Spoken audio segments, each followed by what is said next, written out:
Farodhi TV, wega umagana mushie. Na mekuru wenge iliogwa tingetigera tondoe hamwena nyerere ande mathina ine mainge papa saitanya rĩrĩa marũni maneneha papa irikanage saitanya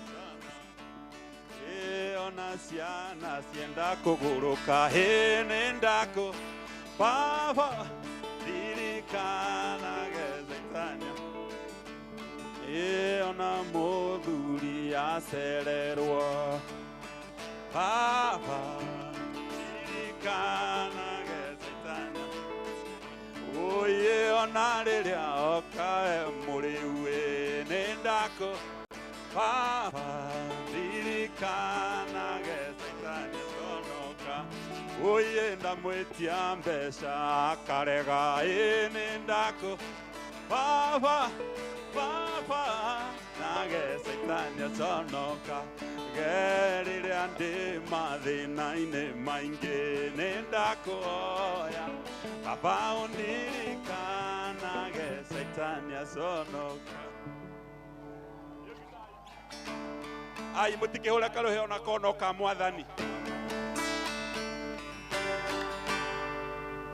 Mũtumia wakwa nĩ mũkuhĩ anginyĩte hau ahoguo birthday yake ya Julai ndĩrathiĩ ndĩramũgũrĩra karatũ ĩroka ngenete ndĩrakĩhe Wambũi karatũ araingĩra bedroom ndĩramweterera ndĩramũria Wambũi karĩkĩ aroka atarĩ mũkenu aranjĩra karatũ gaka nĩ karahihinya ndĩramũria Wambũi kawĩkĩra kĩratũ namba cigana anĩ njũĩ andũ arĩa akuhĩ mekĩra kĩratũ namba 4 angĩkorwo mũkuhĩ na wĩkĩra kĩratũ namba 8 nĩ ũkwenda mahoya kũgũtiarĩ kũgũrũ no kĩratũ kĩerũ gĩothe nĩ kĩhihinyaga mũndũ ĩkĩra kĩratũ Monday ĩkĩra kĩratũ Tuesday gĩtigo kũhihinya ĩkĩra kĩratũ Monday ĩkĩra kĩratũ Tuesday gĩtigo kũhihinya nĩũramenya ndũngĩthiĩ batogũre kĩratũ namba 8 angĩkorwo kĩratũ namba 4 no ũkorirwo wĩ mũgũrũku mũndũ agũraga kĩratũ gĩake nakĩo wekĩra maita maingĩ kĩratũ gĩgeka gĩgakũigana ĩkĩra kĩratũ Monday ĩkĩra kĩratũ Tuesday gĩtigo ũhiki mwerũ ta ũyũ wanyu ũhana iratũ njerũ mwahota kũgiana mwahota kũgiũrana atumia ya kũrũma ngĩkwĩra ũrĩa managio makoha mĩrigo makora magekinya gĩti-inĩ magecokia makamenya mathiĩ na mbere gwĩkĩra iratũ ciao ĩkĩra kĩratũ Monday ĩkĩra kĩratũ Tuesday gĩtigo kũhihinya nĩ kũrĩ andũ angĩ mahanire kobokobo angĩ makĩhana nginyĩra no tondũ nĩwe wecagũrĩire kĩratũ kĩu gĩaku ngũkwĩra ũthiĩ na mbere gwĩkĩra ĩkĩra kĩratũ Monday ĩkĩra kĩratũ Tuesday gĩtigo kũhihinya na warĩ iratũ ciao ciatarũkire cigĩteo nja cikiurĩrwo cikĩhĩa nĩ riũa cikĩhana yu nĩ atumia arĩa matũraga maigaga ũguo no nĩ njũĩ bundi wa iratũ etagwo Jesus ĩkĩra kĩratũ Monday etagwo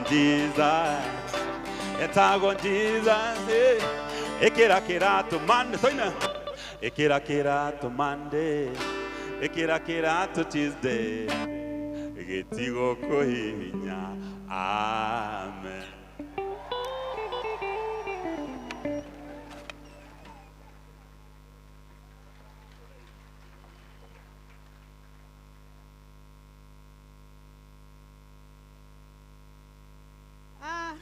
Tumpigie Bwana Yesu makofi. Haleluya. Tumefika wakati mwingine mwema wa kukula ili tuanze our program officially, and we want to bless the food.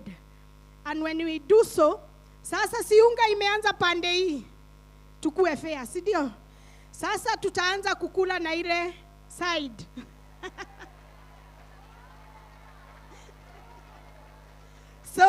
So what we'll do, tutatoka kutoka pale, wale wako huko mwisho, hata wenye hatuna viti, just go pick food from that side, tutaenda hivyo na roll. So you'll pick either a soda or water. Kindly usipatie wale watu wako pale hard time. Si ndio? Tuja agree, si ndio? So wacha tushukuru juu ya food. Father Lord God Almighty, we thank you for you have given us something to bite, oh God. We thank you because it is sanctified. We declare and decree it is of use in our bodies in Jesus' name. Amen. Kama ulikuwa unagoja maombi mingi, pole. So watu wa praise and worship as we eat, kindly come as we eat. So tuanze pale, nikipata an assistance wa kuni guide huko, I'll be very happy. Na kabla wewe ufikiwe na chakula, kazi yako ni kupiga makofi, kudance, si ndio, na kucheka. Apia huyo mwingine, make me feel important. Na kama hakuongeleshi unafanya nini? Unahama, si ndio? Yes. Tunaanza na hii side.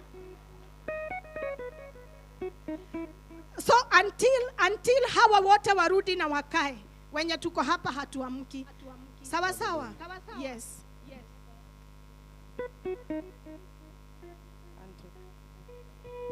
Hallelujah.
Jehova mwathani kuma kiambĩrĩria ndũrĩ watiganĩria ndungata ciaku nĩ ũmagitagĩra na ũtani mũingĩ ngumo na ũgooci rũgũcokerera Jehova mwathani kuma kiambĩrĩria ndũrĩ watiganĩria ndungata ciaku nĩ ũmagitagĩra na ũtani mũingĩ ngumo na ũgooci rũgũcokerera ngumo na ũgooci rũgũcokerera hĩndĩ ĩrĩa ndungata ciaku cimagara ũtambũrũkĩtie moko igũrũ rĩao ngumo na ũgooci rũgũcokerera Ngai witũ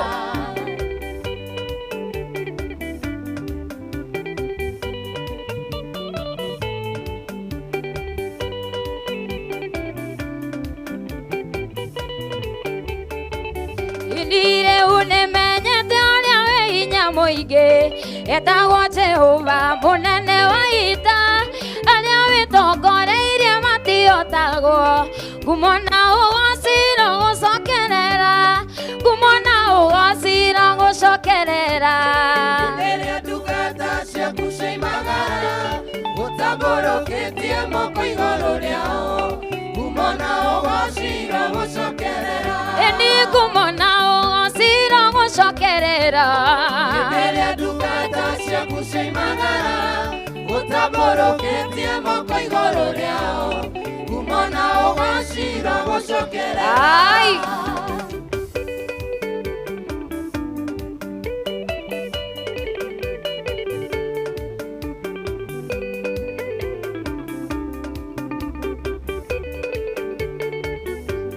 manyita mwathani na makimuraga muthenya wetatu ndiwa muriukirie akiuma kuria kwona uthani muingi kumona ugocira gucokerera kumona ugocira gucokerera riria ndungata ciaku ciaimagara utamburukitie moko iguru riao kumona ugacira gucokerera gikora ndoragio nĩ andũ kwanyu nĩguo mũrĩ athĩni ona irio cia nda nĩ thĩna mũciĩ ũyũ koimĩrĩra kũ nĩ ndameraga ciugo ici matu-inĩ nĩ kũrĩ Ngai ucio mutheremia wakia ĩndi na mũhonia wa mũthĩni Ngai witũ Ngai nĩ akũmaga thĩna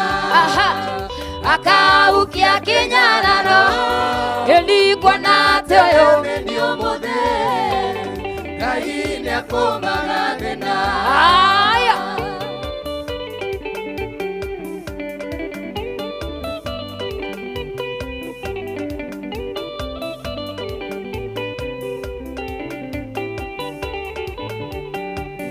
ĩndi ũrĩa mũndũ wothe onaga nĩguo Ngai witũ onaga ningĩ mwĩcirĩrie wa ndũĩ na wa Ngai nĩ ũtigaine andũ a thĩ makĩona gĩkuũ Ngai witũ onaga muoyo ũkĩgerera mathĩna Ngai witũ onaga ũira Ngai witũ Ngai nĩ akũmaga thĩna akaukia kĩnyararo kuona atĩ ũyũ nĩ ũmũthĩ Ngai nĩ akũmaga thĩna Ngai witũ Ngai nĩ akũmaga thĩna akahukia kĩnyararo kuona atĩ ũyũ nĩ ũmũthĩ Ngai witũ Ngai nĩ akũmaga thĩna ngũgũtegera ngatho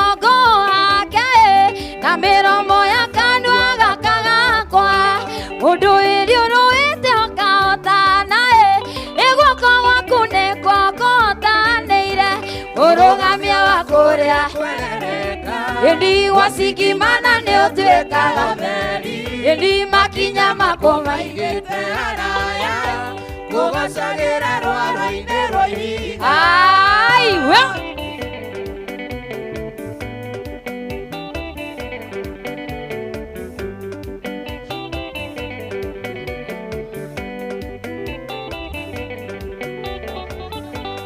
wahotanĩrwo mbara nĩ tha na hinya wake Ngai nĩ tha na hinya wake Ngai wahotanĩrwo mbara ĩndi na hinya wake Ngai nĩ tha na hinya wake ĩndi kũgĩa na mũciĩ mwega ĩndi na hinya wake Ngai nĩ tha na hinya wake ĩndi kũgĩa mũthuri mwega na hinya wake Ngai nĩ tha na hinya wake ĩndi kũgĩa mũtumia mwega ta nĩ ũguo na hinya wake Ngai nĩ tha na hinya wake Ngai witũ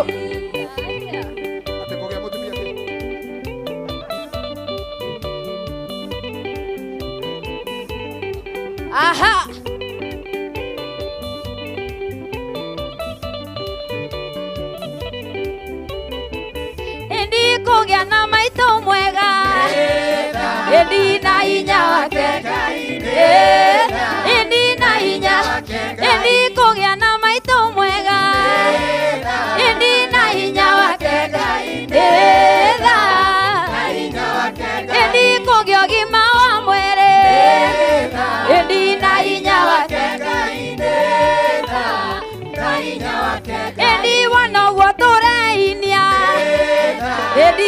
hinya wake Ngai nĩtha na hinya wake Endi wana gwatura cimairo nĩtha na hinya wake Ngai nĩtha Endi na hinya Endi kũgĩa na ciari ega Endi na hinya wake Ngai nĩtha na hinya wake Ngai witũ Yocio maitũ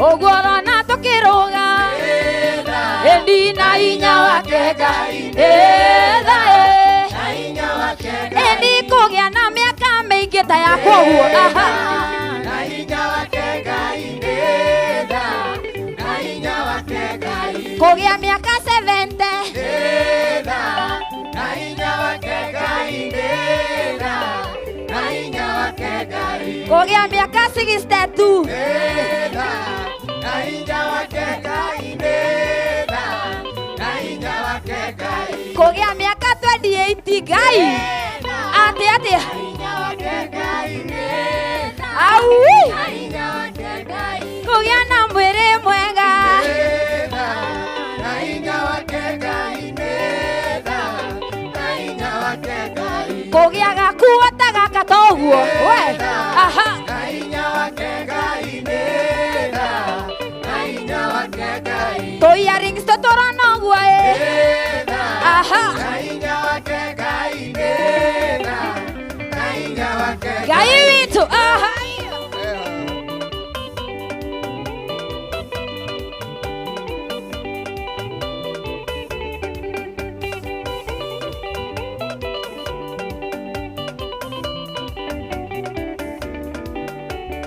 arĩa metagĩrĩra Mwathani nĩmahutagia ngoro ya Ngai tarora wone Ngai akĩbura mwana mũndũ mũkũrũ mũthiru hinya arĩa metagĩrĩra Mwathani nĩmahutagia ngoro ya Ngai aha tarora wone Ngai akĩbura mwana mũndũ mũkũrũ mũthiru hinya ũcio nĩwe njetagĩrĩra na ti mũndũ wothe enanie kana ũgĩe ũndũ agĩkũigia Ngai wakwa ũcio nĩwe njetagĩrĩra ũcio nĩwe njetagĩrĩra no ti mũndũ wothe enanie kana ũgĩe ũndũ agĩkũigia Ngai wakwa ũcio nĩwe njetagĩrĩra andũ arĩa merĩrĩa no mathi makarĩa rĩu ũguo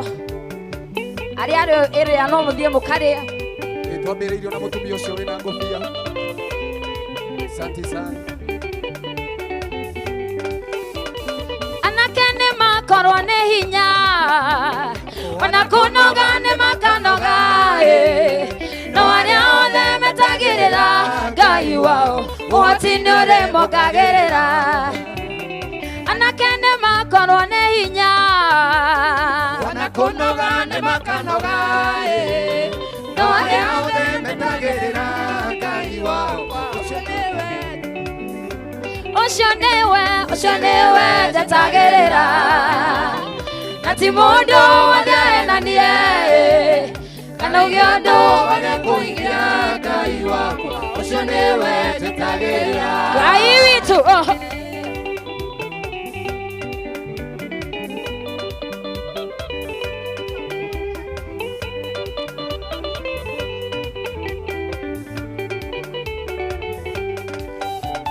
ciana cia ndigwa nĩwo ciroraga atumia ndigwa nĩo mateithagia ũmũkĩrĩra Ngai nĩwe ũkũrũa nawe nĩwe wakiri wa andũ arĩa hũthũ ciana cia ndigwa nĩwo ciroraga atumia ndigwa nĩo mateithagia ũmũkĩrĩra Ngai nĩwe ũkũrũa nawe nĩwe wakiri wa andũ arĩa hũthũ ũcio nĩwe njetagĩrĩra no ti mũndũ wothe enanie kana igĩ ũndũ agĩkũigia Ngai wakwa ũcio nĩwe njetagĩrĩra Ninakwatie Ngai wakwa, ninakwatie tata. Ninakwatie Ngai wakwa, ninakwatie tata. Oh, ninakwatie Ngai wakwa, ninakwatie tata. Ninakwatie Ngai wakwa, ninakwatie tata. Oh, ninakwatie Ngai wakwa, ninakwatie tata. Ninakwatie Ngai wakwa, ninakwatie tata. Tata tata. Tata tata. Tata tata. Tata tata. Tata tata. Tata tata.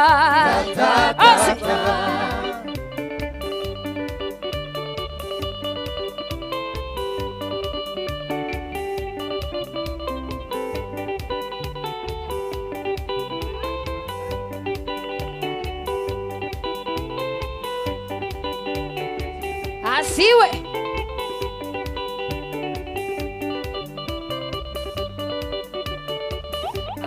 Asi.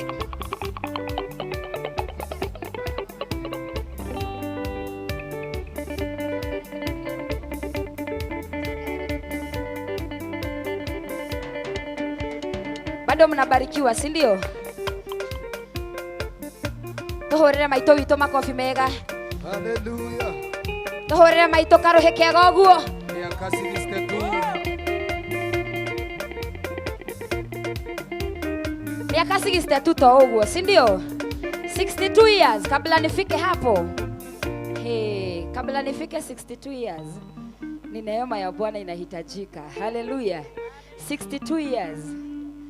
Hey, hiyo ni neema. Wenye wanameza najua wanasikia mautamu huko. Sasa nyi wenye mko isaidi msiangalie huko sana. Juu mtavutwa na harufu. Tukule kigosho watu wangu. Sisi tuendelee kukula kigosho. In case ziishie hapa. Sisi kigosho ituto. Sisi hata tutakuwa tumebarikiwa zaidi ya wenye wanakula, si ndio? Wow. Hallelujah.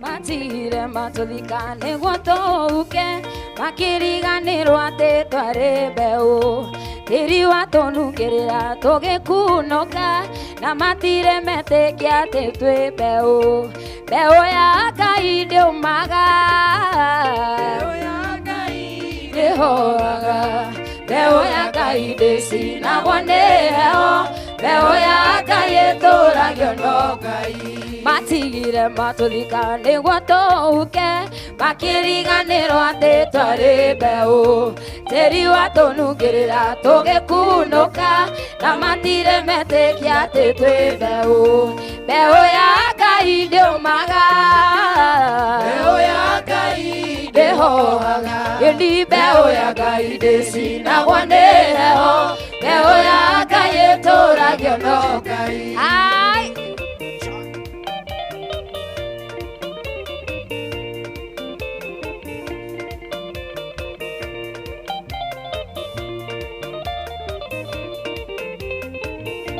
Mũciari ndwariganĩrwo nĩ mwana wake no Ngai ndangĩriganĩrwo nĩwe mũndũ mũmeneku akamwĩendera mbeũ yake akamĩmenyerera ĩni mbeũ ya Ngai ndĩũmaga mbeũ ya Ngai ndĩhohaga ĩni mbeũ ya Ngai ndĩcinagwo nĩ heho mbeũ ya Ngai ĩtũragio no Ngai ĩni mbeũ ya Ngai ndĩũmaga mbeũ ya Ngai ndĩhohaga mbeũ ya Ngai ndĩcinagwo nĩ heho mbeũ ya Ngai ĩtũragio ario no Ngai. Aha.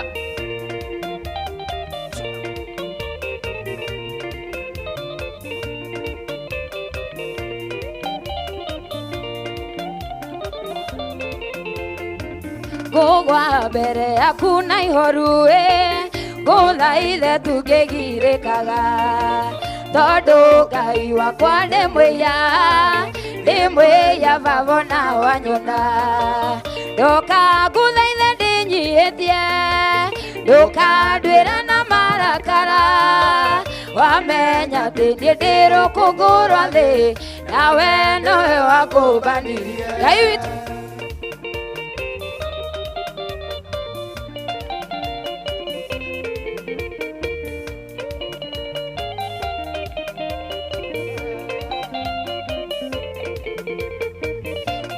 Nĩndĩriragĩria mũno kũgĩa na ngoro ĩhana yaku no thĩna wakwa nĩ atĩ Ngai tũtirĩ rĩũmba rĩmwe nawe wendo ombirwo nĩ niĩ wombire rwaciarirwo nĩ ndaciarirwo na niĩ wa mũtumia Ngai kaingĩ gĩtuĩka mũtheru atĩa aha.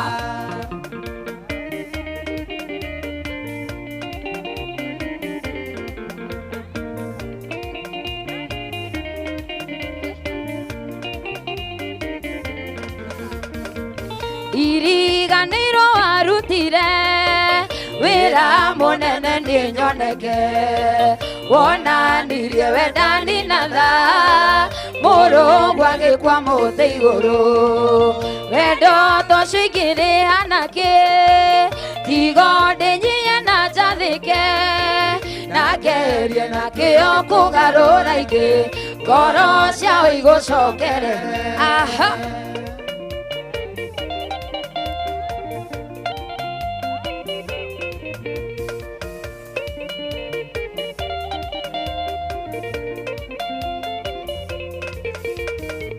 Ũhoro wanakinya hau kwenda kũgwa moko-inĩ maku we ũtuaga mũndũ mũthingu torĩa wekire Iburahĩmu ĩndi nĩũĩ merirĩria makwa nĩgũgũkenia na mwĩrĩ ũyũ ngũtungatĩre nawe igũyũ wakwa wanyama wa mũire ihoete. Aya andũ a Rwĩna no tũthiĩ tũkarĩe rĩu andũ aya twĩ haha ũguo twende tukakule ehe.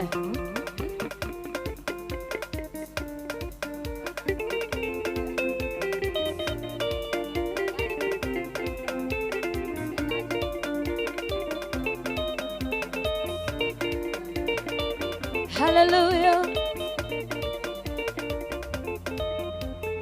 Ngai ũrĩ mwega, Ngai ũrĩ mwega, Ngai ũrĩ mwega, Ngai ũrĩ mwega, Ngai ũrĩ mwega, Ngai ũrĩ mwega, Ngai ũrĩ mwega, Ngai ũrĩ mwega, Ngai ũrĩ mwega, Ngai ũrĩ mwega, Ngai ũrĩ mwega, Ngai ũrĩ mwega, nĩ tũkuonete we ũrĩ mwega, Ngai ũrĩ mwega, Ngai ũrĩ mwega, Ngai ũrĩ mwega, Ngai ũrĩ mwega, Ngai ũrĩ mwega, Ngai ũrĩ mwega, we wĩ kĩhoti, Ngai ũrĩ mwega, Ngai ũrĩ mwega, Ngai ũrĩ mwega, Ngai ũrĩ mwega, Ngai ũrĩ mwega, Ngai ũrĩ mwega, Ngai ũrĩ mwega, ainuliwe Bwana wa mabwana, ainuliwe ametenda mema, ainuliwe Bwana wa mabwana, ainuliwe ametenda mema, uinuliwe Bwana wa mabwana, uinuliwe umetenda mema, uinuliwe Bwana wa mabwana, uinuliwe umetenda mema, uketie juu sana, uinuliwe uinuliwe umetenda mema, uinuliwe Bwana wa mabwana, uinuliwe umetenda umetenda mema, oh umetenda mema, umetenda mema, umetenda mema, umetenda mema, umetenda mema, umetenda mema, umetenda mema, umetenda mema, wewe umetenda mema, umetenda mema, umetenda mema, umetenda mema, wewe umetenda mema, umetenda mema. hallelujah.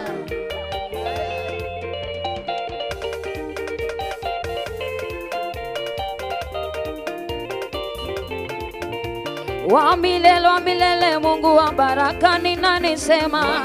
Milele Mungu wa baraka ni Yesu. Wa milele Mungu wa baraka ni nani yoyo? Milele Mungu wa baraka ni Yesu. Wa milele Mungu wa baraka ni nani sema? Milele Mungu wa baraka ni Yesu. Wa milele Mungu wa baraka ni nani kwako? Milele Mungu wa baraka ni Yesu. Wa upendo Bwana wa upendo ni nani kweli? Milele Mungu wa baraka ni Yesu. Wa milele Mungu wa baraka ni nani? Milele Mungu wa baraka ni Yesu. Anafanya nini maisha yako? Anazungukia maisha yako. Anafanya nini maisha yako? Anazungukia maisha yako. Anafanya nini maisha yako? Anazungukia maisha yako. Ai.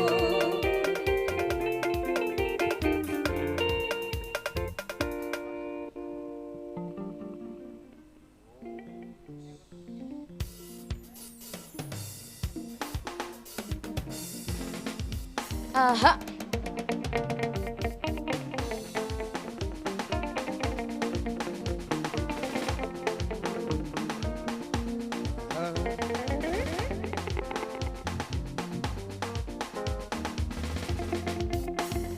Wa milele Mungu wa baraka ni nani kweli? Milele Mungu wa baraka ni Yesu. Wa milele Mungu wa baraka ni nani sema?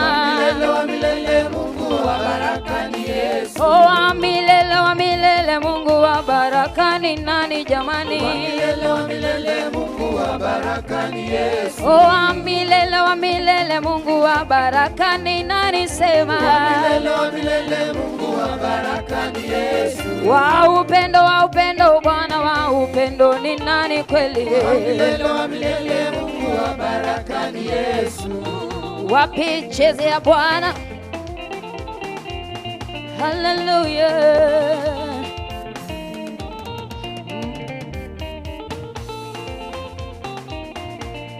Shangwe hallelujah, shangwe hallelujah, Shangwe hallelujah, shangwe hallelujah, shangwe hallelujah, shangwe hallelujah, shangwe hallelujah, shangwe hallelujah, shangwe hallelujah, shangwe hallelujah, shangwe hallelujah, shangwe hallelujah, shangwe anaweza, shangwe hallelujah, shangwe hallelujah, shangwe hallelujah, shangwe kwa Bwana wetu, shangwe hallelujah, shangwe hallelujah, shangwe hallelujah, shangwe anatosha, shangwe hallelujah, shangwe hallelujah, shangwe hallelujah, shangwe hallelujah, shangwe hallelujah, shangwe hallelujah, shangwe hallelujah, shangwe kwa kucheza, shangwe hallelujah, shangwe hallelujah, shangwe hallelujah, shangwe kwa kucheza, shangwe hallelujah, shangwe hallelujah, hawa twende tukakule, hallelujah, tunaweza enda tukakule jamani eh?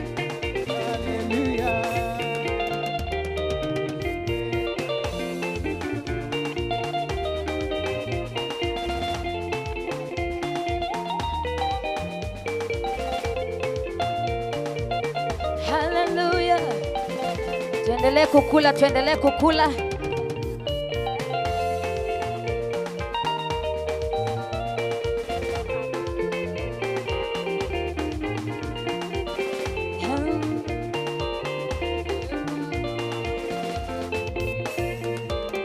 E Bwana wangu nitakuimbia, e Bwana wangu nitakuimbia, wakati ningali na pumuzi nitakuimbia, wakati ningali na pumuzi nitakuimbia, Baba. Aha. Chezea Bwana jamani, ungali mchanga namna hiyo.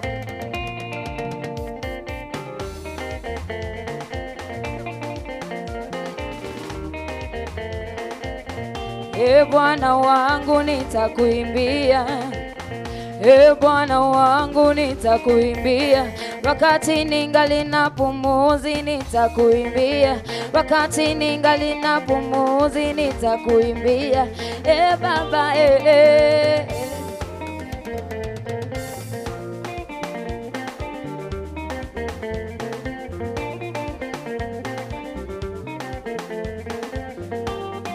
Mwambie Yesu, mwambie, mwambie Yesu, mwambie anaweza yote. Yesu mwambie atakushindia. Yesu mwambie, mwambie Baba, Mwambie Yesu, mwambie, mwambie, mwambie Yesu, mwambie anaweza yote. Yesu mwambie atakushindia. atakushindia. Yesu mwambie, Mwambie, mwambie Yesu, mwambie, mwambie mwambie Yesu, mwambie anaweza yote. Yesu mwambie atakushindia. atakushindia. Yesu mwambie. Ay.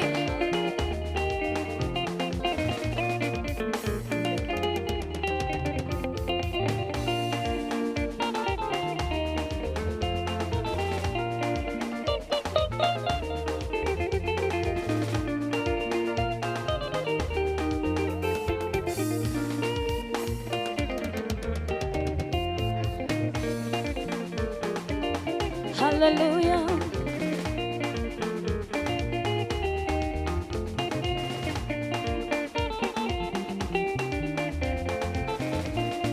Mwambie Yesu, mwambie, mwambie Yesu, mwambie anaweza yote. Yesu mwambie atakushindia. Yesu mwambie, mwambie Baba, Mwambie Yesu, mwambie, mwambie Yesu, mwambie anaweza yote. Yesu mwambie atakushindia. atakushindia. Yesu mwambie, Mwambie, Yesu, mwambie, mwambie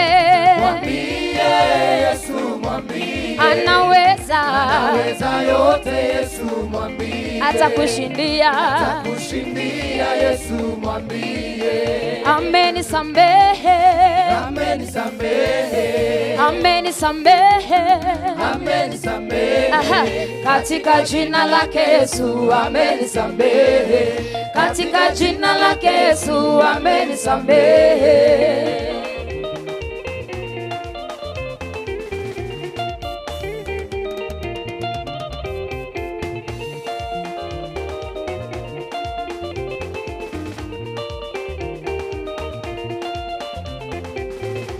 Amenibariki, amenibariki, amenibariki, amenibariki.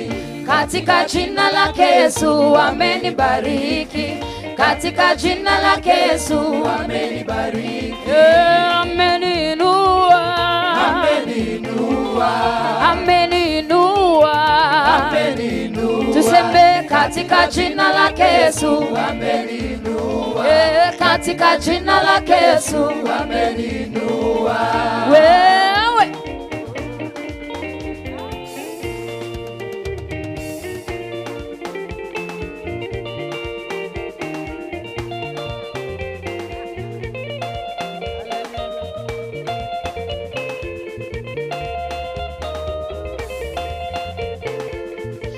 Amenikomboa, Amenikomboa, amenikomboa, amenikomboa. tuseme katika jina lake Yesu amenikomboa, katika jina lake Yesu Amenikomboa, amenikomboa, amenikomboa, amenikomboa, amenikomboa.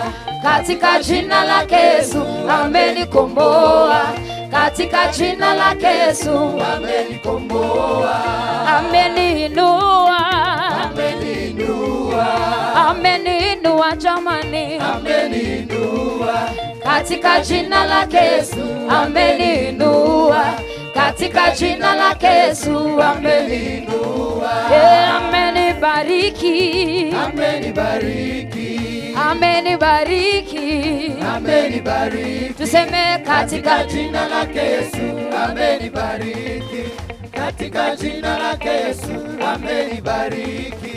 aha.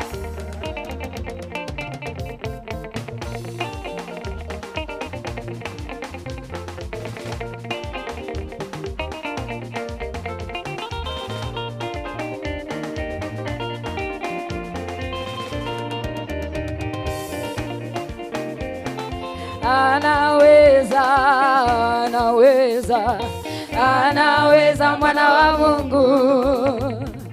Anaweza, anaweza, anaweza mwana wa Mungu. Anaweza, Anaweza, anaweza, anaweza mwana wa Mungu. Anaweza, anaweza, anaweza mwana wa Mungu. Anaweza, anaweza, anaweza, anaweza mwana wa Mungu. Anaweza, anaweza, anaweza mwana wa Mungu. Aha.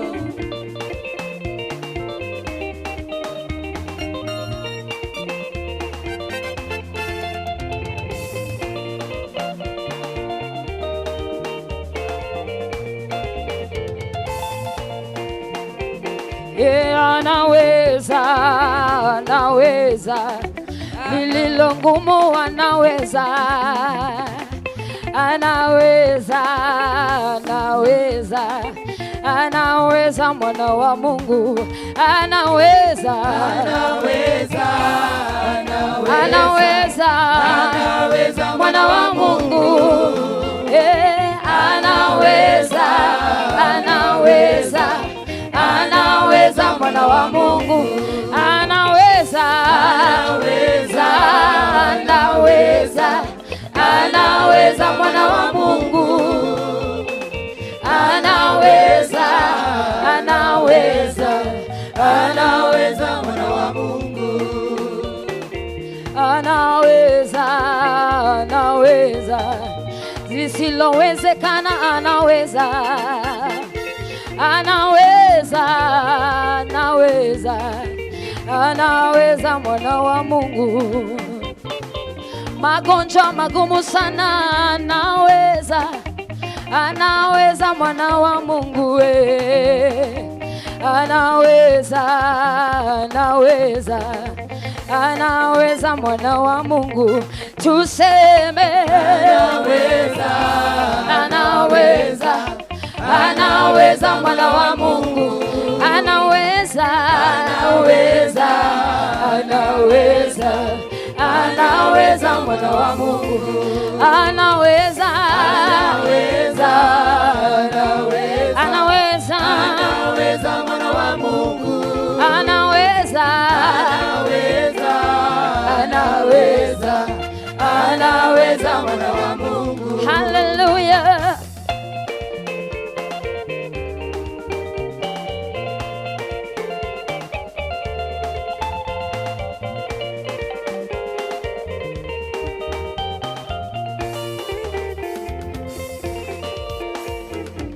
Msalaba wa Yesu, msalaba umeniokoa dhambi.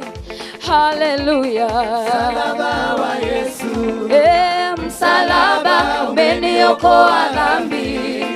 Haleluya. Msalaba wa Yesu, msalaba umeniokoa dhambi. Haleluya. msalaba wa Yesu, Msalaba umeniokoa dhambi. Haleluya. Ai.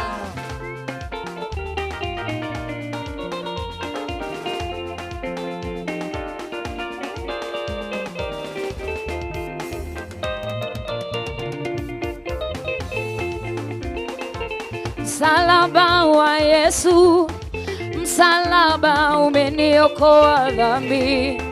Haleluya. Msalaba wa Yesu, msalaba umeniokoa dhambi.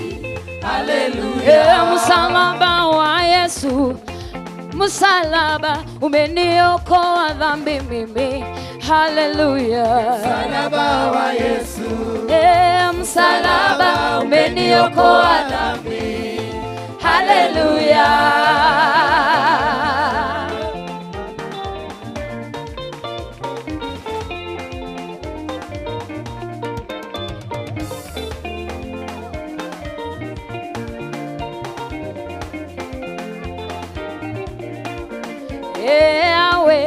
Yahweh usifiwe, Yahweh usifiwe, sema Yahweh usifiwe, Yahweh usifiwe, oh Yahweh usifiwe, Yahweh usifiwe, Yahweh usifiwe, Yahweh usifiwe.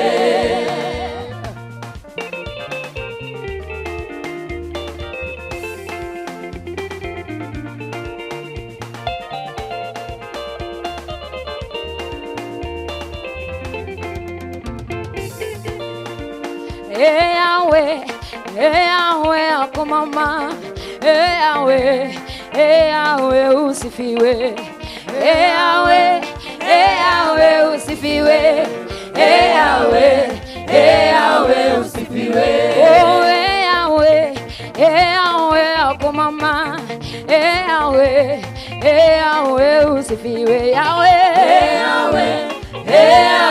usifiwe, Yahweh usifiwe, oh Yahweh twakupenda, Yahweh usifiwe, Yahweh usifiwe, Yahweh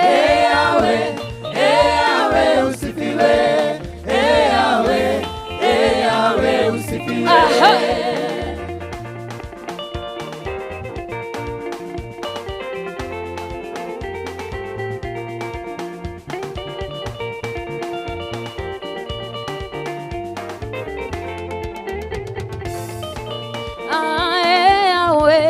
Yahweh usifiwe,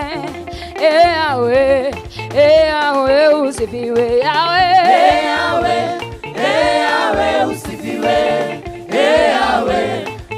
Yahweh usifiwe, oh Yahweh usifiwe, Yahweh usifiwe, Yahweh usifiwe, Yahweh usifiwe. Mpeni Bwana utukufu na nguvu, mpeni Bwana utukufu na nguvu, mpeni Bwana utukufu na nguvu, mpeni Bwana utukufu na nguvu, mpeni Bwana wenye wana wa Mungu, mpeni Bwana utukufu na nguvu, mpeni Bwana utukufu na nguvu, mpeni Bwana utukufu na nguvu. Amina, amina, oh amina, usifiwe Jehova. Amina, amina, amina, oh amina, usifiwe Jehova. Amina, amina, amina, amina, usifiwe Jehova. Amina, amina, amina, usifiwe Jehova. Amina, amina, amina, amina, usifiwe Jehova. Hai.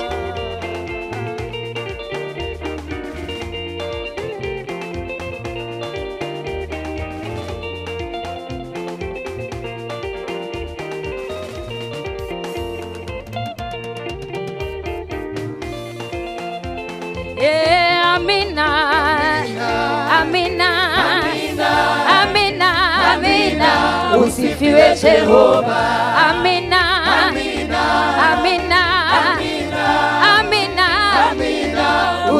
usifiwe Jehova. Amina, Amina, amina, amina, amina, amina, usifiwe Jehova. Amina, Amina, amina, amina, amina, amina, usifiwe Jehova. Amina, Amina, amina, amina, amina, amina, usifiwe Jehova. Amina, Amina, amina, amina, amina, amina, usifiwe Jehova.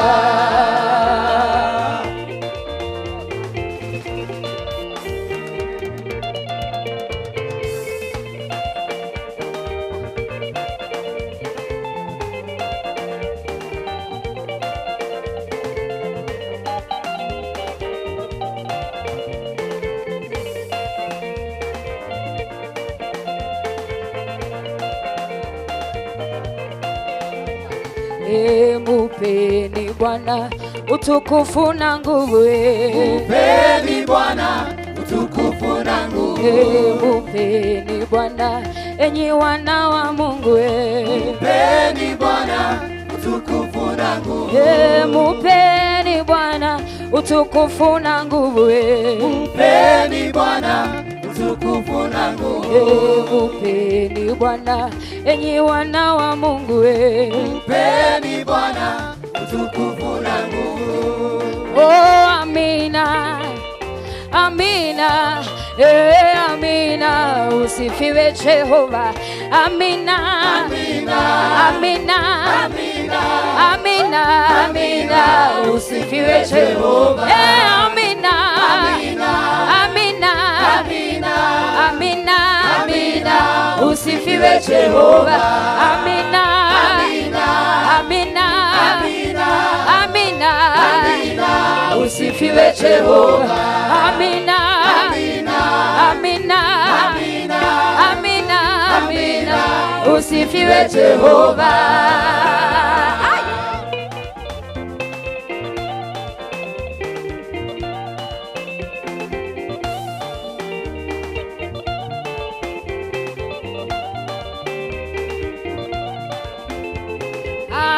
Amina, Amina, amina, amina, amina, amina, usifiwe Jehova. Amina, Amina, amina, amina, amina, amina, usifiwe Jehova. Amina, Amina, amina, amina, amina, amina, usifiwe Jehova. Amina, amina, amina, amina, amina, amina, usifiwe Jehova. Amina, amina, amina, amina, amina, amina, usifiwe Jehova. amina, Amina, amina, amina, amina, amina, usifiwe Jehova. amina, Amina, amina, amina, amina, amina, usifiwe Jehova. amina, Amina, amina, amina, amina, usifiwe Jehova. amina, Amina, amina, amina, amina, amina, usifiwe Jehova.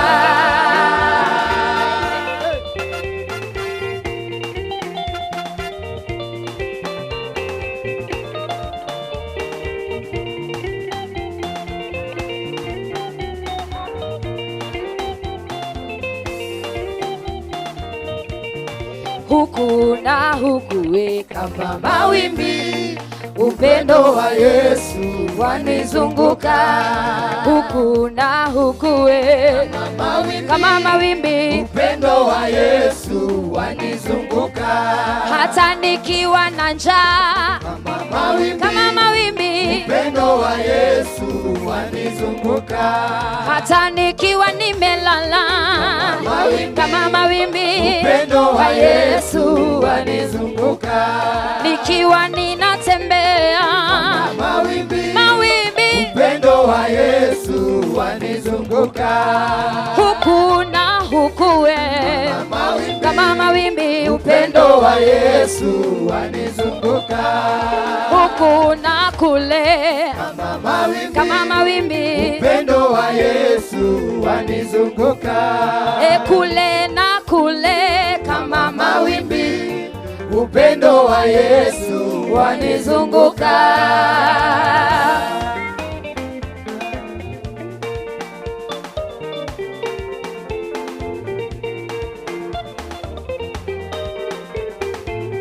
Mwamba, mwamba, mwamba, mwamba, mwamba, mwamba, Yesu ndiye mwamba, sema mwamba, mwamba, mwamba, mwamba, mwamba, mwamba, Yesu ndiye mwamba.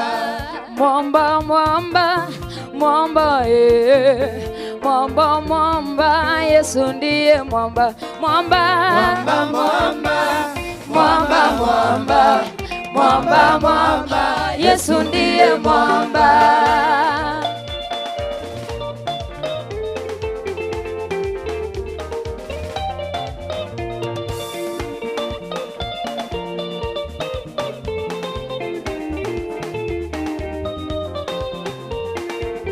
Mwamba, mwamba, mwamba, mwamba, mwamba, Yesu ndiye mwamba. Mwamba, mwamba, mwamba, mwamba, mwamba, mwamba, mwamba, Yesu ndiye mwamba. Na wamamba sote tutasimama, msingi wetu akiwa ndiye Bwana. Mwamba, Mwamba, mwamba, mwamba, mwamba, mwamba, mwamba, Yesu ndiye mwamba. sisi zote nasi tutasimama, mwamba wetu ukiwa ndiye Bwana. Mwamba, Mwamba, mwamba, mwamba, mwamba, mwamba, mwamba, Yesu ndiye mwamba. tumwinue, tumwinue, tumwinue, tumwinue, tumwinue, mwinue, mwinue, mwinue, mwinue, mwinue, Yesu ni Bwana. Tumwinue, tumwinue, tumwinue, tumwinue, tumwinue, mwinue, mwinue, mwinue, mwinue, mwinue, Yesu ni Bwana. Ya mwisho, tumwinue, tumwinue, tumwinue, tumwinue, tumwinue, mwinue, mwinue, mwinue, mwinue, mwinue, Yesu ni Bwana. Amen. Amen. Amen. Amen. Amen. Amen. Amen. Situwapigie makofi. Na hii iko na echo, if you can kama unaweza nitengenezea.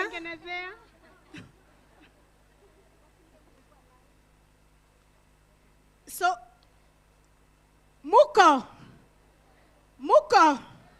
na tumekula. Nani hajashiba? Mwenye hajashiba mkono juu. Mwenye amenyang'anywa na kero, kama umenyang'anywa urudi hapo upewe tena, si ndio? So tunataka kukaribisha our Madam Chair. Kama uko nje na haujamaliza kukula, harakisha tafadhali. We want to start the program. We want to hand over to the MC of the day. So kama haujakula, tafadhali harakisha. Naambiwa kuna watu hawajapata unga. Sawa sawa? So msijali, bado tutapatiana unga. Wenye watapata ni bahati yao, si ndio? Kwa hivyo kama hujapata unga mkono juu. I want to know how many we are. Na kama uko nje mbali, siwezi kukuona. Kama uko nje mbali, na wenye tunasaidiana nao, please count those hands. Those ladies, the protocol guys, kindly count. Count the hands. Na kama hujakauntiwa, then don't come back to tell me hujapata unga, because we want to close that chapter. So wenye tuko uko nje, please come in if you're not eating. Na kama umekula na uko na sahani yako hapo, we don't want to welcome our Madam Chair as we step on the plates. So patiana sahani yako ikirudi na nyuma ama ikirudi na mbele, vile utaona hizi. zifike na huko nyuma kindly. We want to welcome our day's MC. In a short while, we are also going to be ushering in our Madam Chair, Wairimo Kemani, Mrs. Wairimo Kemani. So, kama hujakula, we are closing the chapter of food. Kama hujashiba, tafadhali tupatane pale nje. Kama hauna unga, keep on inualing your mkono, ili tujue ni watu wangapi. Na usiinue mara ya pili, si ndio? Ambia huyo mwingine, umepata unga? Amepata? Mwambie akuwe anaombea hii vision. Ama tunakula tuongei. Good manners. So DJ, utatupatia some music as our day's MC comes. Again, kwa wenye hawakuwa nikijiintroduce, kwa Facebook najiita Monique Miano, and I'm happy to be here. And thank you for coming. Because if you didn't come, we would not be having this good time. Was the food good? Gai kamotana lea. Was the food good? Si tupigie Yesu makofi. Na tupigie wa Madam Chair makofi. Kwa kazi mzuri ametufanyia, si ndio? So within the next less than 10 minutes, she'll be coming in. Sawa sawa. So kama uko na sahani na umemaliza, ushers help us kucorrect hizo sahani. Patiana sahani yako na saidi ya mwisho. Kama hauna unga, ensure umepata huyu mtu amevaa white. These ladies who are in white atakupatia unga. Sawa sawa DJ.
mucio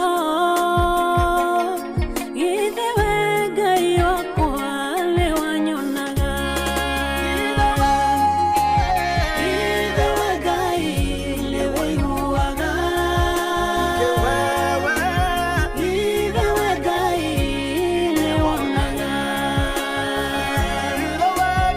ithe wenga ile waiguaga ithe wenga ile wonaga ria tora weta tweatikaine ngai ithe wenga ile waiguaga ria tora yerera maruo-inĩ ngai ithe wenga ile wonaga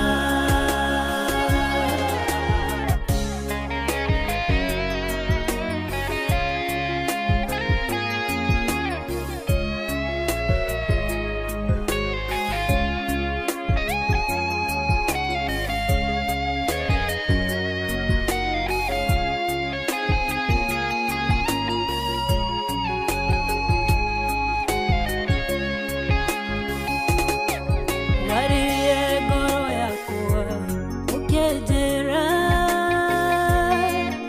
wali wenga ũrĩa ũheanaga muoyo mĩrimũ na mathĩna nĩ ciinda-inĩ nyingi Ngai we wonanagia nĩwe ngũtũũrĩra ithe wenga ile waiguaga ithe wenga ile wonaga ithe wenga ile waiguaga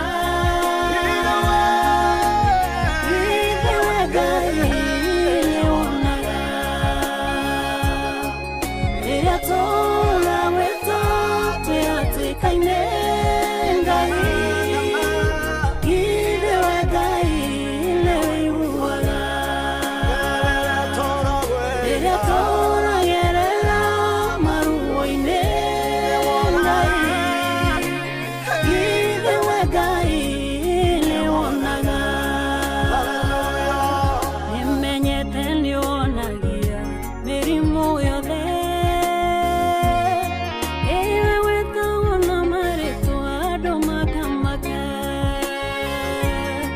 wĩkĩrĩte wĩra mwerũ ngoro-inĩ yakwa Ngai we wonanagia nĩwe ngũtũũrĩra ithe wenga ile waiguaga ithe wenga ile wonaga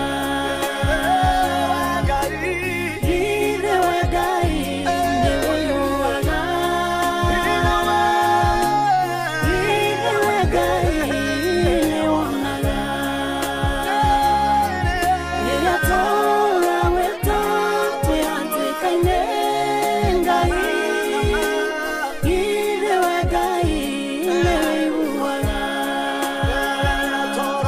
ria tora yerera maruo-inĩ ngai ithe wenga ile wonaga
maithori maya ndĩraita matũthũkĩte gĩkeno-inĩ nĩgũkorwo nĩ waiguire hĩndĩ ĩrĩa ndagwĩtaga ndwetĩkĩrire gũikara haraya na kayũ gakwa wanguthũkĩire ũkĩnjoya mahĩndĩ matanagona kũngĩgakinya ngoro ĩno yakwa nĩ kaina marĩngĩ herũthanga mĩũmĩrĩria na ihatũra rĩu rĩaku nĩndĩmeririkanagia hĩndĩ ĩrĩa gwathongomano na gwothe kũngĩgatura harĩ we ndikorĩra nĩndagĩtete mwĩhoko gwakirie gũthererũka ndarĩte ũtukũ mũgima ngĩethana na gĩthithi gĩaku ndathenyũkaga kũgũrũ ngĩgũkinyĩra ũtanabuĩria no ndagĩka-inĩ ya mũico ndũigana kũndigotheri kũngĩgakinya ngoro ĩno yakwa nĩ kaina marĩngĩ herũthanga mĩũmĩrĩria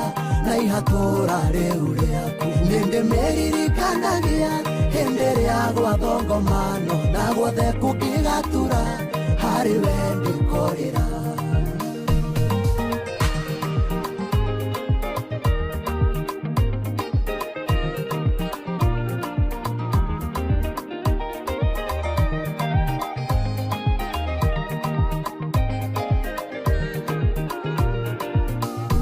ndagũkayagĩra mũno ta Esau akĩrĩrĩra ithe wa mũrathime thutha wa mĩnoga ya kwĩta ndwetĩkĩrire kũnjĩra ndũrĩ na kĩrathimo kĩngĩ wandathimire na ciothe no kĩhonia ngoro ya kũngĩgakinya ngoro ĩno yakwa nĩ kaina marĩngĩ herũthanga mĩũmĩrĩria na ihatũra rĩu rĩaku nĩndĩmeririkanagia hĩndĩ ĩrĩa gwathongomano na gwothe kũngĩgatura harĩ we ndikorĩra ndanyũrũragio na thimo nĩgetha ndebanie wĩtĩkio mangoraga Bethisaida makahonio ngatigwo ndwetĩkĩrire gũtũre gũtumanĩte nginya tene ningĩ ndũigana kũreka hĩtũkwo nĩ kĩmera kũngĩgakinya ngoro ĩno yakwa nĩ kaina marĩngĩ herũthanga mĩũmĩrĩria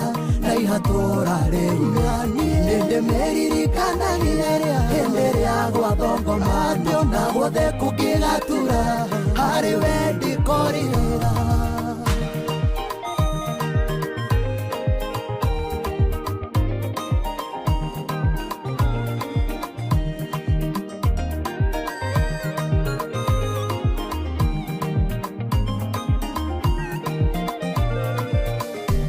ndioĩ atĩ nĩ wataraga maithori niĩ ndarĩraga no kaharĩrĩria ihinda rĩa kũndĩha itata gwa itata nĩ mandũrĩ mũrĩa ng'ũrũ wĩ mũhũrithania wa maita ndahoya ndũkananoge kũhang'ĩra ngoro ĩno ũngĩgakinya ngoro ĩno yakwa nĩ kainama rĩngĩ herũthanga mĩũmĩrĩrie na ihatũra rĩu rĩaku nĩ ndĩmeririkanagia hĩndĩ rĩa gwathongomano na guothe kũngĩgatura harĩ we ndĩkoĩra nĩ ũnyoneire kamweke kũrĩa kũracingimanĩte no karindũria gĩkeno kĩeha-inĩ na mĩtangĩko-inĩ nĩ ũheithĩtie gĩtĩo o kũrĩa ndananyararĩrwo no ũndũ ũcio nĩ mwandĩkĩku ngoro iheagwo hinya ũngĩgakinya ngoro ĩno yakwa nĩ kainama rĩngĩ herũthanga mĩũmĩrĩria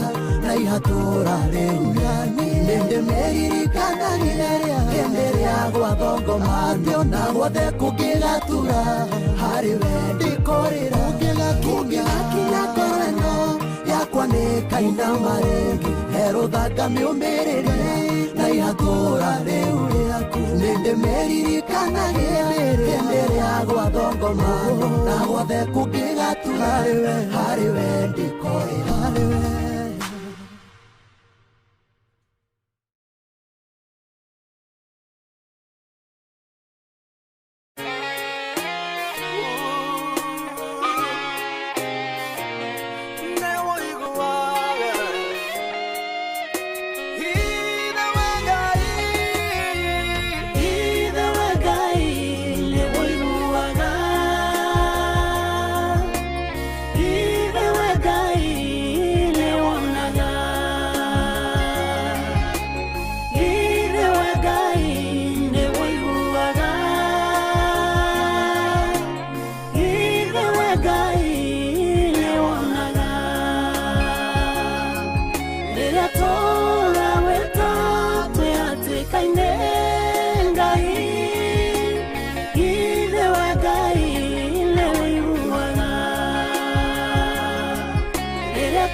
So kindly watch out for that. And then I'm going to be also telling you a little bit about Wairimu. Ama mnamjua? Mnamjua tu kwa mtandao, si ndio? Yes, so I'm going to be telling you a little about that, so kindly watch out for that. Like I said, my name is Shiko Mbogo. On Facebook or social accounts, you can find me at Shiko Mbogo. Yes, and I know that God is going to minister to us. Sindio? Now, before she comes, tell your neighbor, thank you for being here. And I know many of us know a story that Jesus told his disciples. It's found in Luke 14. Yes? Luke 14. How many of us know that Luke is in the Bible? mnakaa ni kama hamjui Luke is in the Bible. Luke is in the Bible. And the reason why I'm telling you this story is because you are here because you have counted the cost. Now, Jesus tells the disciples that anyone wanting to build must first count the cost. And how many of us know that marriage is the only place where you're given the certificate before umesomea? Yes. So the reason many of us are here is because we have counted the cost. We have paid a price to be here to learn one or two things that will help us in our marriage. Sindio? Ama mjaelewa hapo. Yes, so it's important for us to count the cost. That just means that whenever you have an opportunity to learn anything that will make you a better wife, a better husband, it's good for us to do exactly the same. Now, allow me to speak in English because not all of us are Kikuyus. I said my name is Shikombogo, Jetago Ajiko. Yes, but I also understand not every one of us is a Kikuyu. Is that okay? Yes. So allow me to read that particular portion of scripture even as we wait, because it will help us understand that for everything, salvation, lazima ucounter the cost. Kwa ndoa, lazima ucount the cost, because if you don't, utafika mahali watu waangaliage wanasema, ule count the cost. So kindly allow me to go to scripture. I'm reading from the Amplified Version. Yes. Kama uko na Biblia fungua Luke 14. I'm reading verse 28 and verse 29. The Bible says, and this is Jesus talking, because every word that Jesus said ilikuwa imeandikwa in red, sindio?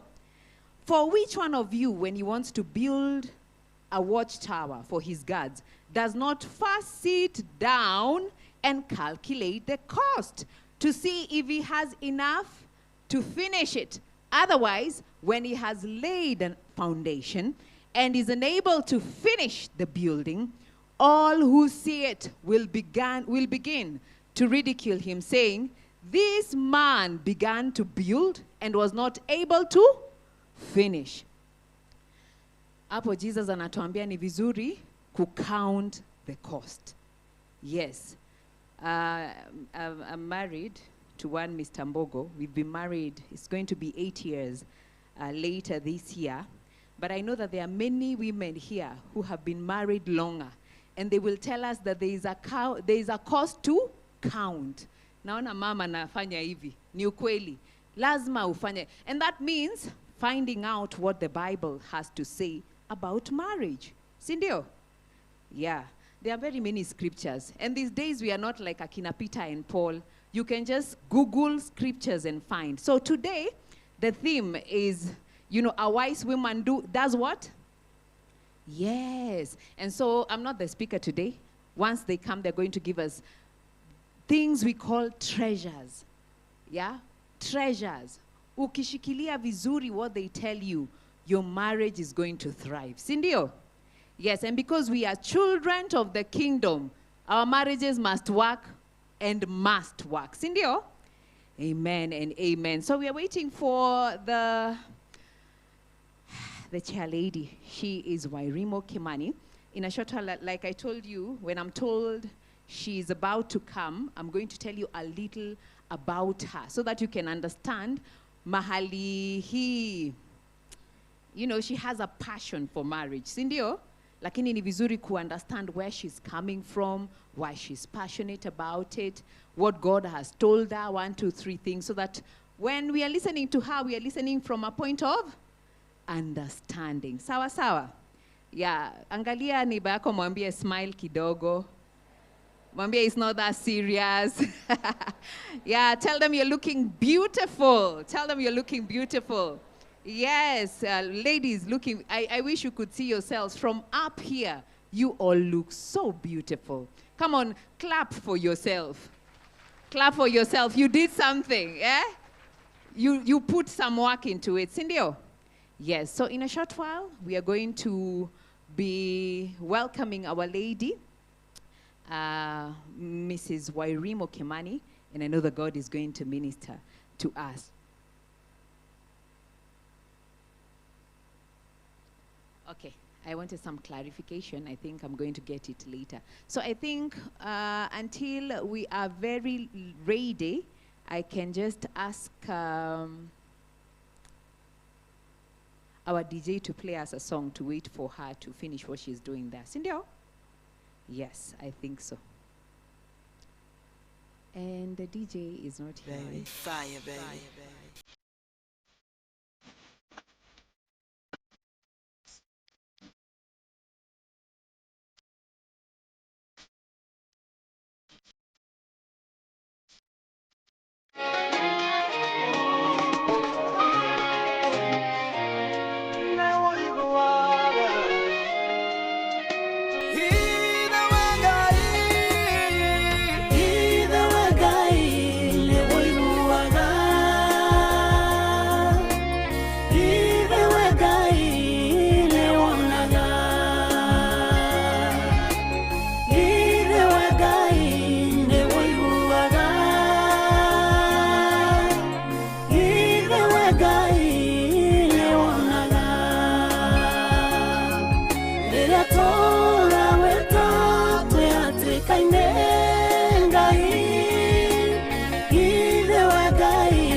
Makofi kwake even as she comes. Karibu sana, karibu sana. She's looking lovely in purple. Karibu sana.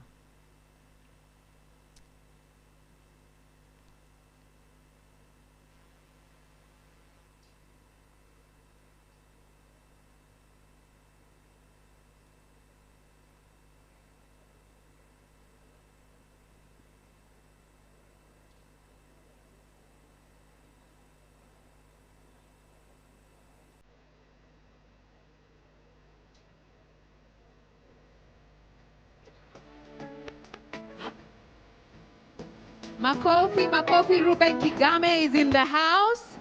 And Mom Julie. Makofi kwao.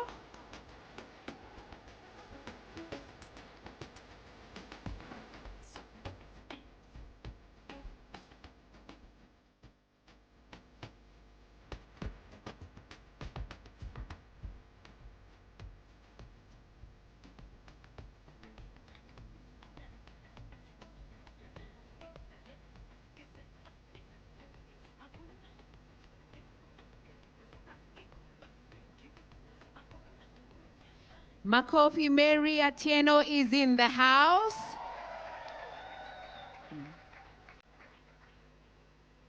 And now I'm going to kindly ask if Sifa voices can be on stage.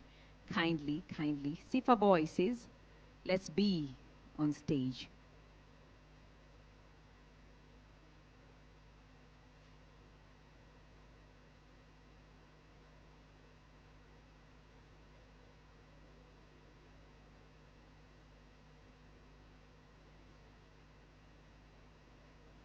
Makofi Choir, even as they go on stage, let's encourage them with a hand clap.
Praise be to God. Bwana asifiwe. I was glad when they told me, let us go into the house of the Lord. Naomba tusimame sote, tuonyeshe hiyo furaha ya kuwa katika nyumba ya Bwana. Amen.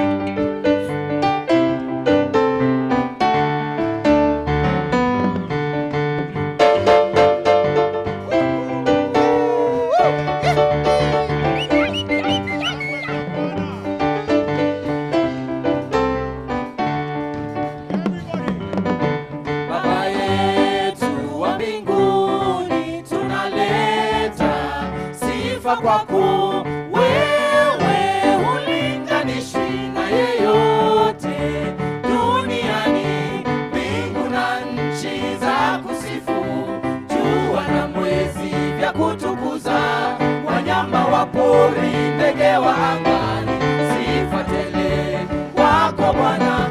Oye, sifa zetu, oye, ni zako zote, oye.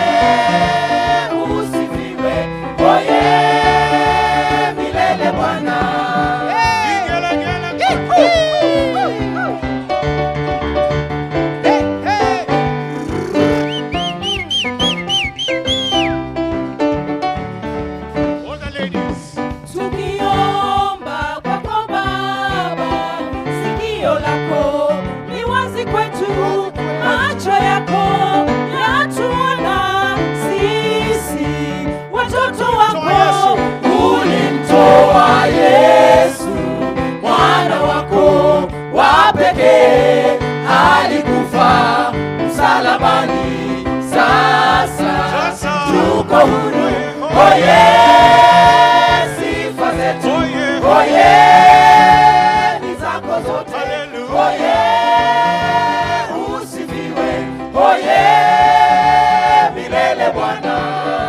Hallelujah.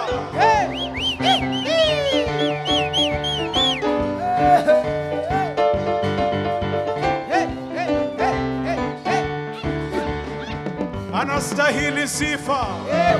Hallelujah.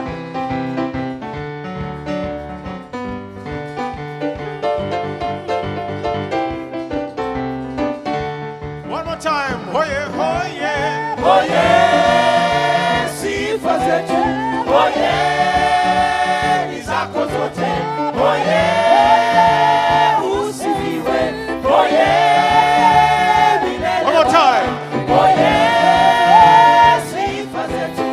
oye, ni zako zote, oye, usifiwe, oye, milele Bwana.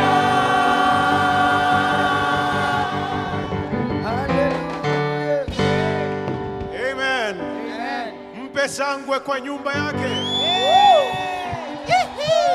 Hallelujah, hallelujah, hallelujah.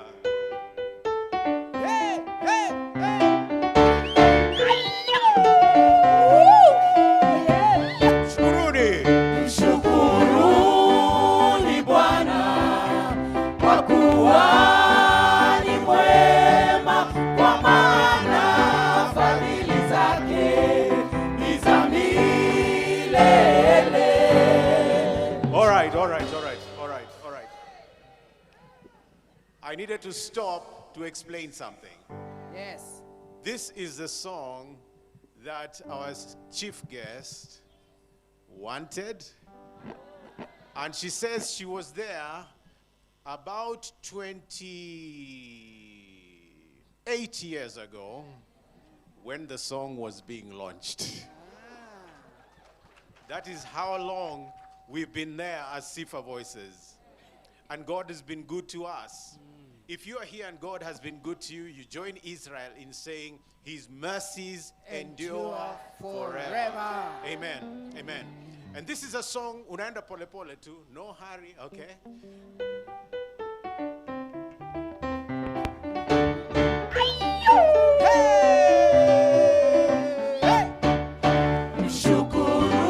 Mshukuruni Bwana kwa kuwa ni mwema, kwa maana fadhili zake ni za milele. One more time. Mshukuruni Bwana Kwa kuwa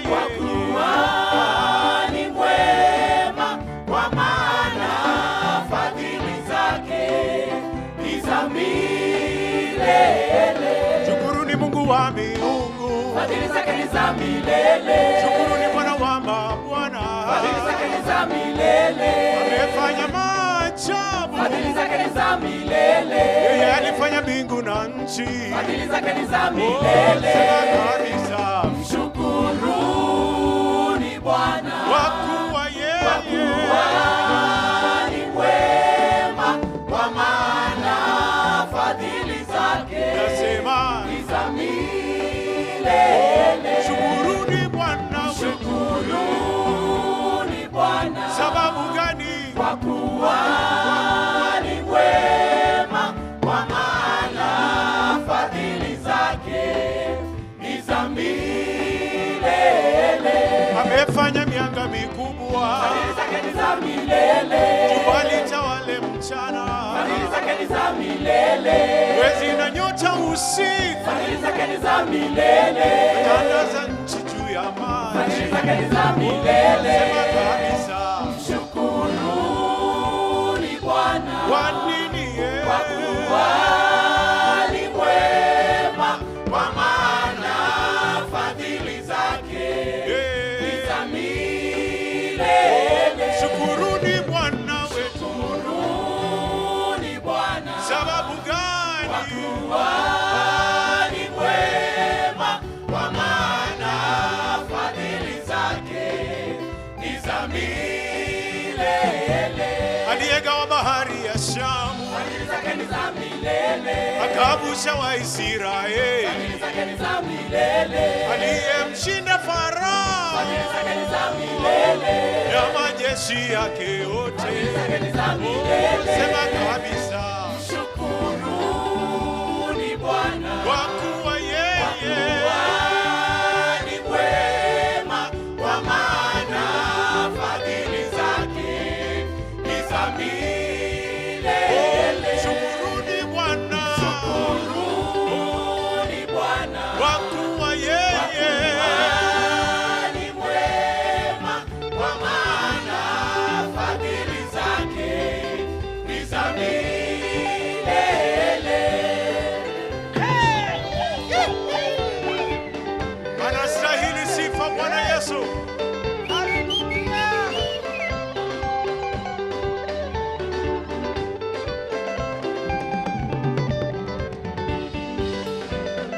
Mpe shangwe, anastahili sifa, ni Bwana wa mabwana.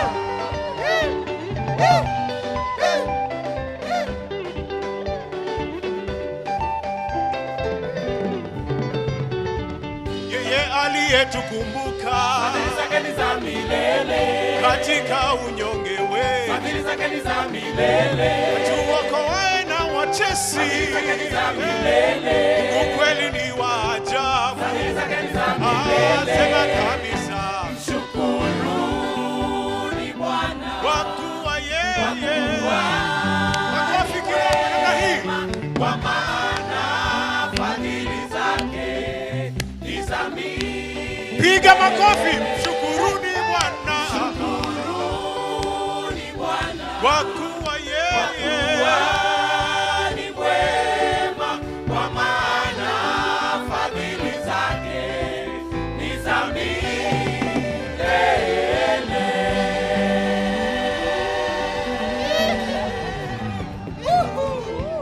Amen, amen, amen, amen.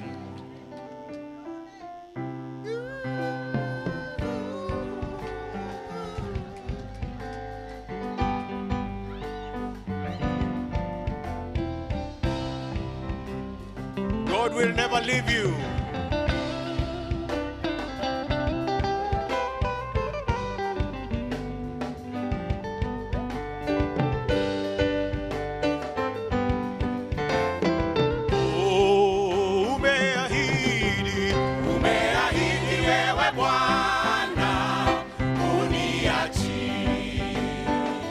mwisho. Hadi mwisho wa dahari ulisema uniachi.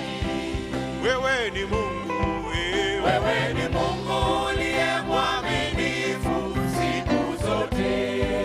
siku zote. Mimi ninaiweka imani yangu kwako Baba. I can't hear you. Everybody sing with us. Umeahidi wewe Bwana uniachi. Uniachi. Hadi mwisho wa dahari ulisema uniachi. Wewe ni Mungu wangu. Wewe ni Mungu uliye mwaminifu siku zote. Oh, siku zote. Mimi ninaiweka imani yangu kwako Baba. Nipitiapo maji mengi au moto, uniachi. Uniachi. Unalijua jina langu wewe Bwana, uniachi. Haleluya. Unatengeneza njia hata mito. Kule jangwani, Hey, hey. wewe Ndiwe Alfa na Omega. Uniachi. Umeahidi wewe Bwana. Uniachi. hadi mwisho wa dahari. Hadi mwisho wa dahari ulisema uniachi. Wewe ni Mungu, Wewe ni Mungu uliye mwaminifu siku zote. Mimi ninaiweka imani yangu kwako Baba. Uliwalinda Waisraeli kule jangwani, ukamtoa Danieli kutoka tundu la simba. Wewe huwainua na wanyonge siku zote, watuepusha na hatari kila siku. Usifiwe Baba. Umeahidi wewe Bwana Uniachi hadi mwisho. hadi mwisho wa dahari ulisema uniachi. Ahadi zako ni kweli. Wewe ni Mungu uliye mwaminifu siku zote. Siku zote. Mimi ninaiweka imani yangu kwako Baba. Baba, hata mama wanaweza kunikana. Unikana. Marafiki nao wanaweza nigeuka. Mara kwa mara maadui wanizunguka. Nitaishi kwa ahadi yako Bwana. Uniachi, uniachi Bwana. Uniachi Bwana. Hadi mwisho wa Wewe ulisema uniachi. niko salama mikononi mwako. Wewe ni Mungu uliye mwaminifu siku zote. Siku zote. Mimi ninaiweka imani yangu.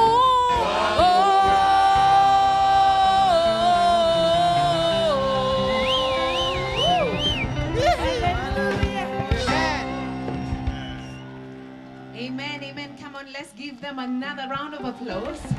Thank you so much, Papa Kigame and Sifa Voices.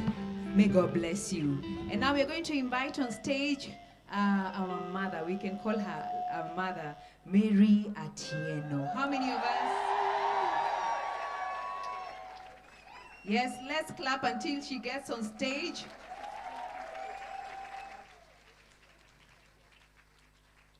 Makofi inaenda ikififia na hata hajaamka. Yes, let's clap for this lovely lady. She has done great things for the kingdom of God. God bless you, Mary. Yes.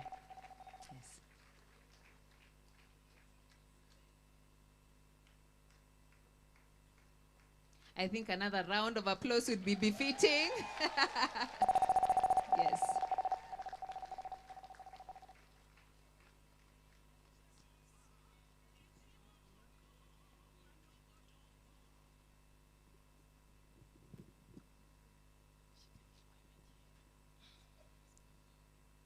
Amen. Praise the Lord. Bwana Yesu asifiwe.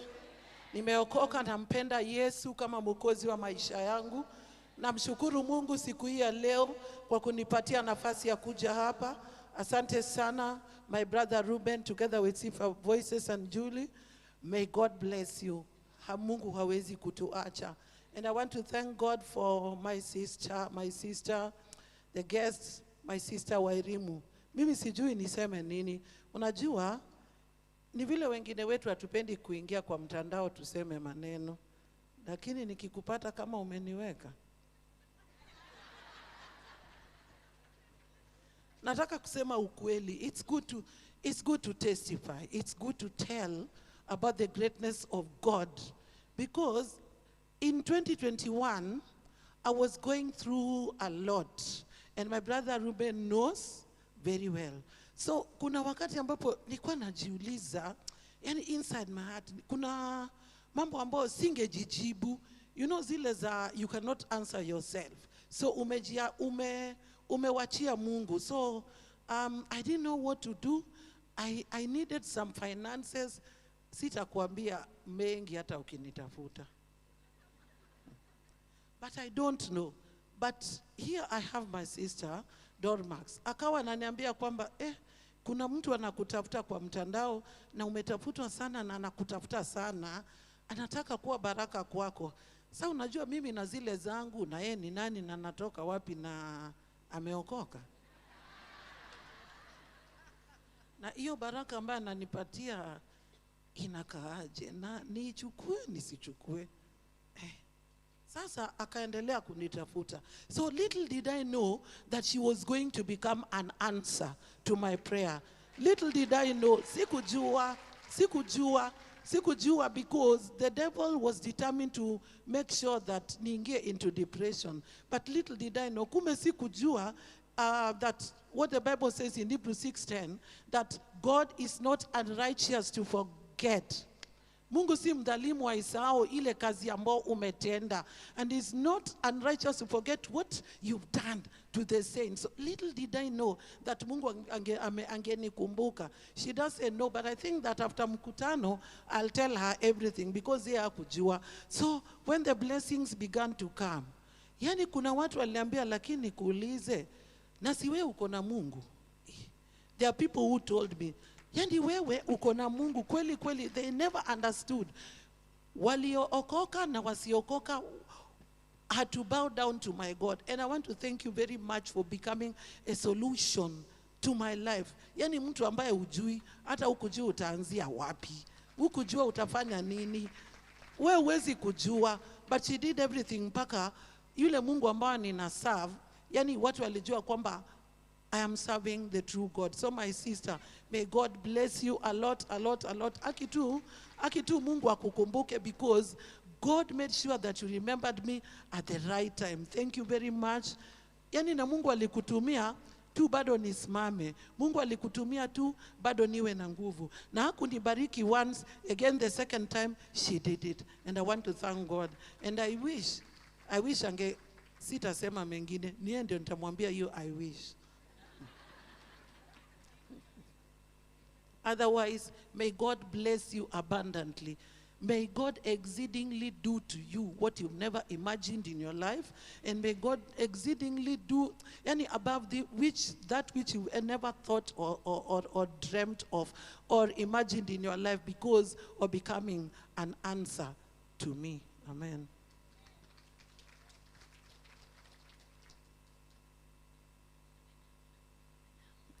So, the guest asked me to sing a song entitled Adam na Eva. That was her choice. I sang that song when I was in school. People retire from singing. I was in Form 6, high school, and Ruben was in Form 3. So that's when I sang the song, Thanks Be to God. Unanionaje? Kwani, do I look like hizo years 63 years?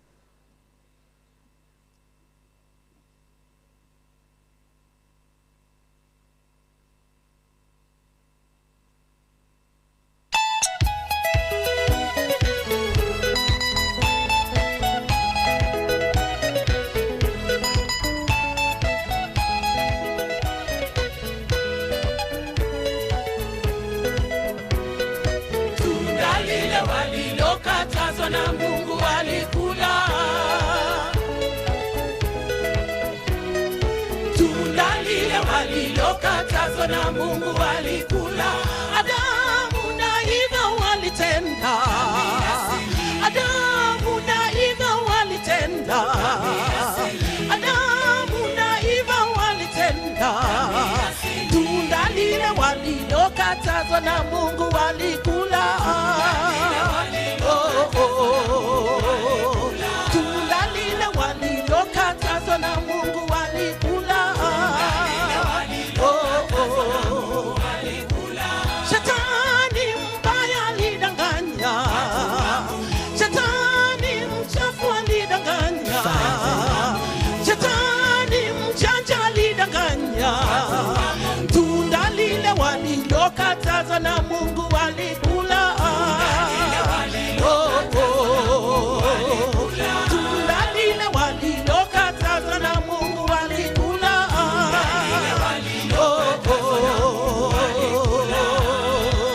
Chapia tu Yesu makofi, changamka, changamka.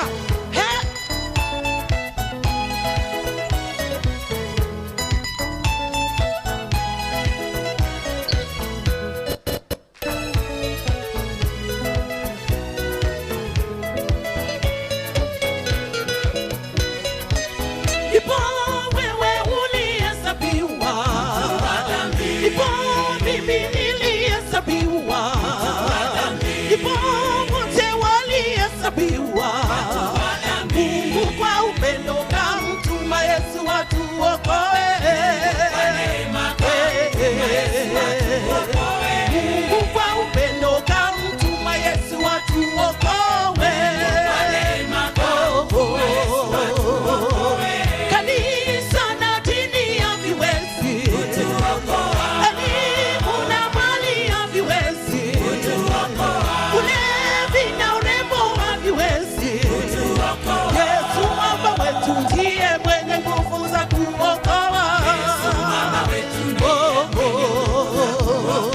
Yesu mwamba wetu ndiye mwenye nguvu za kuokoa. Piga Yesu makofi na vigelegele. Yesu ana nguvu za kukuokoa na kukuweka huru. Kama hujaokoka siku hii ya leo, mpe Yesu maisha yako. Yesu anakupenda. Shetani asikuache uende jehanamu. Leo ndio siku ya wokovu. Ewe ndugu, utakwenda wapi? Siku ya mwisho. Dada yangu, utakwenda wapi? Siku ya mwisho. Mama yangu, utakwenda wapi? Siku ya mwisho. Baba yangu, utakwenda wapi? Siku ya mwisho. Kwani unaweza kupotea? Siku ya mwisho. Huwezi kumwona Bwana Mungu. Siku ya mwisho. Uje kwake Yesu akuokoe umuone Mungu. Yesu anakupenda, usiende jehanamu. Uje kwake Yesu akuokoe umuone Mungu. Ndio siku ya wokovu. Uje kwake Yesu akuokoe umuone Mungu. Uje kwake Yesu akuokoe umuone Mungu. Uje kwake Yesu akuokoe umuone Mungu. Uje kwake Yesu akuokoe umuone Mungu. Amen. All the glory goes to God. Isaiah 42:8, I am the Lord, that is my name. My glory will I give to no other, nor my praise to graven images. Ongezea Yesu makofi, ni yeye tu. Amen. Second song that I'm going to sing, by the way, ni Ruben ndiye alipiga huo wimbo. Hakuna Mungu mwingine, yeye ndio. He did it.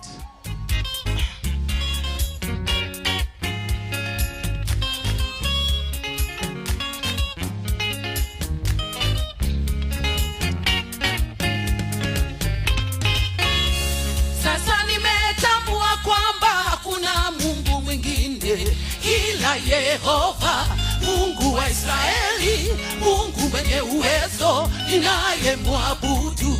Pokea utukufu, pokea heshima, pokea uweza, Muumba wa vyote. Pokea utukufu, pokea heshima, pokea uweza, Muumba wa vyote. Hakuna Mungu mwingine ila mbinguni, hakuna Mungu mwingine ila duniani, hakuna Mungu mwingine ila, hakuna Mungu mwingine ila Yehova. Piga Yehova makofi, makofi, makofi, makofi. Mungu, njia yako iko katika kisulisuli na tufani na bahari na maji mengi. Unatenda mambo mengi yasiyoweza kutafutikana. Amen. Itaendelea tu, inaendelea. Sasa nimetambua kwamba kweli kuna Mungu mmoja, Mungu wa Ibrahimu, Mungu wa Isaka, Mungu wa Yakobo, Baba wa milele. Wewe ni kimbilio, wewe ni ngao yangu, wewe ni jabali, wewe ni boma langu. Wewe ni kimbilio, wewe ni ngao yangu, wewe ni jabali, wewe ni boma langu. Hakuna Mungu mwingine ila, ninamuona hakuna Mungu mwingine ila, anainua hakuna Mungu mwingine ila, yuko juu Yehova. Piga Yehova makofi, makofi, makofi, makofi. You're the King of Kings and you're the Lord of Lords, oh God. You are the dreaded warrior. You can never be defeated in any war. Invincible, insurmountable, oh God. You do great impossibilities. Nitakapomaliza kazi yangu humu duniani, Baba tanambia, mwana karibu, mwana karibu. Umefanya vyema, machozi nitapangusa, huzuni nitatoa. Karibu we, karibu we, karibu we, karibu we. Umefanya vyema, karibu we, karibu we, karibu we. Umefanya vyema. Hakuna Mungu mwingine ila, hakuna Mungu mwingine ila, afananishi hakuna Mungu mwingine ila, yuko juu Yehova. Chapia Yehova makofi, makofi, makofi kwa Yehova. Nani kama wewe Yehova? Umempata uzima bawa mazuri, anapaa angani kwa akili zako Jehova. Akili zako hazina mpaka. Wewe ni Mungu wa miungu. Sasa ninakushukuru wewe uketie juu sana. Umestahili kuinuliwa, umestahili shukurani zote, umestahili kusifiwa, umestahili shukurani. Pokea utukufu, pokea heshima, pokea uweza, Muumba wa vyote. Pokea utukufu, pokea heshima, pokea uweza, Muumba wa vyote.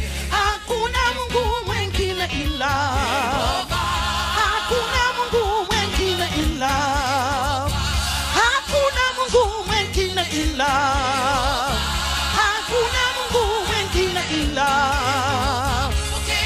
Utukufu wote, heshima yote yote, uweza wote wa vyote. Utukufu wote, heshima yote, uweza wote wa vyote. Au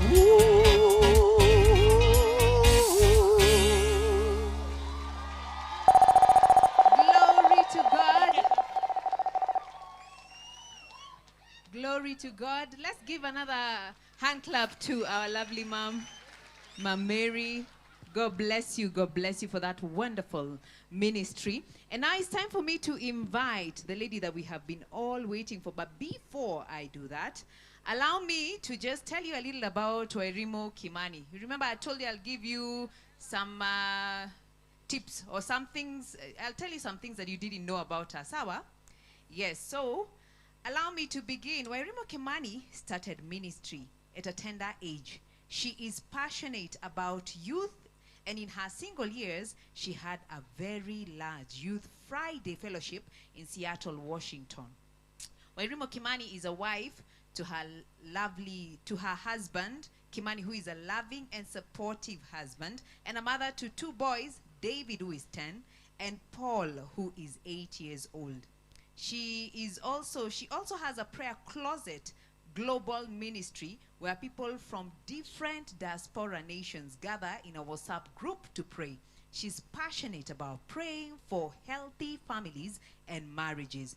Popularly known as the Goat Wives Chair, she is an entrepreneur with a healthcare company and is known for her hard work.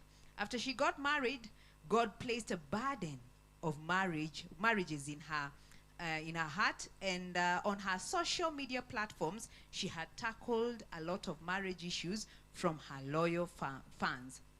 Last year, she came up with the idea of gathering of the Goat Wives event and opened it up to all women with the theme, "A wise woman builds," according to Proverbs 14:1. We thank God for her dedication and obedience that has gathered us all here. So kindly, let's be upstanding even as we welcome our lovely chair lady. Her name is Wairimu Kimani. Come on, let's...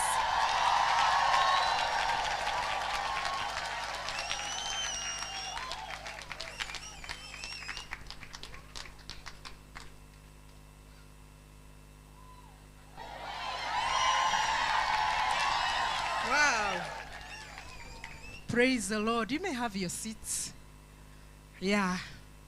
I am known to be a woman of very few words. Is that true? No?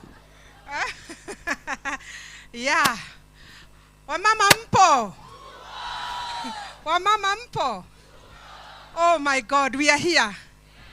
Praise the name of the Lord. Goat wife mwenyewe. Ndani ya nyumba ya Bwana. Shetani apende asipende.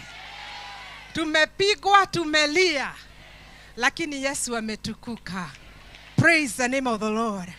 Boy, I tell you, we started this last year. It started like pretty much like an idea. And before I even go there, the reason why we started the Goat Wives Club is because there was an online war that was going on. We have a president called Eddie Derrito. Praise the name of the Lord. So Eddie Derrito, if you're watching this, come on, wave your hands and just love on her. Amen.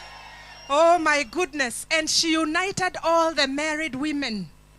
Yeah, she united us with one slogan, nothing but prayer. Amen. Nothing but prayer. And I remember I promoted her. I made her the Goat Wives Chair. And then I promoted myself into an assistant, a vice Goat Wives, vice chair. Amen. There was no election. There was no by-election. There was no nomination. There was nothing. Amen. Unajua hii maisha ni kujituma. Hii maisha ni kujituma. Praise the Lord. Never be scared of anybody. Haya tata ni wewe. Oh my goodness. Look at her. Oh God. Praise the Lord. Good to see you. Oh God.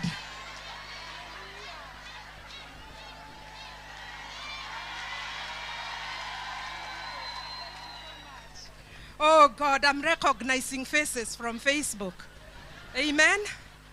Amen. Unajua mimi napenda kila mtu. I don't care how your reputation is or the opinion that people have formed on you. That is not Wairimu Kimani, because people have formed opinions on me. So whether people have formed an opinion on you, you become my friend. Praise the name of the Lord. And so, we started as an idea, and Eddie, all of us got united by Eddie under that slogan, nothing but prayer. And we said, you know what? She's going to be our president. And I made her the president. Then I discovered, because we have learned so much about her life, because it's an open book. Do we have followers of Eddie? And so she has inspired us with her life. She never gives up. Praise the name of the Lord. Nikaona hiyo title ni ndogo sana. Tukamfanya president. There was no election. There was no by-election. We just decided to make her our president. Alafu mimi nikapanda cheo ya chair. Amen? Shetani apende asipe. Sasa mimi ndio chair. I just wanted to clarify that, because sometimes I get asked, who made her the chair? And it's Eddie.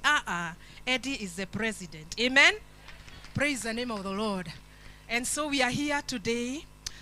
Before I say anything, I met a mother on TikTok. I don't know whether she's here. Ako hapa?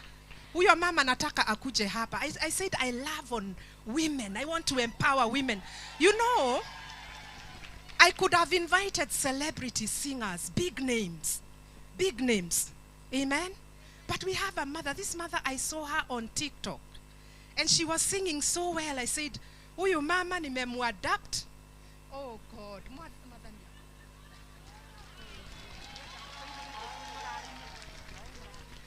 Sasa mami atatuimbia wimbo.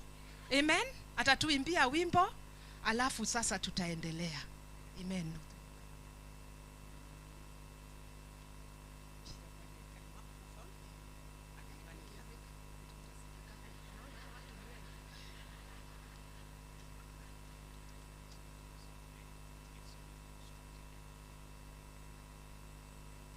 Bwana asifiwe. Mwathani arogocwo. Hallelujah. Hallelujah. Yugagwo ni aria moima. Mwathani arogocwo. Ndejikua iguru ni tondu wa Ngai, no ti tondu wa mundu, na ni tondu wa tha cia Ngai. Mwathani arogocwo. Ni nyenda Ngai muno tondu wa kunyenda mbere ya ndimwende, ona akinjagia mbere ya ndimucarie. Mwathani arogocwo. Wa mbere ngucokia ngaro ni tondu wa ndungata ino ya Ngai. Niyo abere nyambe ndimwire ndithiaga handu oro uguo. Mwathani arogocwo. Thiaga tondu Ngai ni ende. Mahinda maria nie ndeiguire ndi TikTok, ndamakire muno tondu undu ucio ndukoragwo ati ndinaguo muno. Mwathani arogocwo. No ndathiete mathiko. Mwathani arogocwo. Na mathiko mau ndathiete niho ndainire rwimbo ruu. Mwathani arogocwo.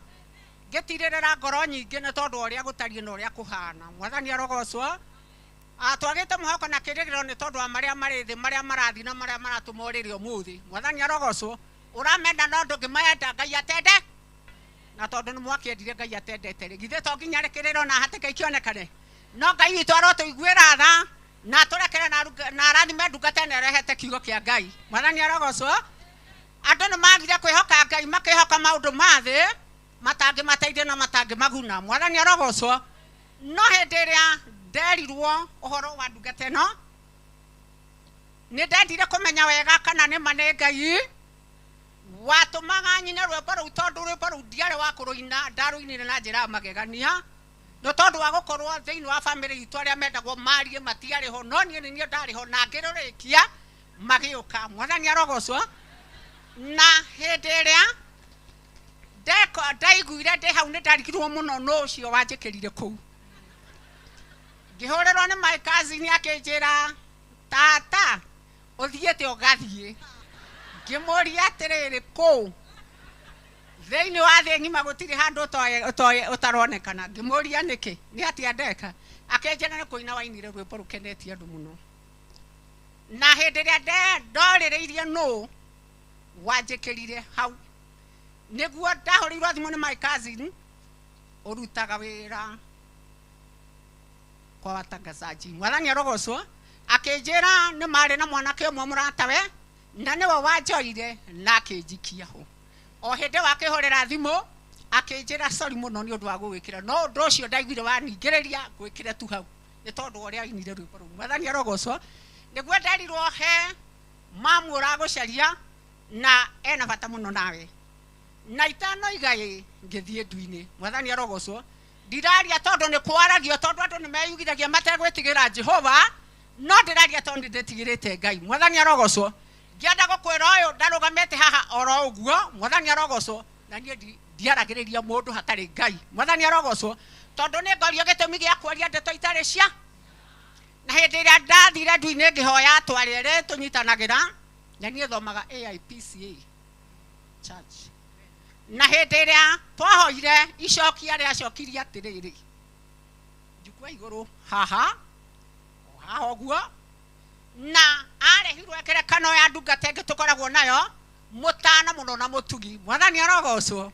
Mũkeni na mwendi andũ mũno. Mwathani arogocwo. Na mwendi Ngai mũno. Mũhunjia. Mwathani arogocwo. Mwerwo take. Mwathani arogocwo.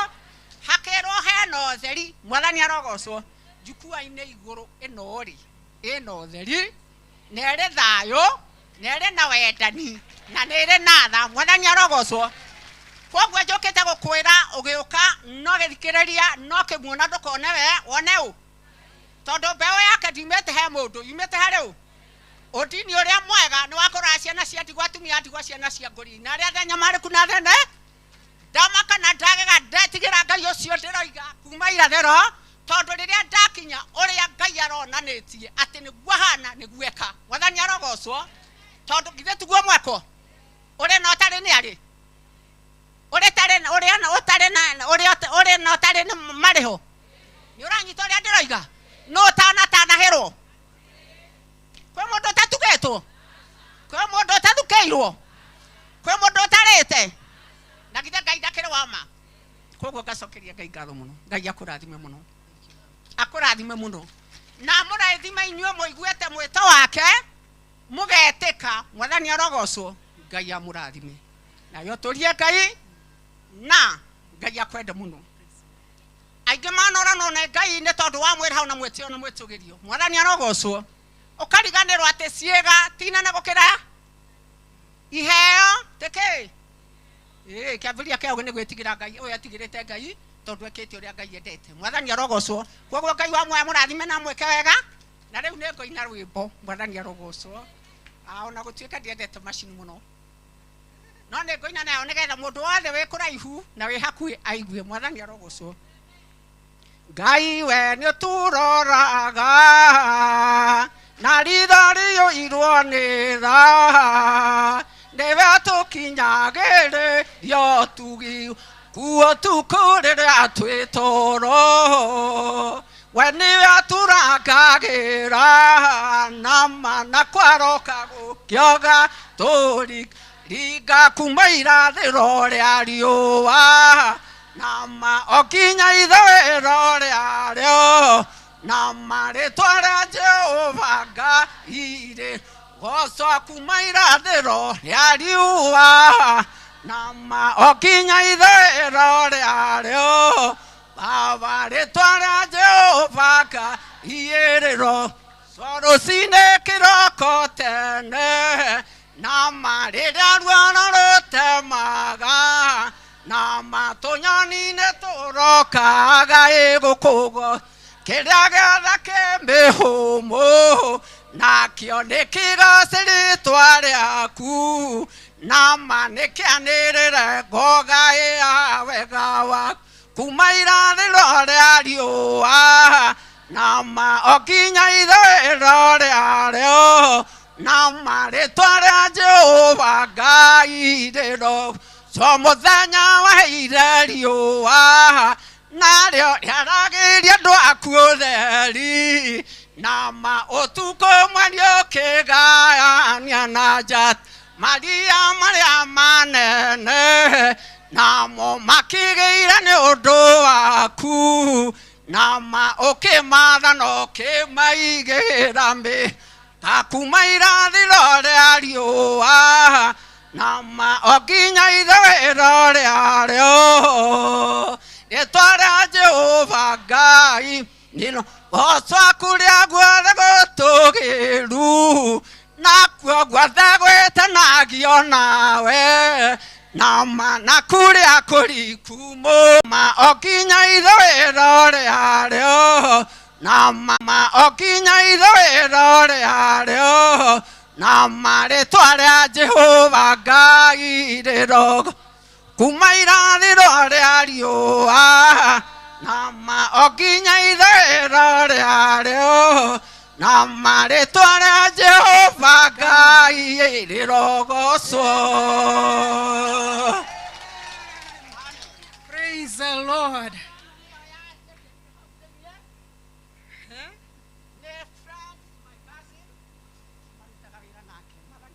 Amen. Praise the Lord. Amen. Amen, ma'am. Praise the Lord. Praise the Lord. Praise the Lord. Amen.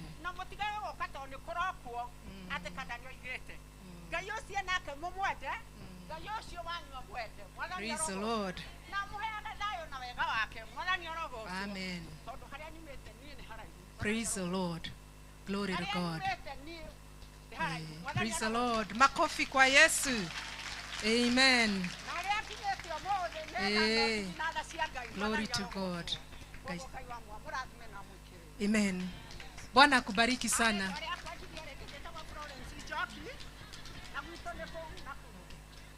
Amen. So, yeah, ma'am ameongea mambo mingi na let the Spirit of the Lord help you because she said a lot of things.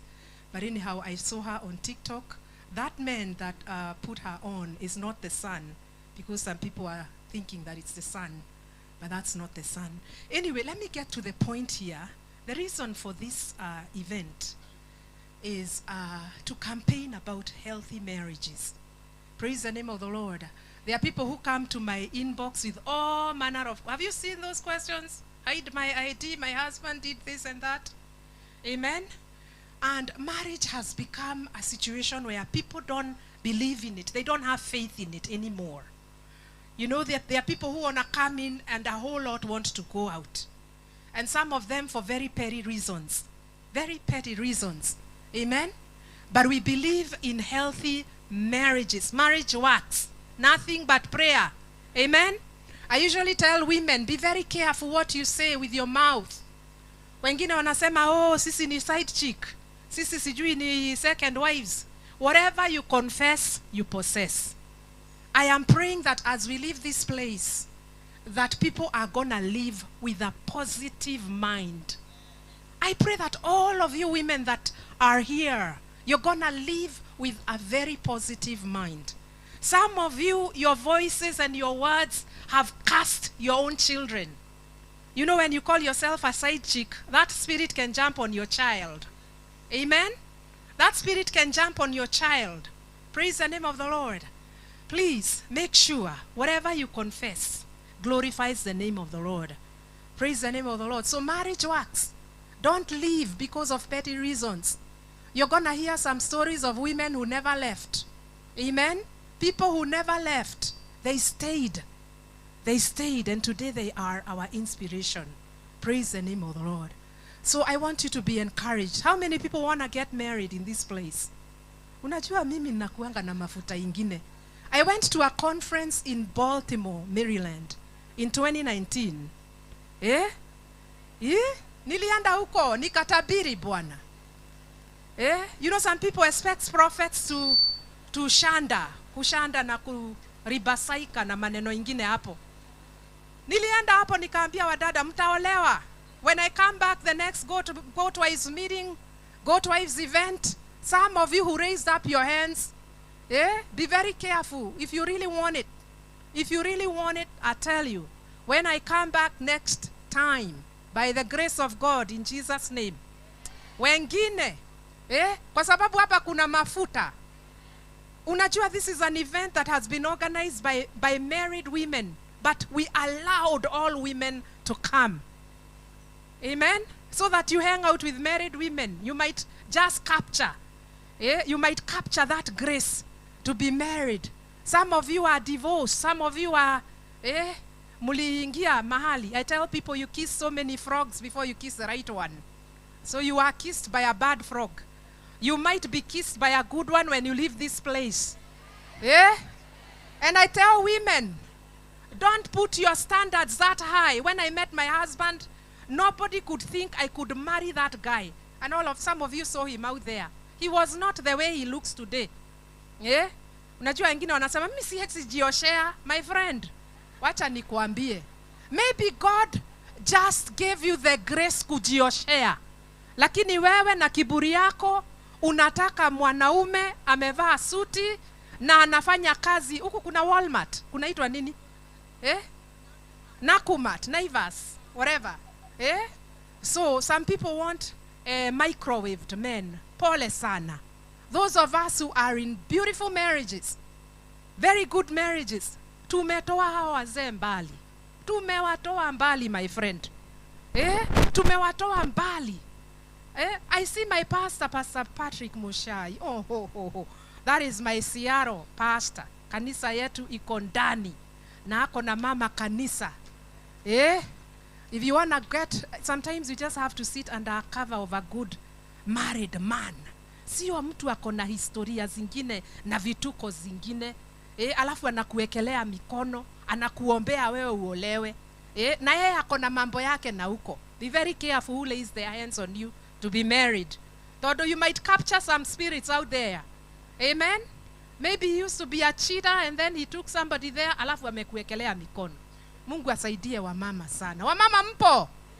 Amen. I don't want to say too much, but this campaign, we are not here to, because there are men who are saying, what are you going to go and teach our wives?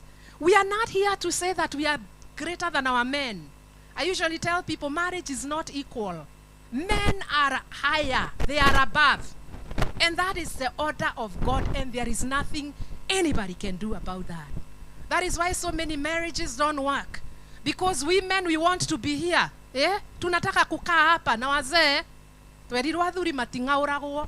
You don't just go commanding your man and treating him like your child. Praise the name of the Lord. We are here to say that we have to follow the order of God. That men are the heads of the families. Whether you have a business, hata kama wewe ni millionaire na bwana yako ni anafanya kazi kwa mjengo. Don't sit on him because he has less money than you. We are here to just remind people that our men are the heads of the home. It is that simple. That is the simplest formula in marriage. In order for a marriage to work, make sure you put your man in his place. Put your man in his. Usimweke number 2 and you're not in the same level. Don't forget that. Unaanza kusema he has to submit. Pole sana. Pole sana. That is not the word. We men, we are the ones who submit. Amen. And when you submit and do and put your man in his place, boy, I tell you, he'll not cheat on you. Amen. He will treat you right. Praise the name of the Lord. That is why you know what? You cannot give what you don't have. That is why I'm here, because I know that they are beautiful marriages. Those who know me know my husband. They know my life. Amen. And God has done me well. And I pray that that grace that is upon the goat wife's chair, it will fall on you in Jesus' name. So what I will leave you with is that put your man in his place. And that man is the head. You will never be the head. Whether you have money, whether you have hips, whether you have looks, whether you have I don't know what, put the man in his place. Praise the name of the Lord. So today, we were going to have a panel. And I don't know how we are going to do that, because we are going to have some chairs here, but I don't know. Are we going to do that? Yeah, we are going to do that. And yeah, we are going to do that. We are going to bring up some chairs here. Our time is so much gone. So we are going to do what we are going to do very fast, because we don't want women to be late. Some of you are given permission by your husbands. There is a woman here who said, Wairimo, please, I am going to come to the goat wise meeting. Na mimi nimechapwa na bwana yangu for 18 years. Nimevumilia kichapo. And I don't want to say, niulize huyo mama ni mgani, because I don't want to put her in some situation here. But huyo mama aliniambia nimekaa kwa ndoa 18 years. Na nilizaliwa, I was thrown somewhere, I don't know where, I can't remember. And she was raised in a children's home. Okay? She was raised in a children's home, and then she eventually got married. And I was asking her, why would you stay in an abusive marriage? I don't have anywhere to go. Why? Because I don't even know my relatives. I don't know who they are. Praise the name of the Lord. You're just going to line them up over here. Yeah, all of them, like line them up. You're going to face the front. So, akaniambia, hakuna mahali naeza enda. Na kwa sababu mzee wangu ni mzuri, bado anasema mzee wangu amenisomeshea watoto na anatulisha, and he has provided a roof over our heads. Sasa hata akinichapa, I'm just doing it for my children. I am praying for that woman, and we are going to pray for you, that the Lord is going to help you, that the Lord is going to change your man, because he is able to do it. Nothing but prayers. Nothing but prayers. Prayers can change men. Prayers can change men. How many men, wives, their men have been changed by prayer? Inua mkono juu. Kama mume wako alikuwa ni dramatic, akabadilishwa na maombi. We know that prayers work. So be encouraged. Don't lose hope. Ati kwa sababu you are in a bad relationship, alikuzalisha akahepa. There is a man for you if you believe. Praise the name of the Lord. So we are going to call our panelists. We have Mrs. Wanjiru Kiama. Pigia ni makofi anapokuja kwa jukwaa. Amen. And we have Mrs. Eunice Mokuria atatuambia, and she is from Virginia. She is from Virginia, USA. I met Madam Wanjiru Kiama through Monica Kagoni, who wanted to be here, but circumstances zikafanya asikue hapa. But I met her through, and I started following her. And this woman, how many follow her on mnamsikilizanga? Oh my God, this woman is, she's a wealth of wisdom. And then we have the only gentleman, Kasisi rafiki yangu, Ruben Kigame. Praise the name of the Lord. He's gonna represent the men. Amen? Sometimes we need men opinion. Don't we need men opinion? Labda ametumwa na wazee wetu, alikuja atuambie kenye aliambiwa. Maybe we need to behave better. Atatuambia vile atatuambia. Na tuko naye mama yangu, Mama Mary Gitao. Praise the name of the Lord. This one has 2 citizenships in Kenya and in the USA. And so we welcome you, ma'am. Kuna mtu mwingine nimeacha? Amen. Praise the name of the Lord. We have Reverend Wamaitha Mbogua. Where are you? She came all the way from the UK. Amen. All the way from the UK. Amen. Praise the name of the Lord. Amen. And then I'm going to call the MC to take us to the next level. Amen.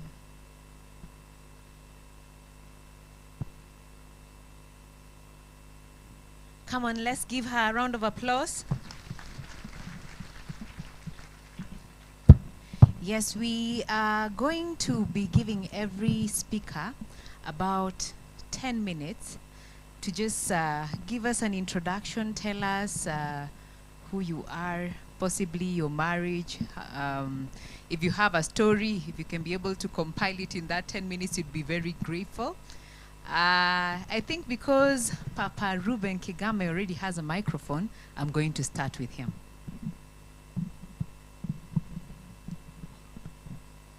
All right. Good afternoon again. Muriega. Now, I must begin by saying I was not sure why I was being invited here. Because when I saw goat wives, and I'm not one of them, I asked my sister, you really want me to come? She says, yes, we want a man's perspective. So, forgive me for being here, but I'm here with a man's perspective. The second thing I want to say is I came with my wife. the one that walked me up here. If you could stand, my dear. So I request you to face the audience, because what I needed to say is today is our 17th marriage anniversary. We've been married for 17 years, and it has taken the hand of God to do the 17 years. And we're still together, still going strong. I need to qualify that I don't look like 17 years of marriage, because this is my second marriage.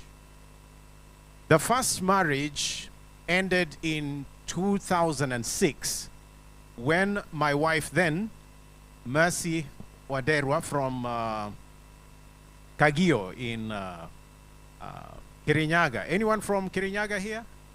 Oh, okay. So I married from your county. And the Lord called her home in a terrible road accident, unfortunately.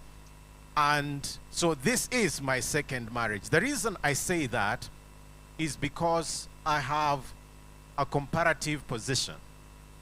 I've been married twice, so I can say some things authoritatively about two marriages. With the first wife, I had 3 daughters, now Gen Zs. And by the way, I was on the streets with them.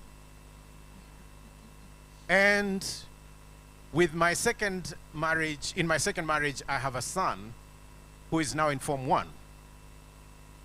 So in that whole mix, I actually have 4 grandchildren. Nimeona huku Reverend watu ni wachoyo na makofi, lakini ni sawa tu. It takes the hand of God to be a grandfather 4 times and to have 4 children and to be loved by 2 different women. I am blessed. The third thing I would like to say is that throughout my combined 32 years of marriage, there are things that I have learned, and there are things I still need to learn. I want to share with you some of those things I have learned as a man that might be helpful to you as Godwives. And so I'll only give you a man's perspective, because you already have a woman's perspective and many women perspective. You know, if I read the Bible, I find something spectacular about the life of David. You know, David is my hero, my model, the role model that I look up to. You know, because I also learn from his mistakes. And I look up to David because we share gifts with David. We share the gift of music because he used to play the harp and wrote a lot of songs that we still sing in the Psalms. But we also share because I'm interested in political leadership. You don't look like you believe it, but I am very interested. I actually ran for office in 2013 for Vihiga governor, and in 2022 for president of Kenya, although I was locked out. Now you know why I was locked out, so that you can learn the lessons of choosing wrong leaders. But that be the case, I look up to David and learn so many things, including marriage issues. I know that most of you may not know that David had several wives. A very bad example for his son Solomon, who perfected the art and had 700 of them. Be careful what you teach your children. And so I look at the first marriage of David and I am shocked. And that's where my lessons mainly come from. Who was David's first wife? Do you guys know? What was her name? Okay. She was Saul's daughter called Michal. Can you say Michal? In 1 Chronicles chapter 15 verse 28, David is bringing the Ark of the Covenant to Jerusalem, and there is celebration. That's when he dances until his coat falls off. There's so much worship in Jerusalem. But in 1 Chronicles chapter 15 verse 28 and 29, it says that as this was happening, Michal, David's wife, looked from a window. She was looking through the window. People are out celebrating, worshiping God. She was just looking. And it says there, and she despised him in her heart. Hello? Bado mko na mimi? Alimdharau kwa kumwangalia tu, akiworship Mungu, akifurahia Mungu, and so on. So I have a question for you. I have 10 minutes. I'll be done shortly. I have a question for you. Why did Michal despise David in her heart? Is it because he was a king? Is it because he was a worshiper? Is it because what David was doing in the streets worshiping the Lord was wrong? Okay, here is the second question. How many women in Israel would have wanted to be married to David, the king? In fact, let me ask it. How many of you would have wanted to be married to David? I'm sure privately many of you would have wanted to be David's wife. Now, so what would make a woman not join David in the streets, celebrating and worshiping God, peeping through a window, and then despising David in her heart? I would like to give you 3 things that I think had gone wrong, and then my time will be up. The first thing that I think was missing, that had gone wrong, is that there was no companionship between Michal and David. Companionship is friendship, urafiki. Huyu ni rafiki yangu, huyu bwana yangu ni rafiki yangu. Tunaongea pamoja, tunaambiana mambo. If you don't have friendship in a relationship, you'll grow apart. And sooner or later, what is going to happen? Wacha afanye mambo yake. And you feel you have close relationship maybe with your friends, your lady friends, maybe with some male friends, maybe with relatives. So you tell them more than you will tell your husband. You share more with other people than you share with, because there is no connection. God said, let me make him a helpmate suitable for him. Rafiki. If there is one thing to pray about, I think, as a goat wife, it would be for companionship. The second thing that I think was lacking was communication. I don't know how much the two of them talked. David was probably away many times on trips, state issues, maybe even worshiping. Like in this case, I don't know whether they talked about what was going to happen. If there was no communication, certainly this could have happened.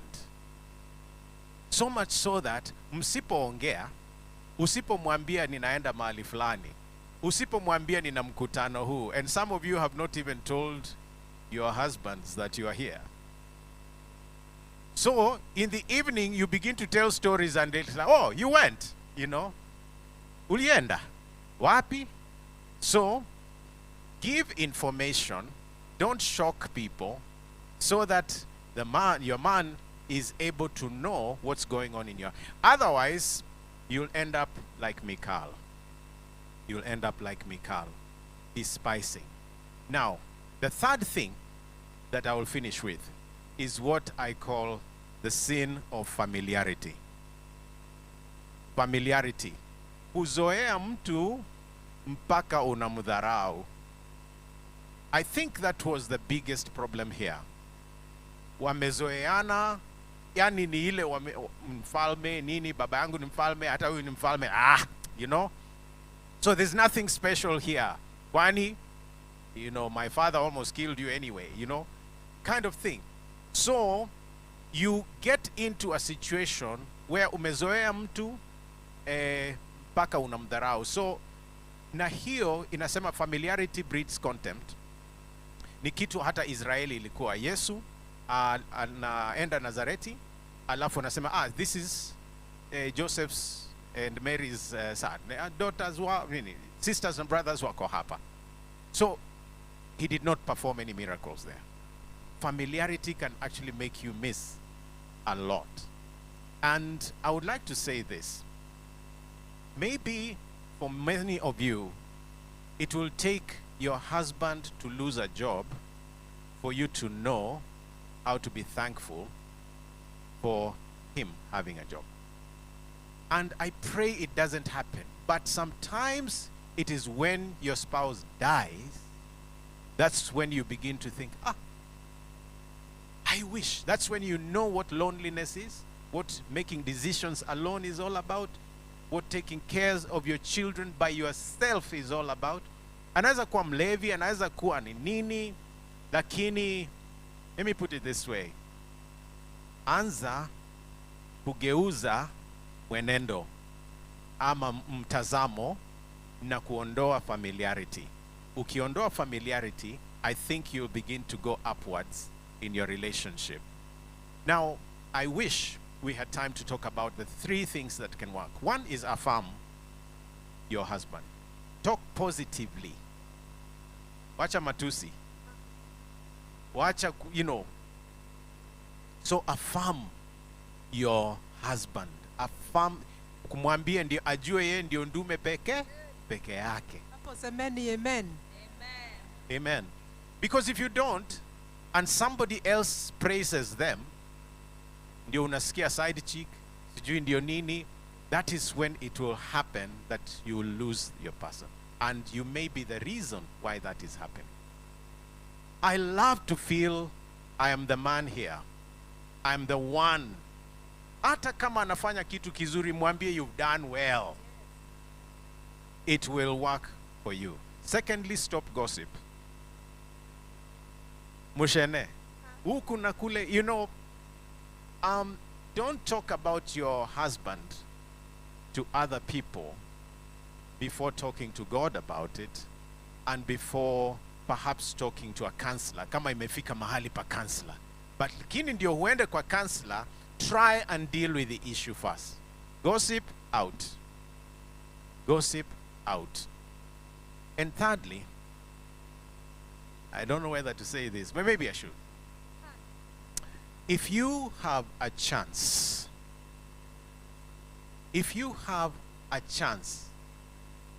learn to surprise your husband. Isiwe ni yeye tu ndio anakusurprise. You know, some of you have more money than them. Some of you know better places unaweza mpeleka siku moja. Hata we msurprise. Msurprise na food, msurprise na outing, msurprise na kitu. You will be shocked how that will change your life. Thank you so much. God bless you. Praise the Lord. That is beautiful. Put your hands together again, and wow. I didn't want to limit him, because it is important to hear a man's perspective. Labda ninasema labda alikuwa ametumwa, and I really thank God because he has shared some very powerful nuggets for us wives. Amen. Tuache mushene na tuache matu. Tunajijua huko. So before we hear from, he mentioned about widows, that sometimes it takes a loss for you to really understand, you know, how life is, especially without a husband. I'm going to give Wamaitha Mbogwa because from the UK, because she's a little bit in a hurry. Please don't take too much time. Wamaitha, I want you to share about being married, a goat wife married to a pastor. And the reason why I'm saying that, is there anybody married to a pastor here? Anybody? Mikono juu? Now we know we share these men with our congregations. Yeah? Na saa zingine sisi mabibi, hata tunataka kuhamia huko. You know what, Pastor Ruben? Some people, women here, they spend more time in the church than with their husbands. That is why the side chick comes in. Because the wife is not there as a helper to take care of her men. Sasa wewe umeenda huko, unapika uji kwa pasi, sijui mko na huko, umeenda maombi, your first church is your home. Praise the Lord. That is why so many people have lost their marriages. Kwa sababu you've put another man in front of your men. Did you hear what the man of God said? Put your man first. Affirm him. Buy him gifts. Encourage him. You know, men really go through a lot. They don't tell us. Our husbands sometimes don't tell us what they are going through. Lakini yeye anajikaza hapo. So wewe kasisi wa Maitha Mbugua, tuambie hiyo maneno ya kuolewa by a pastor. And you are a pastor too. And tell us. Just go ahead. God is good. And all the time. My name's Pastor Wamaitha Mbugua.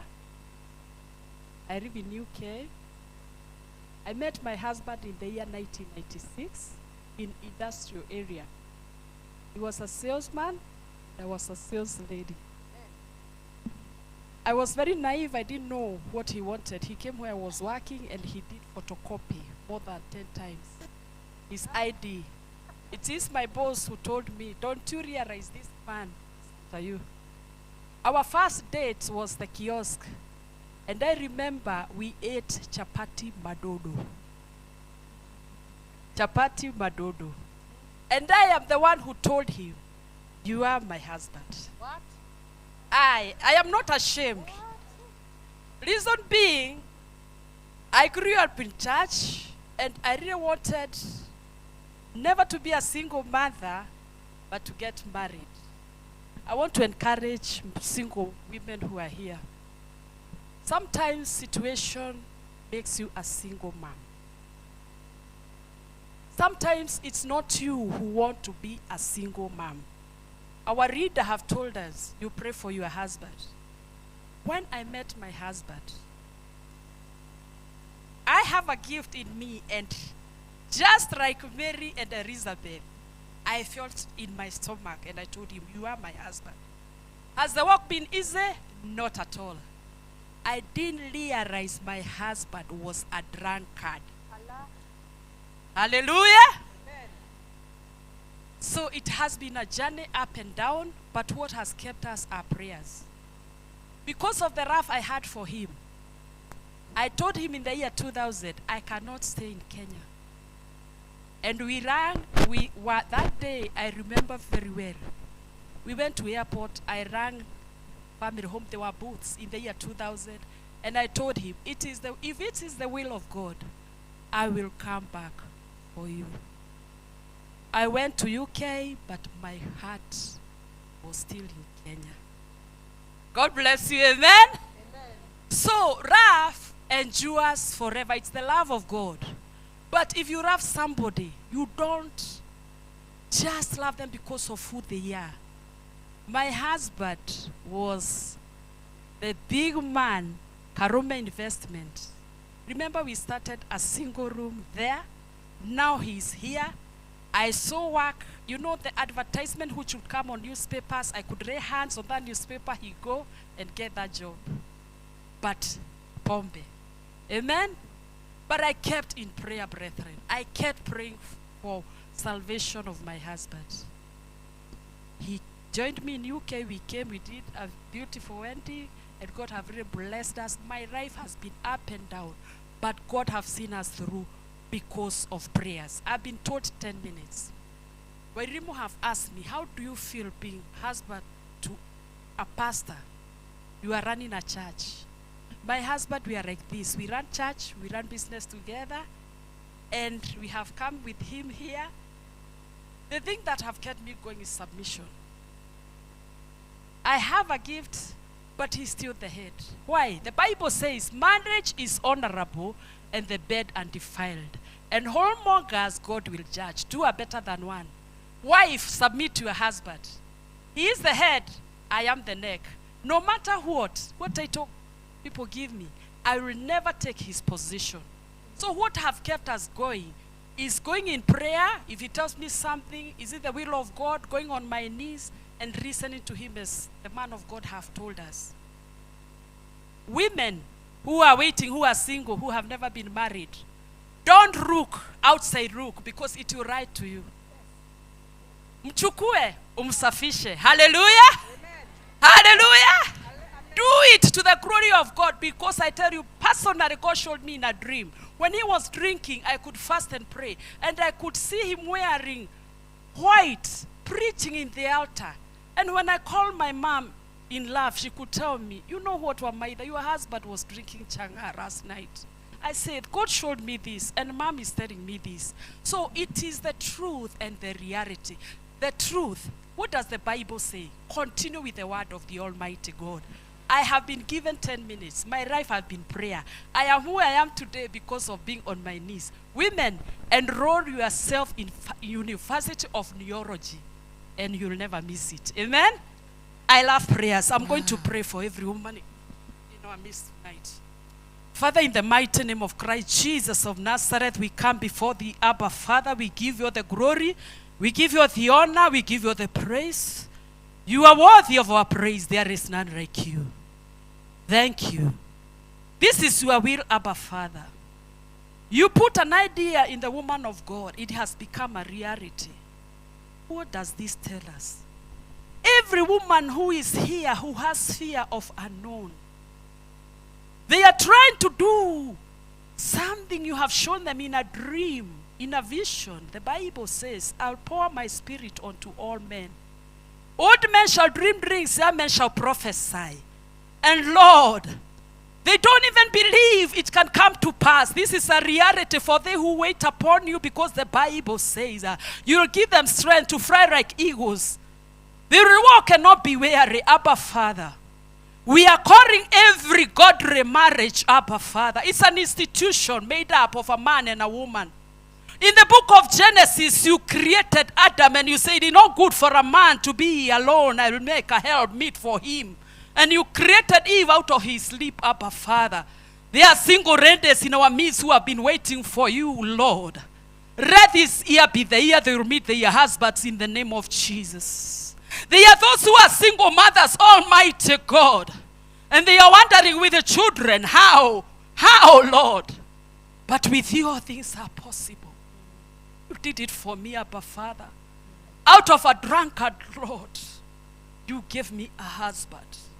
Help us to persevere and to cry like a woman in labor, to travel till what you have shown your children come to pass for your own glory.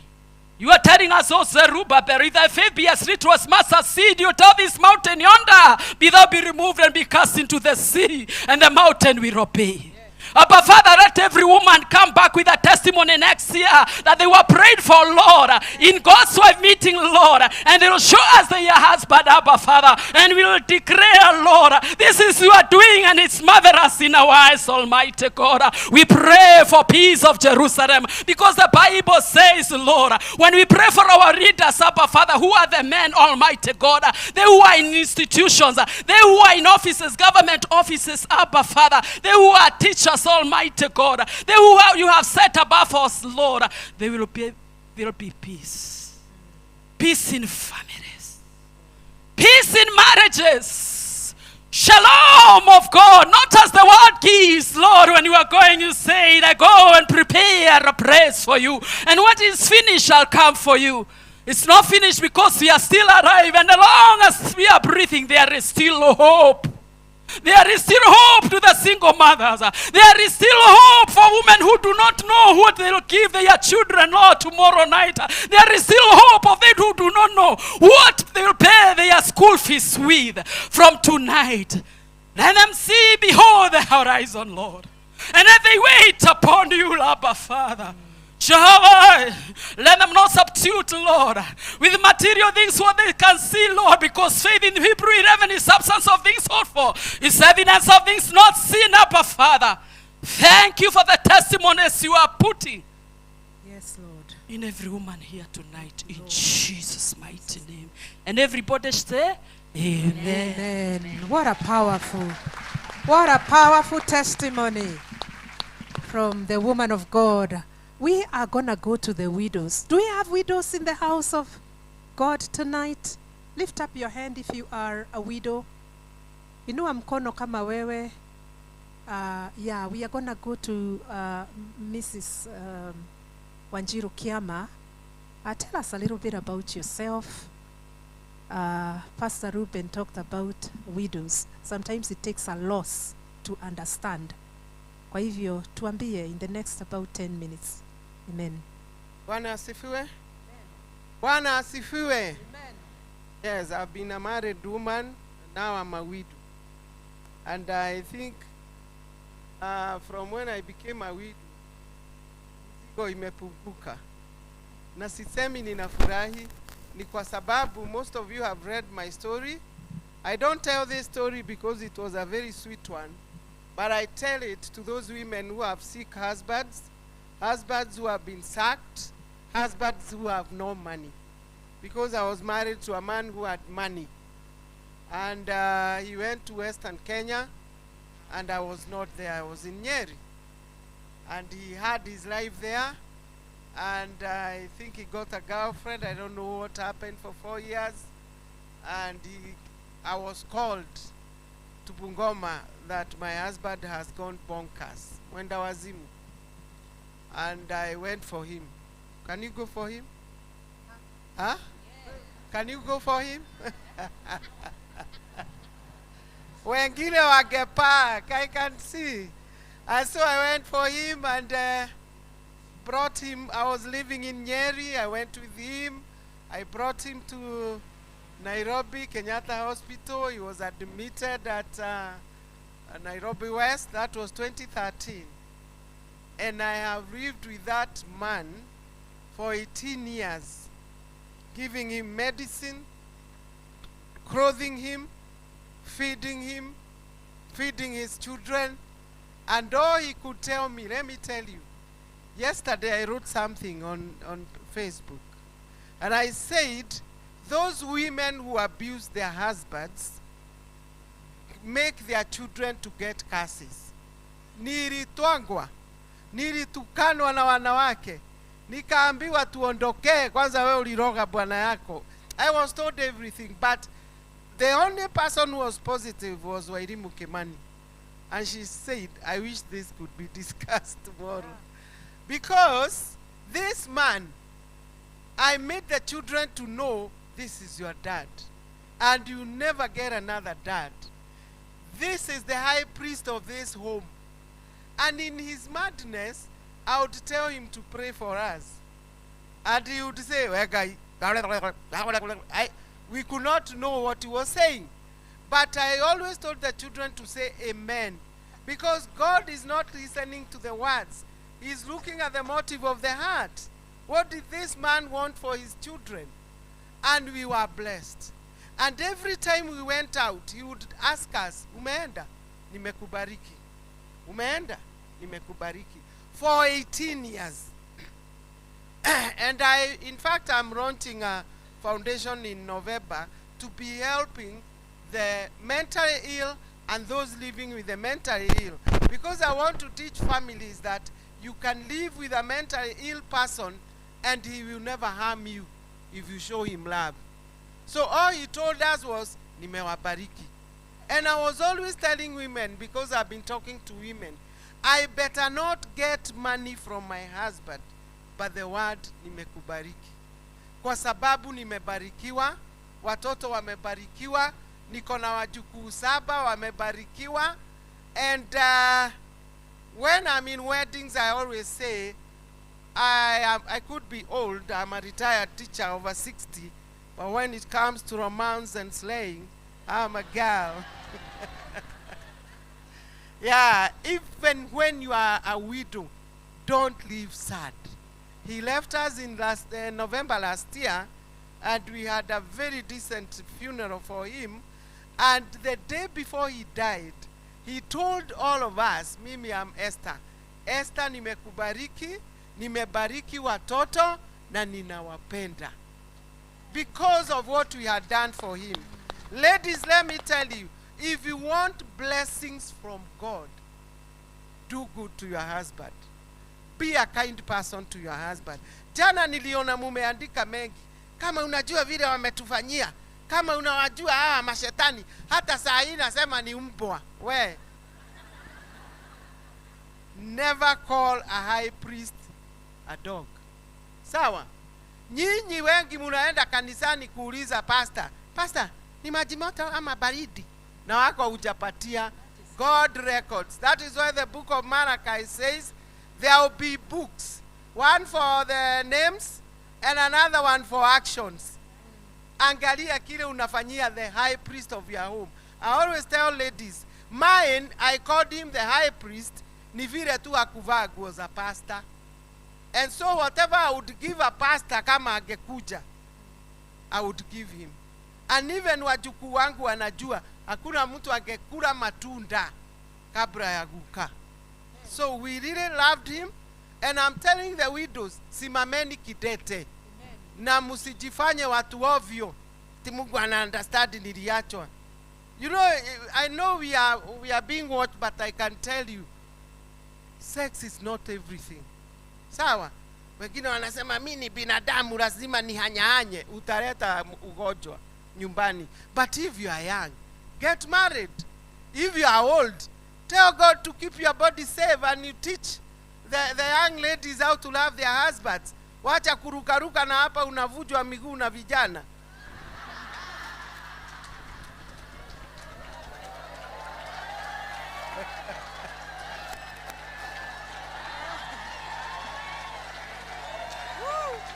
Ati kwa sababu umepata ka Ben 10. Hapana. Utaimbiwa hiyo, anguka naye, utaangushwa.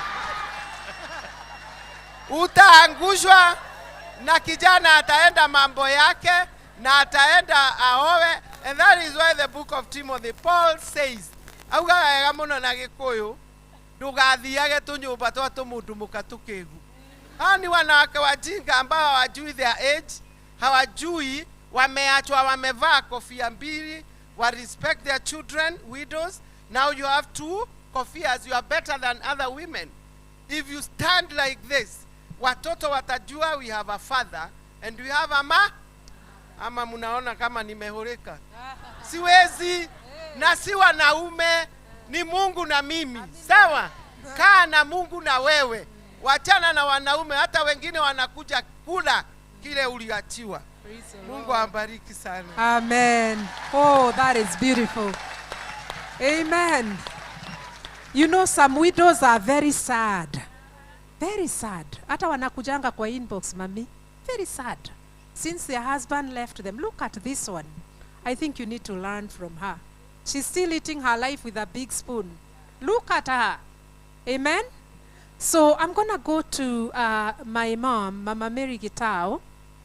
This woman of God is the one who gave me away when I was getting married.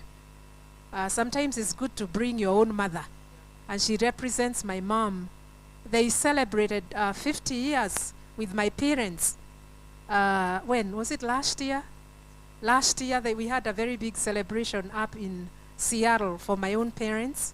And they came all the way from Kenya to celebrate together with us. Now, as you tell us a little bit about yourself, our theme tonight, A Wise Woman Builds. I really want you to connect what you're going to tell us with that. Because we are going to ask all of us that a wise woman builds. So as you share your own testimony in 10 minutes, connect it with that and tell us what that means and how you understand that. Proverbs 14 verse 1. Praise the Lord. Hallelujah. As you heard, my name's Mary Gitao, and the only enemy I have in this world is Satan, because Jesus Christ is my Lord and my Savior. And I have seen the goodness of the Lord being in Christ Jesus. Today I stand, having been married for 51 years. I have never packed to go back home. Not because my husband was so good or myself I was good, but because of who was the center where we were revolving.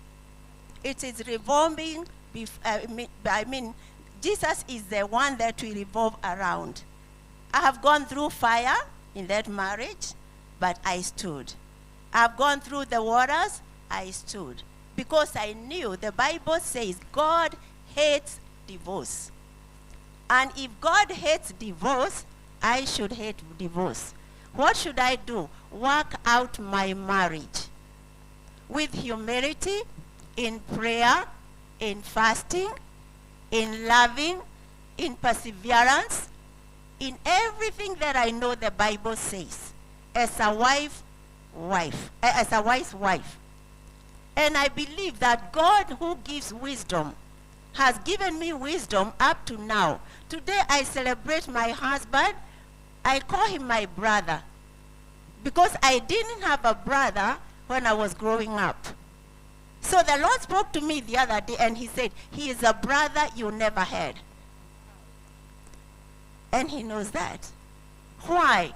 Because we have put Christ to be the head. My husband was not born again, but by the grace of God, he got born again. I believe he saw me. The Lord heard our prayer. I have gone through battles. I had my son, my third son. I have 3 sons and 1 daughter. They are all grown-ups, as you see me. I have 6 grandkids. One of my sons was a drug addict, a real one. And I was in the ministry. I was in the deliverance ministry, preaching, praying. And coming home, my son was just a nut. But let me tell you, love covers a multitude of sin. I never cursed my son. No matter how he was drunk, no matter how he behaved, no matter where he went, when he came home, I always gave him a plate of food. And he would look at me and weep and say, thank you, Mom. That's what love can do. I have never cursed my children, whether they are drunk, whether they are what. The Lord gave me the grace to love the unlovable. And the love starts with God because God is love. And if I love God, why would I not love my husband who was not born again? Why would I not love my son who is the seed of my womb, who was sleeping anywhere, having drunk changa, whatever you call it. And one time I remember somebody said, I will know that you preach the true gospel when your son so and so will be born again. Tell me how you would feel. I didn't feel anything because I'm not the one who saves. But I knew that God whom I serve, God that I pray, is able to change things. Do you know my son today is in America? Clap for Jesus. I am a testimony of a mother persevering, loving. I was the talk of the village. I was the talk of everybody. She preaches, but her home is a wreck. Let me tell you, my sisters, my daughters, because you are young, this is the time that you need to turn back to God and turn your troubles to God, with or without. I did not marry my husband because he had anything. He had nothing. We started from scratch, and we have seen the goodness of the Lord. So don't look for things that are out there. Look unto Jesus. And when you look at Jesus and you believe and trust him, the Bible says, do not lean in your own understanding, but in everything acknowledge God. When you acknowledge he is the center of everything, he will change your man. He will change your children. He will change your home. He will be glorified. It's not about you. It is because of him. Praise the Lord. I pray that the Lord, you change your life. The pain you have gone through, I've gone through pain. I have cried. I have knelt. I have called upon the name of the Lord. I have been despised. I have been told everything. But today, I see the fruit of my prayers, the fruit of faith, the fruit of patience, the fruit of trusting God for the impossibles, that he can turn. All my children are married. They are in good position. My daughter is married. Who would have done it if it were not for the Lord? So never give up. That is what I can tell you. As this age I'm living in, I can say, you are Ebenezer. God is God and he doesn't change. You are the ones who has caused God not to work in your lives. Because without faith, you cannot please him. And if you don't trust him, you trust your man, you trust anything else, it will not work. But God works where there is faith. You trust him, you rely on him, and he will do everything for you. So today I am happy. I see the fruit of my labor. I see what God has done. She is my daughter. Her mom and I went to college together. So I have seen her being born. She has grown. Whatever she is telling you, I have seen her grow. This is a woman. I rejoice. She's the age of that son I'm talking about. So I know that prayer works, and God can change everything. Thank you for inviting me and letting me share my testimony about your brother. Amen. God bless you so much. Praise the Lord. You know, the son is called Charlo. And boy, oh boy, that guy has come from far. Na naongeanga wewe wacha hiyo. To this day. Amen. But God has helped him. And we thank God because it's a testimony. Pastor, my pastor from Seattle. He is my pastor back home. Tunaendanga kanisa moja. A wise woman builds. What do you understand with that as a pastor? Amen. Bwana asifiwe. Amen. Before I come to that, I just want to introduce my wife. She's there. Amen. Tafadhali simama. Amen. Salimia. Amen. Amen. And I also want to thank God for this meeting. We have prayed for this meeting, and we have fasted for this meeting, and I can see what God can do. In fact, I didn't know the theme is nothing. Asante. Yeah, I didn't know the theme is nothing but prayer. The slogan, nothing but prayer. Amen. So it's a real thing. Prayer do work. Amen. I've been married to my wife for 15 or 16 years now. And we really thank God for what I've seen and in marriage. When I look back to the way I was before I got married, because I'm speaking from the perspective of men, amen, as we have heard from Ruben Kigami. I really thank God for meeting Ruben also once again here. It's a privilege. I really love the songs that he sings so much. Amen.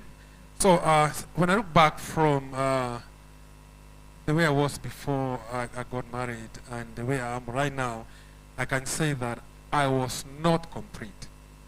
Because a man, for sure, is not complete without a wife. There are so many things I could not do. And when people come together, for sure they build. I have my own ideas. She brings her ideas. We build the marriage, because marriage is like a war. The enemy will always try to bring down the marriage. So marriage can only be built by the effort of the wife and the husband. Amen.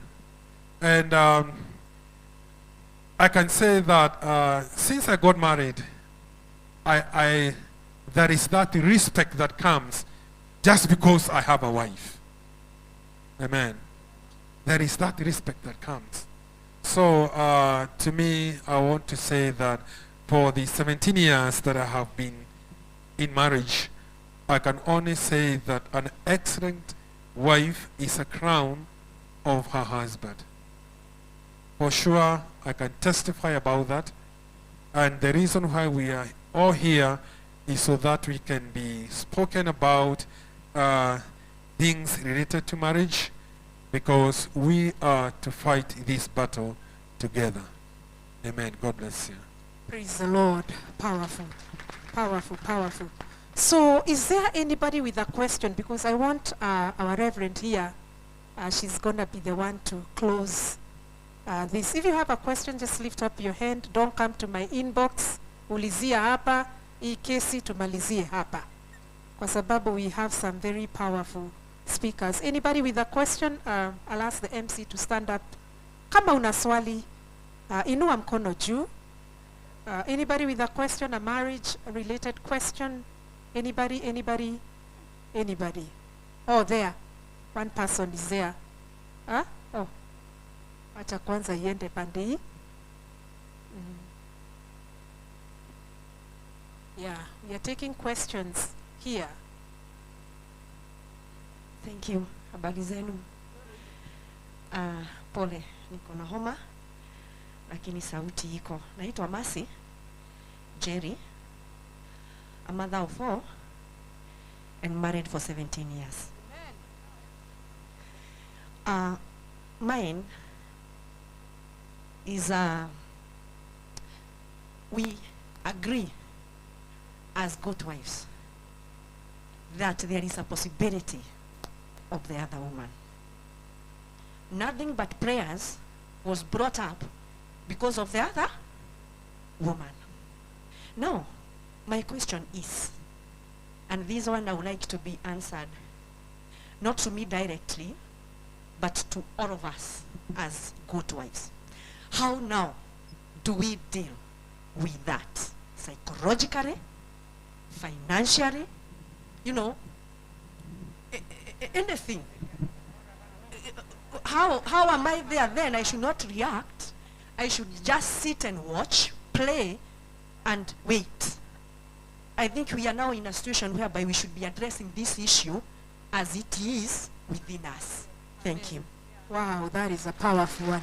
I'm going to ask Mama Wanjiro Kiama to answer that. I think every woman should put a tag, I am the best. Sawa? Ukijiwekea I'm the best, and when your husband comes home, don't mention the other woman even if you know her. Because unamuongezea boga points. Of course your husband anaona unamuogopa. And so when you add boga points, kesho ataenda. I always say marriage is like a relay. Don't allow your baton to be taken by another woman. Make the best food for your husband. Give him the best sex. Unajua hao wanawapelekea mili kama sadaka ikipatiwa pasta. Hata wewe shindana. Shindana na wao. And I'm telling you, you are going to be the best. And many husbands have gone home to apologize to their wives. Akimuuliza nilikuwa nafanya nini huko na hiyo ghost. Lakini ni bidii yako. Wacha kukaa nyumbani na t-shirt inasema kava kaboko. Yeah. Uvae vizuri. Don't wear ukimwi huua unamfanya aende. And you know the side chicks wanavaa hata wanaacha the whole thighs. Na wewe unafunika yote na dera. Utashindwa. So ni mashindano. Wacha kufikiria. Always tell yourself, you have seen me on my episodes. Nikisema, wherever I got my husband with a girl, I would buy them a drink. Okay. Yeah. Because ukipigana, you'll be called the woman who fights. Lakini ukituma, kesho hata kuwa juu utatokea wapi. Amen. Usipigane. Use that energy to pray. Amen. Praise the Lord. I want to ask a question, and I'm going to ask you to give the mic to Mama Mary Atieno. Hapa, patia mama yangu microphone. I want to ask Mama Mary, can you talk about modesty? Kwa sababu mimi niko na vita na wamama ambao wanavaa nguo vibaya katika madhabahu ya Bwana. Mnanionanga huko? Because I've really gone through a lot of battles. You're going there with your thighs and your knees, and guess what? The pastors are not doing anything about that. Many pastors wanafanya tuone magoti, and you know men are visual. And men visual, we have men in the house today. So nataka mama atueleze, what is your opinion na wale wa mama wanavaa vibaya katika nyumba ya Bwana? I'm not talking about out there. Wacha wavae hivyo kwa swimming ama wavae huko kwa market, lakini katika nyumba ya Bwana ambapo kuna uwepo wa Bwana. Umesikiliza hizo sifa? Tumesikia sifa hapa. Can you imagine somebody exposing themselves so bad? Our men are not even focusing on us. Now they are comparing our knees with the knees of that worshipper mwenye ako pale kwa madhabahu. Ebu mama simama utuambie, wewe unaelewa maneno hii ya kuvaa vibaya? Unaelewa aje mami? Okay, nimeshangaa sana. I've also fought that war when we've been teaching about worship and praise. Imeleta vita because kuna wengine wanakuambia ati Mungu ajali mavazi yako, ati Mungu anajali ile ambayo imetoka nini moyoni mwako. Lakini pia kumbuka kuna scripture ambayo imeandikwa I think in Matthew 12:34, pia out of the abundance of the heart ni very important. At the same time, okay, kile kinatoka roho yako, but out of the abundance of the heart, the mouth speaks and your actions come out also. So according to me, I always like, okay, the scripture that I always like quoting is in 1 Timothy 2, verse 9 to 10, where Paul says that let women dress themselves modestly. That is what the Bible says, that women should dress themselves modestly. And you know, there is a scripture where Paul says, I think that it is in Romans chapter 14, that kama kuna kitu ambacho unafanya na kinakwaza mwenzako na kinaweza kutoa mtu kwa Mungu, siuache. If there is something about inakwaza mtu, si ni vizuri wachana nayo, maana the Bible says that women should be dressed modestly.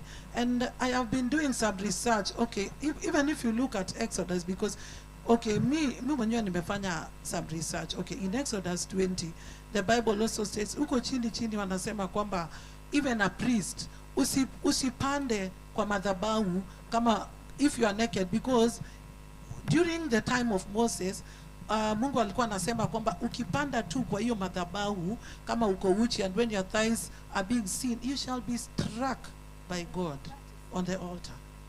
And then, as I was doing another research, kama could dress modestly ni vibaya.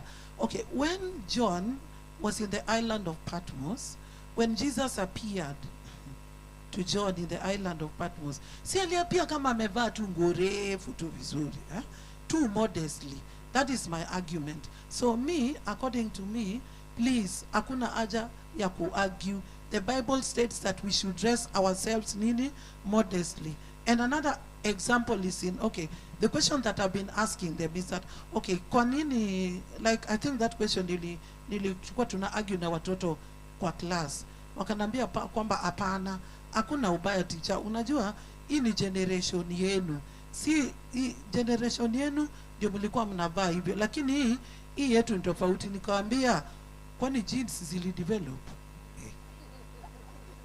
So I was asking one question.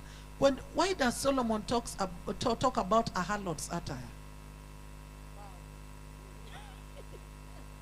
Why does Solomon talk about, kwa nini Sulemani anaongea juu ya mavazi ya kahaba? Which means that kuna tofauti ya mavazi ya kahaba na mavazi ya mtu ambaye anamtumikia Mungu. Check on your Proverbs chapter 7 carefully. Check on your Proverbs chapter 6 carefully. Check on your Proverbs chapter 9 carefully. Now during that time, akivaa hiyo attire, aivai mchana, anaivaa kwa giza. Alafu anakuja anasema, oh, the guy has just gone. So can you just come at home and we have some solace? So I was telling them that, which means that mavazi ya attire, yani the attire of a harlot or of a prostitute, ni ile ya kujionyesha na ni ile ya kujiwacha, ya kujiachilia. And let me tell you something. The Bible says that, unajua, wewe una cause wenzao kulust at you. Na wewe wacha nikuambie, if anybody lusts at you na ufanye mtu aende jehanamu, wewe pia utamfuata hapo tu. So ni vizuri tujivae vizuri, maana Biblia inasema kwamba kuna mavazi ya kahaba na kuna mavazi ya wateule wa Mungu. Kama wewe ni mteule wa Mungu, in 1 Timothy 2 imeandikwa ya kwamba let's dress ourselves modestly. Secondly, usifanye mwenzako aende jehanamu kwa sababu yako. And yet the same Bible, like my sister was saying that, yeah, in that drunkard year alikuwa anaona tu pastor ina. And you know, I was thinking about James. Yani yeye alikuwa anaona tu hii scripture ya Sam, pull out of the fire by force. Alikuwa anasema huyu ni drunkard, huyu nitamtoa kwa moto by force, through prayers, by force, by fire. So mimi naona kwamba my sister, hata wakikwambia mambo tofauti, hata mimi leo watapingana na mimi, but mimi naamini ya kwamba mtumishi wa Mungu ni yule mtumishi ambaye atavaa vizuri, utajifunika vizuri kwa utukufu wa Mungu, kwa sababu hata wewe katika mavazi yako make sure that unamtukuza yeye Mungu peke yake. So wakikupinga, mimi waambie mimi nimequote from 1 Timothy chapter 2 verse 9 to 10. Let me also give you a history, because when you are in Form 5 and 6 we did 1 Corinthians. Wakasema shida ile ambayo ilileta kitambaa ni kwamba in the city of Corinth there was a lot of immorality. So Wakristo walikuwa tu kama wengine. So Paul akasema in order to bring the difference, si wateule wafunge kitambaa, maana hao wanaume kahaba wakituona wanatuona tu kama watu wa kawaida. Then I've also been listening to some sermon that goes this way. Ati wewe mwanamke kama umeolewa, ati vaa nguo fupi, ati ndio mume wako atakupenda, ati wacha kuvaa ati magoti yako, ati utajivaa kama atutakuwa kama mzee. Mume wako kama anakupenda, atakupenda tu. Whether uvae refu, bado tu atakupenda tu, si bado utabaki tu na yeye. So my view is, instead of making pastors to sin, tafadhali tujivae vizuri, and let's stop kulaumu pastors, because even there was a time when I was also saying in class, kwa nini mnalaumu wachungaji ati wana last after people? Si nyinyi ndio mnaenda mbele mkiwa na nguo fupi, alafu ukienda mbele unaivuruta iende chini, na wewe mwenyewe ulijivaa vibaya. Why are you pulling that dress iende chini, and when you are leaving your house ulikuwa unajua? So my view is, wearing a short dress can cause a pastor or any minister to last. And let me tell you something, one day in our church, that one I'll tell the truth, hata hao wakinisikia watani support. Tulikuwa kwa mkutano wa wamama. It was in 1998, and there was a pastor from Arusha. And this pastor, when he came, kuna dada moja ambaye alikuwa amejivaa vibaya sana, na wachungaji wakajaribu kumwambia na akakataa. So huyu mchungaji ambaye alikuja alisema mambo ambayo asemeki. Aliandika tu note, akasema kwamba nendeni mkamwambie fulani, mimi simjui kwa jina, but endo mwambie kwamba hayo mavazi yake ambaye amevaa, those transparent clothes and whichever, imenifanya nimelast towards her in my heart, na imefanya nimetenda nini? Dhambi. So tukaja tukaketishwa wamama na wadada, tukamwambia kwamba please dress modestly, because mmekwanza yule mchungaji mgeni ametoka Arusha. Now can you imagine? Si tuliona haya tukaangalia chini. So si vizuri, tafadhali tujivae vizuri. If you want to be a true minister of God, please accept, dress yourself modestly. Sisemi modestly ni ile imepita magoti. Mi kama mi yangu tu inakuanga tu refu hivi kidogo tu, leo sijavaa refu, but wacha tu ipite tu magoti kwa utukufu wa Mungu. Lead the people to Christ. Na wewe pia Mungu atakubariki. So me, I've quoted mine from 1 Timothy 2, 9 to 10, Exodus 20, Revelation 1, when Jesus appeared, aliapia akiwa na nguo mpaka chini. Hiyo nguo ilifika mpaka chini. And even in the Bible, si watu wale ambao watakula the marriage supper, si ni wale ambao watu wamevaa hiyo fine linen. Unaona kama hiyo fine linen ni nguo fupi. I know. Amen. What a beautiful. Hata haina haja ya kuongezea. We are going to take one more question from that side, and then we are going to give Mama Eunice, kwa sababu masaa nayo imeenda sana, and some of you are given permission by your husbands, and probably were told, if you come after 8 p.m., utajua hujui. So we don't want to cause those accidents.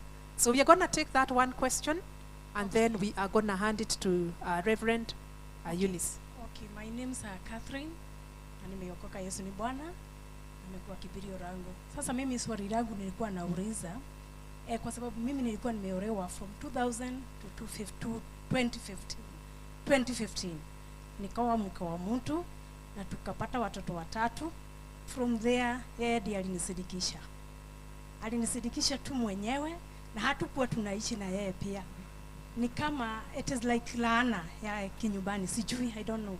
Lakini the time ilifika yeye mwenyewe akanisidikisha na nikamwambia it's okay, nitaenda kutafuta kibarua juu niko na watoto watatu na wanasoma. So nilikuwa nataka kujua kwa hao sasa watoto niko na wao, na ni mimi na I'm taking responsibility of my kids. Na moja amemaliza form 4, mwingine yako college, na mwingine yako university. Na praise the Lord. I am a single lady, kwa sababu hebu niseme for now I'm a single lady, kwa sababu si yeye alinisidikisha na akaniambia nitakuwa nikikuja kumwangalia, but from 2015 sijawahi muona na macho yangu, na nimekuwa nikingangana na watoto wangu, nafulia wa mama nguo, nafanya hiyo kibarua peke yake. But it is from last year I was okay, nilikuwa nafanya outside country, hebu niseme hivyo.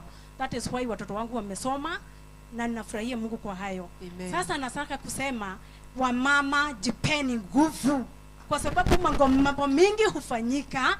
Mimi nimefanya mambo mingi, na nikikuja from where I came from, nilikuwa nafanya kazi Qatar, na nikikuja Kenya nikakuta sina hata shiriki moja, and I was having 420,000 in bank na sikupata anything. Nikakuja nikapata 0.38. Bwana asifiwe. Na niko na nguvu, na Mungu ananipea nguvu na anaendelea kunipea nguvu. Amen. Na sasa mkiwa na kazi mnanipea, mimi nafanya kazi ya kufua nguo. Amen.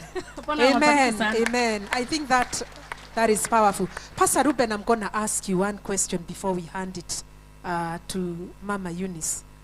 So it is said that every child needs a man, and especially the boy child. It is important for the boy child to grow with a male figure. The reason why I'm calling him a male figure, it can be a father.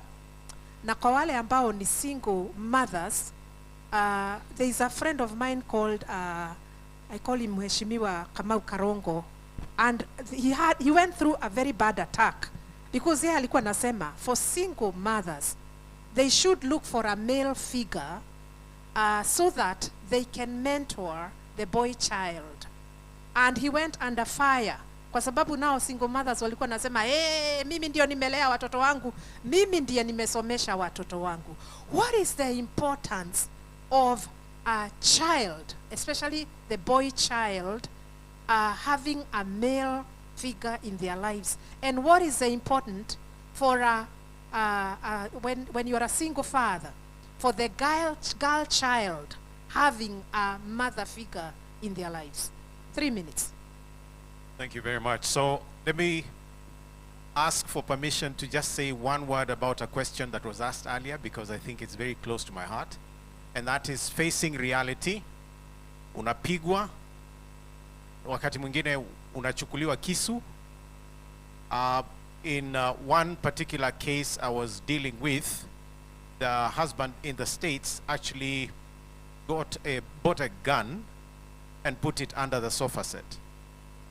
Na alitaka kumua. In fact, the time I asked this particular lady that I was mentoring to leave, she was thinking, should I jump from the first floor ama nidungwe kisu. When you face violence, and this is my position as a Christian leader, when you face violence, tell somebody about it. Usikufe hapo peke yake. You spiritualize, unasema nitaomba peke yake. Omba, but I think either your family, your dad needs to know, your mother, or a counselor needs to know. Because some things need to be stopped. And the violence against the girl child is too much in our society. So lazima tutetee the girl child. Now, on the issue of having a father figure as a mentor, nina mambo mawili ya kusema. Kuna uzuri wake na kuna ubaya wake.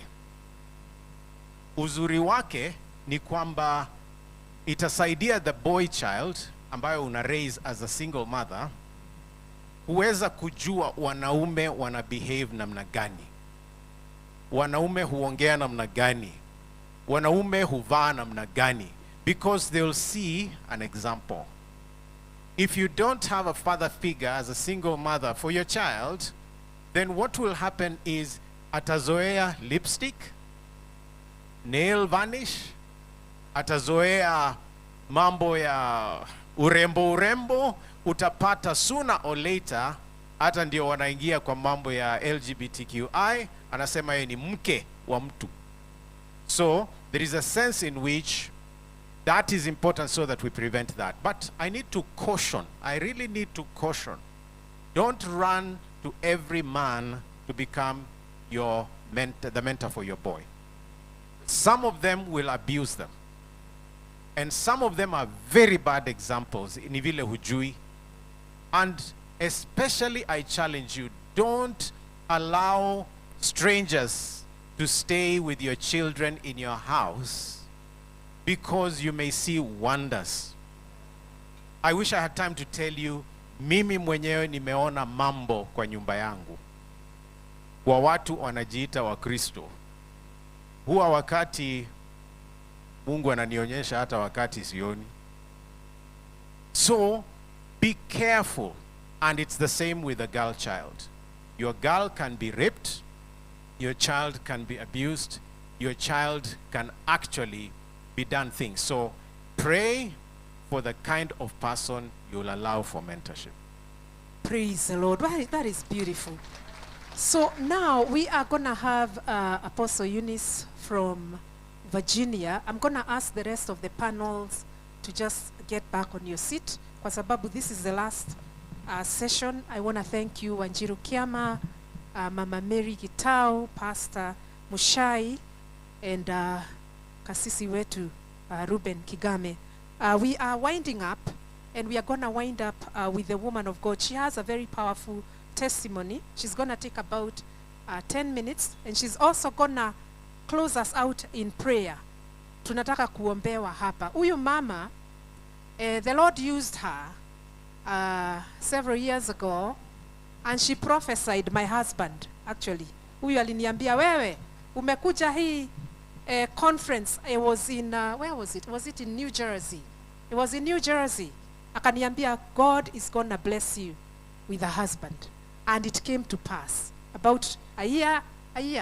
I got engaged for a year, and then I got married the other year. So this woman is very, very, very blessed and carries a very heavy anointing. And she has a very powerful story. So in the next maybe 10 minutes, you're going to close this thing out and then pray for us. And then we have a cake there. We are going to tell you more about that. Praise the name of the Lord. Amen, amen. Praise the Lord. Bwana asifiwe. Amina. Haya. Si tulikura. Bwana asifiwe. Yes, my name's Apostle Eunice Aboimo Kuria. I am saved. I love the Lord as my personal savior. I am a mother of 4 children. All of them adults. I have 3 boys, and I have a daughter, and I have a granddaughter. I've been married for 41 years. Amen. To the most handsome man, most loving husband. For those 44 years, we have seen the hand of God. We did not just begin there, but we started some years ago when I got married in 1983. And our journey began then, and is still walking and seeing the hand of God. I have a little bit of, my background is not as beautiful as people think. And I know that many people have come to this point, and we women, we have something, all of us, in common. And that is, we have a heart of compassion. Or we are passionate women. We love passionately. And when we start to hate something, we can also hate what? Passionately, yes. Because we are passionate women. We are all tied up with that. And I was born in 90 some years back. And when I was born, my mother did not live to raise us up. She passed on when I was only 6 years old, leaving me to become a mother. My sister who follows me was, I think she was only 4. And my mother had a baby daughter born. And when my mother passed away, she was only 4 months. Where we were residing, the auntie could not take care of us. And so she kicked us out in 1968, 69. And we used to live outside. Ate outside from the dumpster. This woman you see here is a woman of grace. She has taken the hand of God, that today we travel around the globe preaching the gospel, residing in the United States of America for 22 years now, and seeing the hand of God. And every meeting that I attend, I tell people, don't give up on your journey. Don't give up on your dreams. Just hold on. Yes, you might be crying now, because a cry may endure for the night, but joy comes in the morning. Just hold on to God, because it doesn't matter how the story looks, because it didn't matter how my story looked, but down the line, God changed my story. Praise the name of the Lord. And the same God who changed my story, He is the same yesterday, today, and forever. He is still changing stories. Praise the name of the Lord. And as we come here for the goat wife meeting, actually I have the word from the Lord. The Lord woke me up early this morning, and the word that He gave me is shocking. Hallelujah. Tell somebody, shocking. Let me not dwell on my testimony alone. Let me give this word. Because if I don't give it, yes, I want to do. Yeah, my story has changed. Amen. And we are here to declare some things. I want to say what the Lord says to me this morning, because from this gathering of God's wife, this is a ministry, and it's going to go far. It is going to go far, not only here in Kenya, but worldwide. It's going to be global. So be ready. Woman of God, Wairimu Kimani, be ready. Yeah, God is doing something new here tonight. And as we come tonight also, I want to declare that there are some destinies that are going to be changed from here, now, and then, in Jesus' mighty name. Because God is not a respecter of any man. Hallelujah. In the book of Joshua chapter 2, and this is the word the Lord put in my heart early in the morning. I didn't know how, but I was like, wow, this particular word. Let's read. It's Joshua chapter 2. The Bible says, then Joshua, son of Nun, secretary, sent 2 spies from Shittim, go look over the land. He said, especially Jericho. So they went and entered the house of a prostitute named Rahab and stayed there. The king of Jericho was told, look, some of the Israelites have come here tonight to spy out the land. So the king of Jericho sent 2 messengers to Rahab, bring out the men who came to you and entered your house, because they have come to spy out the whole land. But the woman had taken the 2 men and hidden them. She said, yes, the men came to me, but I did not know where they had come from. At dusk, when it was time to cross the city gates, they left, and I don't know which way they went. You know that she is lying, right? Yeah. Where they went. At dusk, when it was time to cross the city gates, they left, and I don't know which way they went. Go after them quickly. You may catch up with them. But she had taken them up to the roof and hidden them under the stalks of flax she had laid out on the roof. But the men sent out in pursuit to the spies on the road that leads to the fords of the Jordan. As soon as the pursuers are gone out, the gates were shut. Let me not read more than that. Praise the name of the Lord. This is a story of a woman who the Bible says that she was a prostitute. And here we have people who are single mothers. I don't want to call Rahab a prostitute, although the Bible calls her that way. But tonight I'm speaking to single ladies, I'm speaking to divorced, I'm speaking to the married, and I'm speaking to the widowed. Praise the name of the Lord. All of us, we are the daughters of Zion. And tonight the Lord has a word for each one of us. Hallelujah.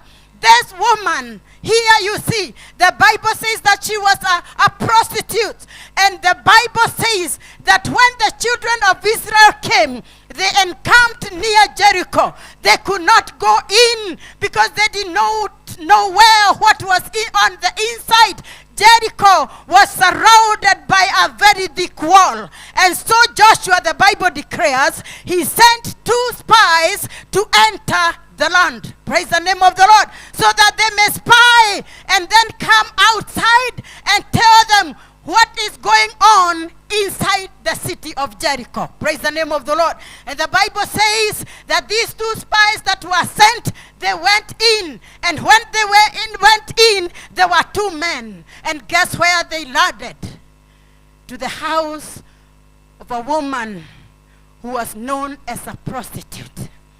A single woman. That is where they landed. And the Bible says these men, their mission was to spy the land and take the report on the outside. Praise the name of the Lord. And the Bible says that this woman, when he was approached, because they saw strange men coming into the city, she said, these people, they are not in my house. I saw them, yes, but they are not here. They have already gone. She used a lot of wisdom. And I think the theme of this gathering here is a wise woman who do what? Builds. This woman, she knew how to build her own thing, her own stuff. Because the Bible says that when she was approached and asked, yes, where are these men? And she lied a little bit. She said, you know what? I don't know where they are. But I know I saw them, but they are gone. But that time, this woman, because she was a wise woman, though she was a prostitute, she was hiding them on the roof. Praise the name of the Lord. The Bible says that when the spies, the gates were crossed, and these men who are looking for these 2 men had gone, Rahab told them, you are going to go down by the window, so that you can land on the outside of the city. And the Bible says she took a rope, a scarlet, and rolled them off the window on the other outside. And she did not only leave them there, she told them, land to the hills near Jordan. Hide there for 3 days, because these guys might still be looking. And then after 3 days are gone, just go, move on. Praise the name of the Lord.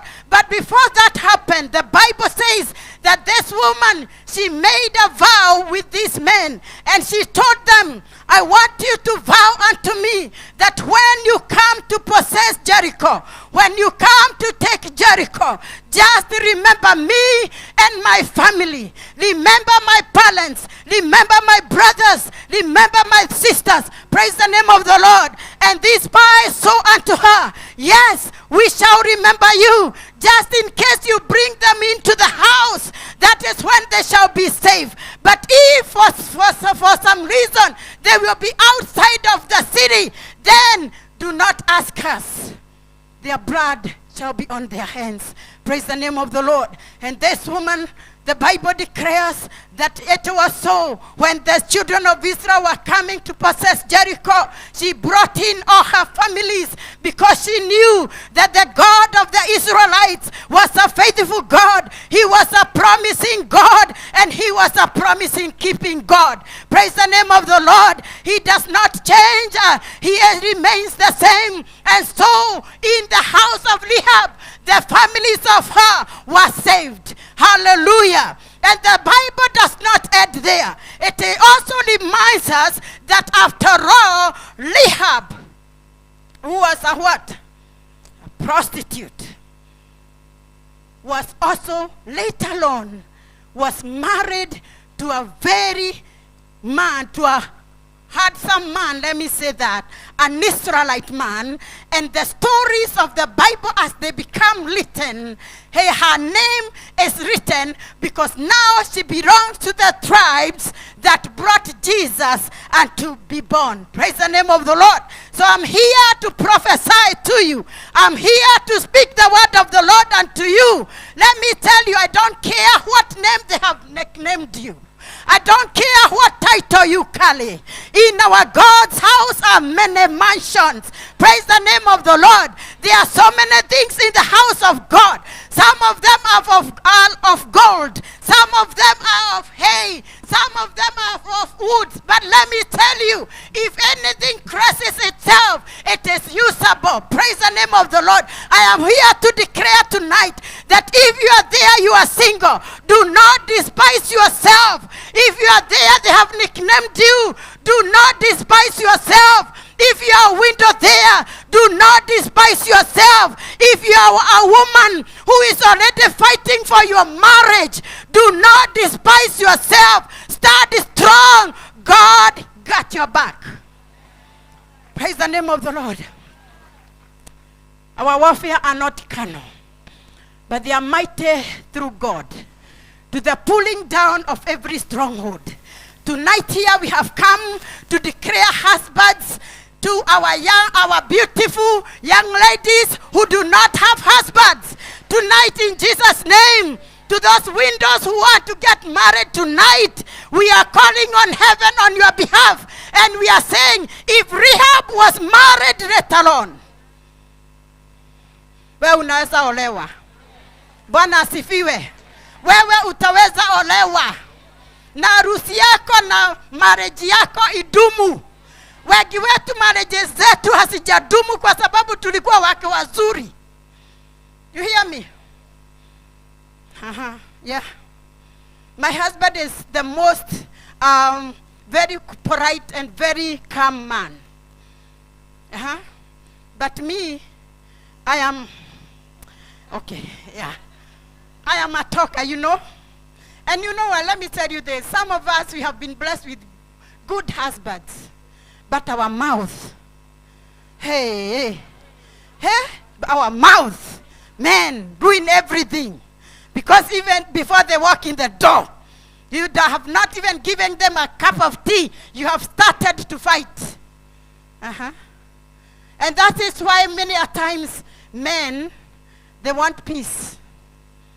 They're not going to fight with you. So guess what they will do?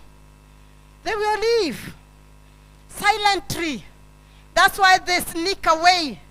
Because every time they walk in the door, the woman is calling with a running mouth. All the words. We women, we speak thousands of words when a husband can only speak few. Right? We have to watch our mouth. But we are here to declare tonight that if some of us can remain married and keep our marriages, the Bible, the story of Rahab, did not just end up her being a prostitute. It ended her being a wife, a married wife of an Israelite. Praise the name of the Lord. So your story does not end where it is tonight. Praise the name of the Lord. Your story does not stop where you are tonight. There is a God in heaven who is able to change, to pick you up from the dust and to make you stand and begin to make stride in the mighty name of Jesus. There is a God who changes every story. There is a God who changes every destiny, because the destiny of Rahab did not stop there. Even though they called her a prostitute, she was very well known in the city. This is why everyone, they were sending men to go and look for these two spies who walked in. She was very known. She was actually a popular prostitute. They knew the only place these men could go is at Rahab's house. Go there. I know for sure you'll find these two men. But guess what? Her story does not end there. You read the scriptures below and beneath, you will see that this woman was married. Praise the name of the Lord. We have come here tonight as we launch this goat wife, knowing very well that it's going to have a beautiful name, that the Lord God is remembering you. The Lord God is breaking the unbreakable. Praise the name of the Lord. We are here to declare that every chain must be broken in the mighty name of Jesus. Everything that has held you down must be broken in the mighty name of Jesus. Every spirit that has resisted you tonight, in the name of Jesus, we are commanding it to give way in the mighty name of Jesus. We are carrying the grace to come here and proclaim and to declare that our daughters shall be married, our young men shall marry in the mighty name of Jesus. It doesn't matter how old you are. If you're willing to get married, you are going to get married in the name of Jesus. And next year, as we come back here, we are going to celebrate marriages in the name of Jesus, because marriages and marriage life is beautiful. Hallelujah. It's beautiful. Some of you are at the verge of giving up your marriage because of the struggles that you are dealing with right now. Praise the name of the Lord. Some of you are living some nights that are sleepless nights, we call them, because of what the challenges that you are going through. Some of you are crying day and night. Some of you thinking of committing suicide. Some of you getting depressed by hour. It is this time that more women are getting more depressed than ever before. It is in this hour that many women are so stressed than never before. But I'm here as a woman of God to declare the word of the Lord in Psalm 64 verse 5. The Bible says that God is within her. She will not fail. Why? Praise the name of the Lord. God is with her. She will not fail. Why? Because the Bible declares that many are the affliction of the righteous, and it is the Lord who delivers us from them all. Praise the name of the Lord. I know you have gone through so much, but I'm here to declare to you, whatever you have gone through, whatever you are going through, that God is with you. You shall not fail. In the mighty name of Jesus, arise, the daughter of Zion, embrace yourself, encourage yourself. God is with you and God is for you. Praise the name of the Lord. Arise, daughters of Zion. Yes, the days are much gone. The darkness is coming in, but I'm here to tell you that God is for you. Praise the name of the Lord. God is for you. Don't just sit down and feel sorry. Because that is what we know how to do. When things are not working, we love just to sit down, and many of us, all we do is to cry day in and day out. We spend so many times in, warring. But tonight, in the name of the Lord, the Bible says in Proverbs chapter 3, verse 5, trust in the Lord and lean not unto your own understanding, but in all your ways acknowledge him, and he shall direct your path. Praise the name of the Lord. It's not time just to sit down and feel sorry about yourself. It's time to trust in the Lord. Praise the name of the Lord. Trust the Lord with your marriage. And don't be lazy. Wake up and pray for your man. Amen. Wake up and pray for your sons. Praise the name of the Lord.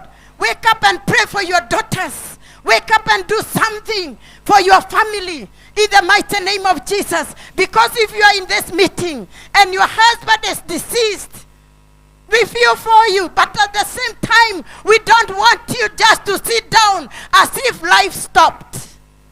Life moved on. Praise the name of the Lord. Yeah, there is that grief that comes with it. But at the same time, don't allow the enemy to sit you down and tell you it is over. No, life is not over yet. Praise the name of the Lord. He rested, but you are still here. There are children to be taken care of. Yes, there are still some things need to be done. So it is you who is going to take the baton now and start running the race. It is you now who is going to be the mother and at the same time the father of your children. Praise the name of the Lord. You are the encourager of your children. You don't just give up because the man left or the woman left. Praise the name of the Lord. There is work also to be done. It's not time to sit down and feel sorry. Because God is within her. And she will not fail. She will not lose. You will not fail. You will not lose. In the mighty name of Jesus. Those who desire to be married tonight, in the mighty name of Jesus, we are here to declare that as the year ends, you shall have somebody in the name of Jesus. And next year, a time as this, in the name of Jesus, you shall be in the in the line of scheduling and fixing and putting plans together for you to be married in the mighty name of Jesus. And for those who are trusting God for their children to get married, we are here on this pulpit and we are declaring husbands for your daughters. Hey, husbands to your daughters and wives to your sons in the mighty name of Jesus. Those who are single here tonight, we are declaring with the word of the Lord that those who want to get married, be married. The mighty name of Jesus. If you have suffered something we call the spirit of rejection, a man comes and immediately you start to make plans to get married, the man runs away. Tonight, in the name of Jesus, we are breaking the spirit of rejection. In the mighty name of Jesus, we come against that spirit of rejection. Yes, the spirit that has kept you in one level. Because there are some of us who want to make strides, but you keep on timing on the same level at the same spot. Tonight, in the mighty name of Jesus, we are here to declare an acceleration. You are going to move forward in the mighty name of Jesus. In the name of Jesus, you are going to move forward. The mighty name of the Lord. We are not going to give up. Some of us, some things we encountered in those 41 years, they were so discouraging. And sometimes somebody thinks, oh yeah, I have a husband who loves me so dearly. But the challenges sometimes that comes with the children, they make marriages sometimes to fall apart. You know? But you know what I'm going to tell you tonight? It's the work of a mother to stand up in the gap for your children, to fight for your children in the mighty name of the Lord. You don't fight with just mere words, but you fight through prayer. Praise the name of the Lord. You kneel down and pray for your children. Because some of us, we have gone through challenges with the children. And let me tell you, if we were not wise, our marriages could have been broken. Yeah? But because of prayer, persisting in prayer, you wake up, you pray. Women, they cry a lot at night if you don't know. Yeah? It is during the night. I don't know where tears come at night. One of these days, I was almost to write a book called The Sleepless Night of a Mother. Yeah? Because it is during the night when everybody else is sleeping. A mother is laying down on the bed. But guess what? The husband might be next to her. But all she's doing, she's not asleep. Guess what she's doing? What is she crying for? Her child. Praise the name of the Lord. She's crying over her child. And you know, one time I asked, my husband, is that the nature of men? That even when women are crying because of their children, the wives are totally asleep. Yeah? The husband are asleep, sorry. Yeah? The husband are sleeping while the mother is there with a handkerchief. You are crying all night. My husband loves me, and he said to me, Eunice, sleep. It's going to be okay. And I say, well, I know it will be okay, but it is bothering me. I have to cry. I'm crying, but as well as I'm crying, I'm also praying. Praise the name of the Lord. I'm not just crying. I'm crying and doing what? And praying, trusting and believing God that tomorrow things shall be better. Praise the name of the Lord. And I know for sure that we are here tonight, that many women are in that state of crying. Yeah. Some of us here have cried, and they are still crying even today. And they are asking themselves, God, I wish I would encounter a miracle tonight, and I come back rejoicing. And I'm here to declare to you that I cry may endure for the night, but joy comes in the morning. And this is the time of jubilation. As we celebrate here in this ground of Utali College, I declare to you that you are going back home, and your morning has already come, and you are going to start celebrating the doing of the Lord in the land of the living. You are going to celebrate that surely the Lord has done for me in the mighty name of Jesus, and not only for you, but for your family. The mighty name of Jesus. The devil is a liar. We are putting him on a notice in the name of Jesus that no more sabotage. No more sabotage. In the name of Jesus. Hey, no more holding you down. In the mighty name of Jesus. As the Canaanite woman rose up, because he saw that my daughter is vexed with a demon, and she decided, I've heard about Jesus, and now I'll rise up and go and make sure that my daughter is healed, is delivered from this stronghold that is holding her. And the Bible says she went and sought Jesus. And when she found Jesus, she did not mind, because even when the disciples were telling Jesus, send her away. We are here on a vacation. She did not listen. She wanted surely to hear what the master will say. And the Bible says that even after what she went through, she went home victorious. Her daughter being delivered from a demonic spirit. Praise the name of the Lord. Some of you here, your children are struggling. Alcoholism is on a high rise. Drug addiction is on high rise. And mothers and fathers are suffering because of their kids. They don't know how they will come out. But I'm here to declare as a woman of God that lives are being turned around in the mighty name of Jesus. That those sons and those daughters, they are not going to perish. They will rise in the name of Jesus. The Lord will help them to come out of every addiction. The mighty name of Jesus. Praise the name of the Lord. We are coming here on this ground to speak to us women. Amen? But a woman cannot be spoken of. We can only speak about a woman, because a woman is many things. A woman is a wife. A woman is a mother. A woman is a sister, is a sister to a brother, is a sister to sisters. A woman wears many hats. Praise the name of the Lord. And that is why we have to address all these issues around. And thank you so much, Wairimo Kimani, for asking the speakers to address various needs. Because here all of them are presented. Praise the name of the Lord. The Lord is within you. Rise up on your feet. I know our time is far much gone. It's almost 6 o'clock. Come here, woman of God. The name of Jesus. I don't know where we have the worship team here.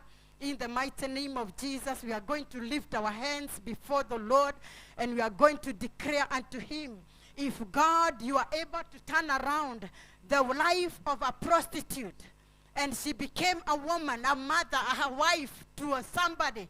God, you are able to turn around my life tonight in the name of Jesus. Do not go home tonight with the same issue that you brought to this ground.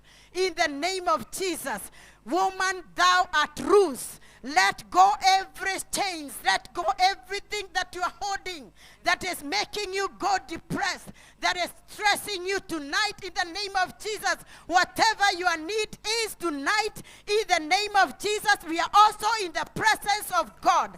And God is here. And he is saying that I am within you and you shall not fail in the mighty name of Jesus. It is a time for you to lift up your holy hands and tell the Lord, I am here, O Lord. It is a night of divine visitation. Visit me, O Lord, at the point of my need. Father, may you visit me at the point of my pain, O Lord. Tonight I need healing. Tonight I need deliverance. Tonight I need restoration. If you are able to turn a story of this woman around who was known as a prostitute, and finally you giving her a husband, my Father, my God, turn around my life. Ramashakataya. In the mighty name of Jesus. Because God is within her. She shall not fail. You shall not fail. Shall be successful.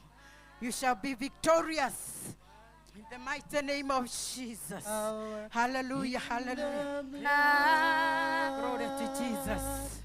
Oh, the Lord Jesus, there is power, power, wonder-working power in the precious blood of the Lord. Oh, there is power,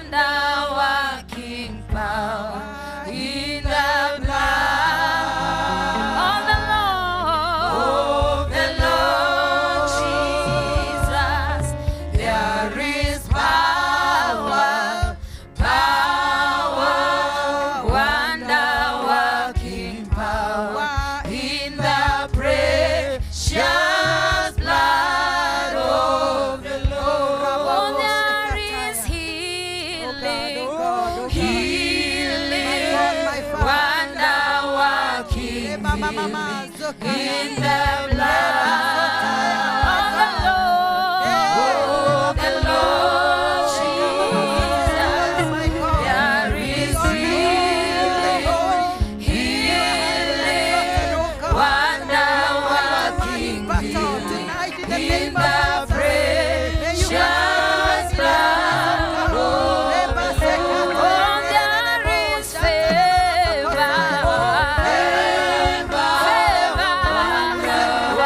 wonder-working favor in the blood of the Lord. The Lord Jesus, there is favor,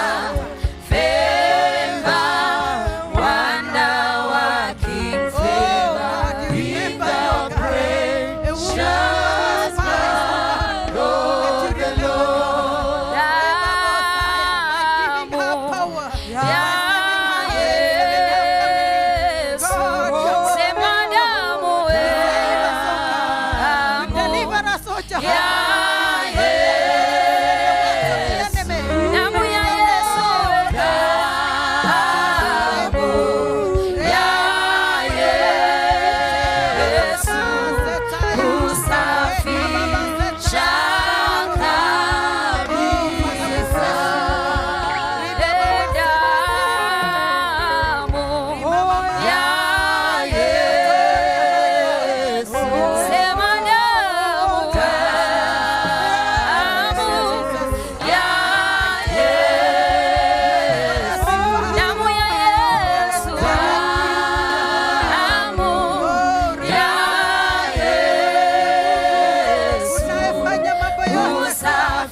Jesus. Maybe you're there. Jesus. And you have never given your life to Jesus. Yes, Jesus. It will be pointless for you to go back the same way you came. Yes, Jesus. Because marriages are working because Christ is the center of it all. Yes. And you have to have a relationship with Jesus. Praise the name of the Lord. You have to have a relationship with Jesus. Maybe you did marriage wrong. Yeah? It was wrong. You did it the wrong way. There is another chance for you. God is a God of multiple chances. Praise the name of the Lord. If you are there, if you're there, I want you to lift up your hand in the name of Jesus. We want to pray for you. We want to pray for. Maybe we came for just you. Maybe this was nothing about anything, but just for you to give your life to Jesus, so that the next chapter of your life will be in the hands of God. I want you to lift up your hand as we sing this song. Jesus, Jesus. Come on, call on Jesus tonight. If you want to give your life to Jesus, I want you to come forward. Jesus, Jesus. Don't resist, come forward. If you want to give your life to Jesus,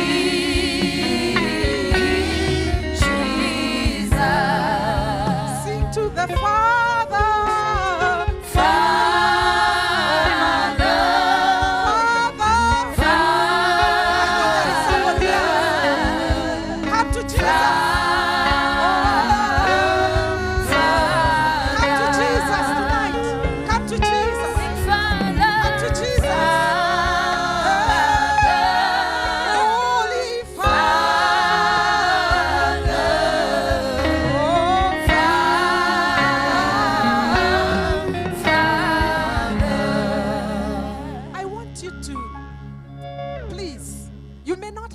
Chance.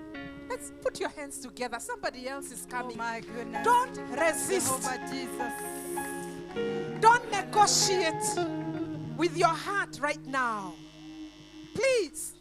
Maybe that is the reason why we came from the USA. Maybe this was nothing about anything. Hallelujah.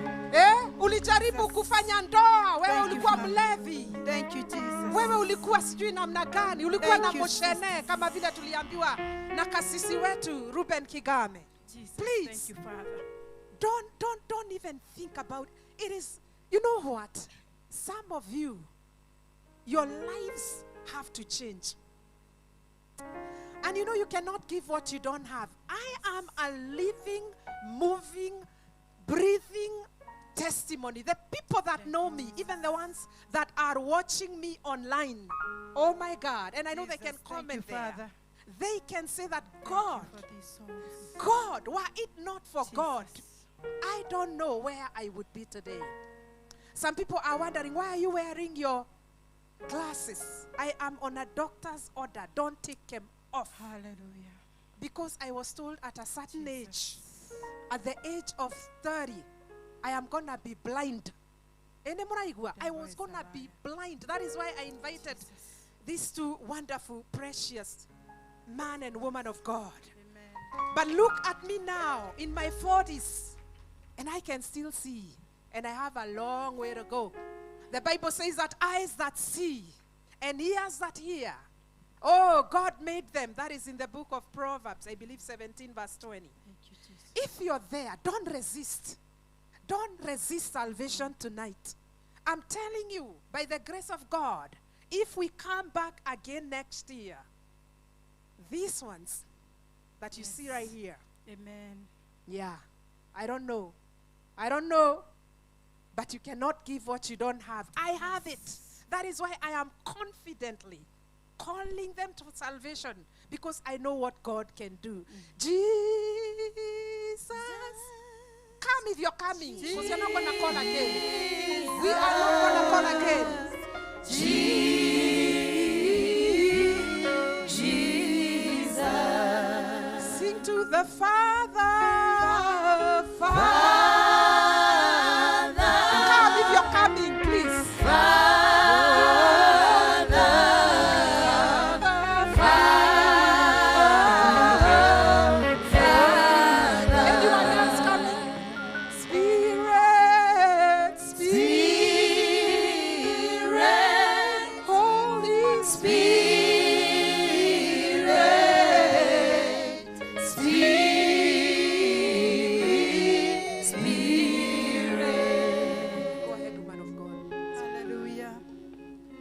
these 5 women of God, they are so precious in the sight of God. And if this was to be done, for these 5 souls to come to Jesus, there is no other cost we could have paid. This was worth it all. These 5 souls were worth every dollar, every shillings that was put down. If Jesus could leave heavens to come in search of us who are sinners, he came for this. Sisters, your life changes from tonight. The name of Jesus. The life of this prostitute woman, Rahab, was changed just because she hosted the spies. And she was remembered. God has remembered you tonight. And God has remembered you, sisters, tonight. In the mighty name of Jesus. Your story does not end here. You are going far. I'm going to request the pastor. Pastor, come. The man of God.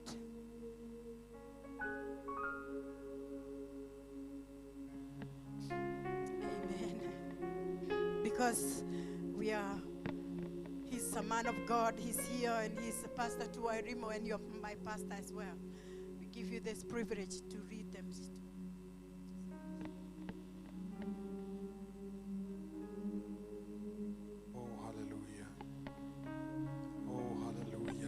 You, Lord. Just pray for them. Just say a prayer. Just say a prayer, oh Lord, to these souls that has come unto the Lord. Oh, hallelujah. We thank you, Lord, for these souls, oh God. We know, Lord, you have brought them, Lord, into the kingdom with a purpose, oh Lord. As we lead them, oh Lord, into your kingdom, oh God, we speak grace upon their lives, oh Lord. We pray, Lord, that you're going to protect them, oh Lord. Oh God, we pray, Lord, that you're going to increase them, oh Lord, where they are lacking, oh God. Remember them, oh God. Oh, hallelujah, Lord, oh God. Oh Lord, we thank you, Lord, for these souls, oh God. Bless them, protect them, oh Lord. Oh God, we thank you, Lord, for their lives, oh Lord. Oh, hallelujah, Lord. Receive them into thy kingdom, oh God. Oh Lord.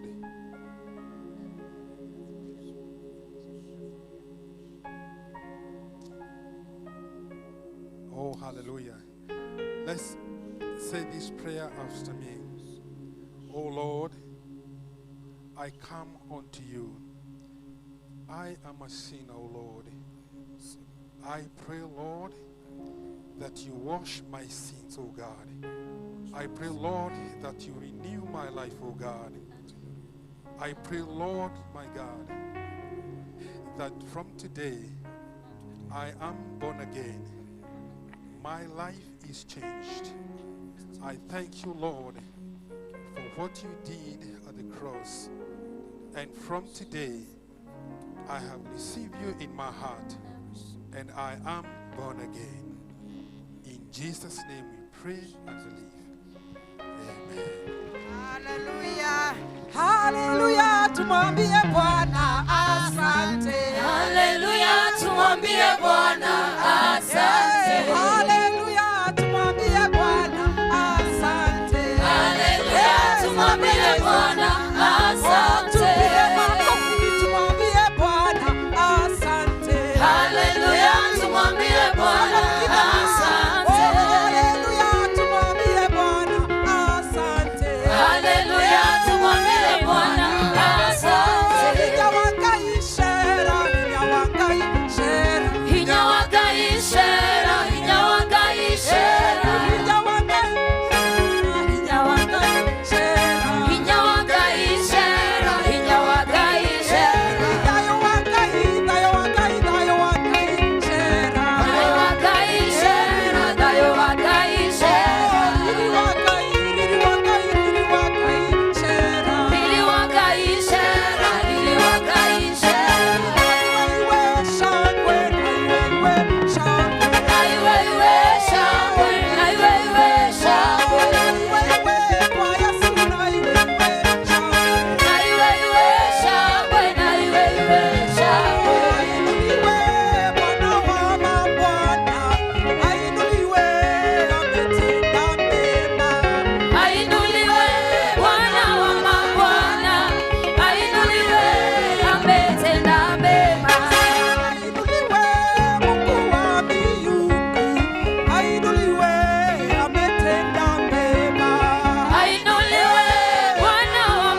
Because the woman of God has talked a lot, and I don't want to go back.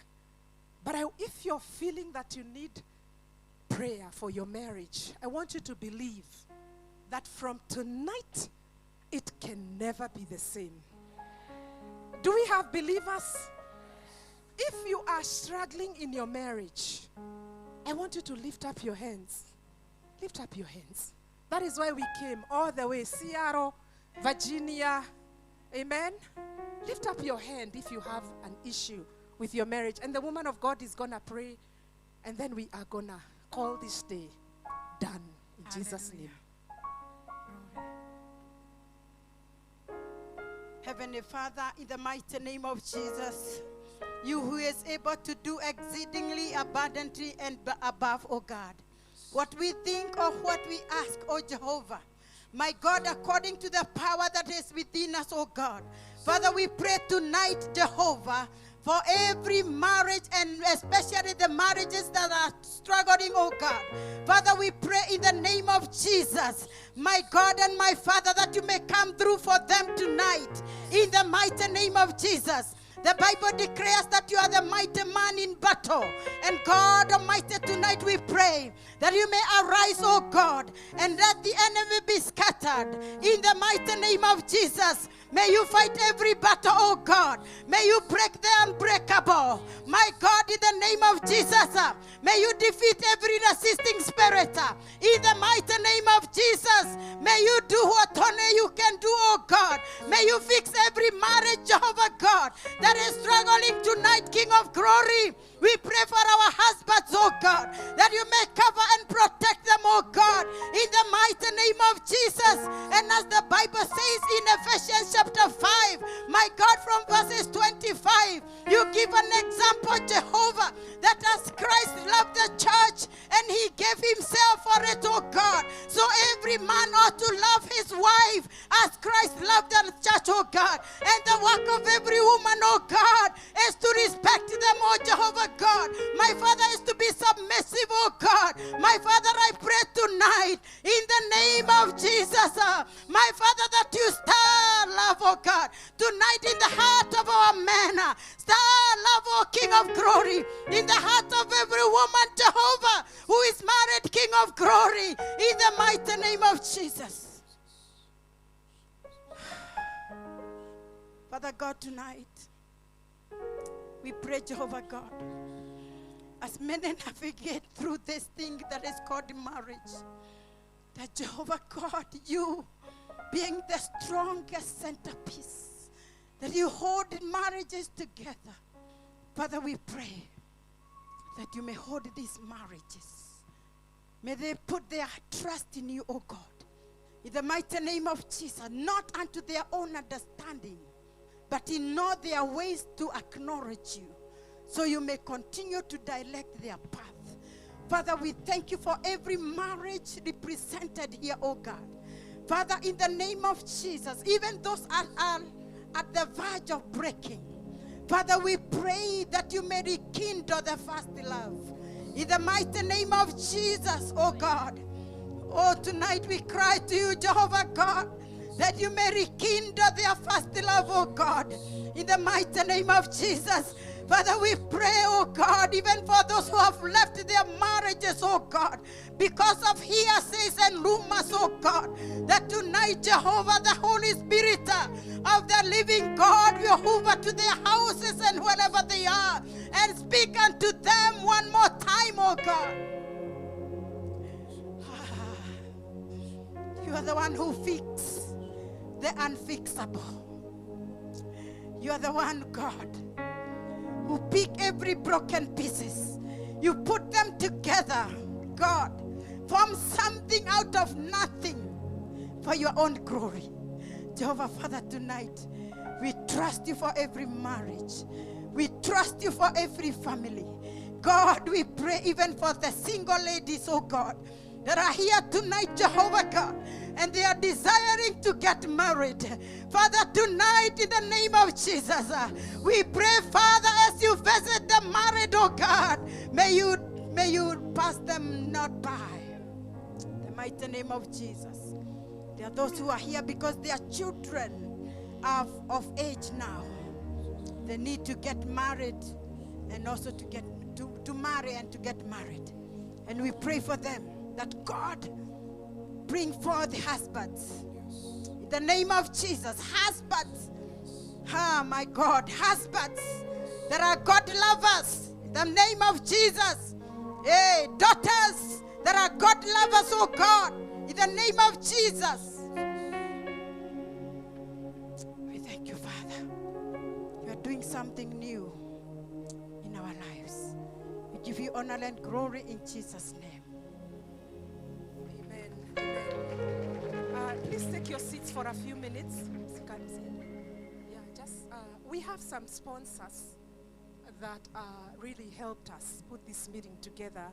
And if you are there, you are a sponsor of this meeting. I know we have Dama Mobile Spares, we have Maono, we have Kashmir, tuko na Prayer Closet, Kenya Marekani, Maliland. Are you here? We want to give you 1 minute to just, we want to see you, we want to appreciate you, and then we are going to cut the cake. Yeah? Are you there? Okay, if they're not there, those are the people that sponsored us. They're the ones who have helped us make this meeting a success. Praise the name of the Lord. They are here? Please hurry up because we don't have time and it's getting very dark. So if you are representing one of the companies that sponsored us, I want to give you 1 minute to just say hello to us, tell us what your business is about, where we can find you. I know there is who is Baraka Smiles?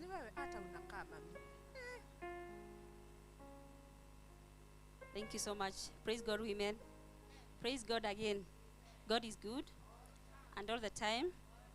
Yeah, my name is Damaris Wanjiro, or CEO, Dama Mobile Spares. I think most of you know the company as well.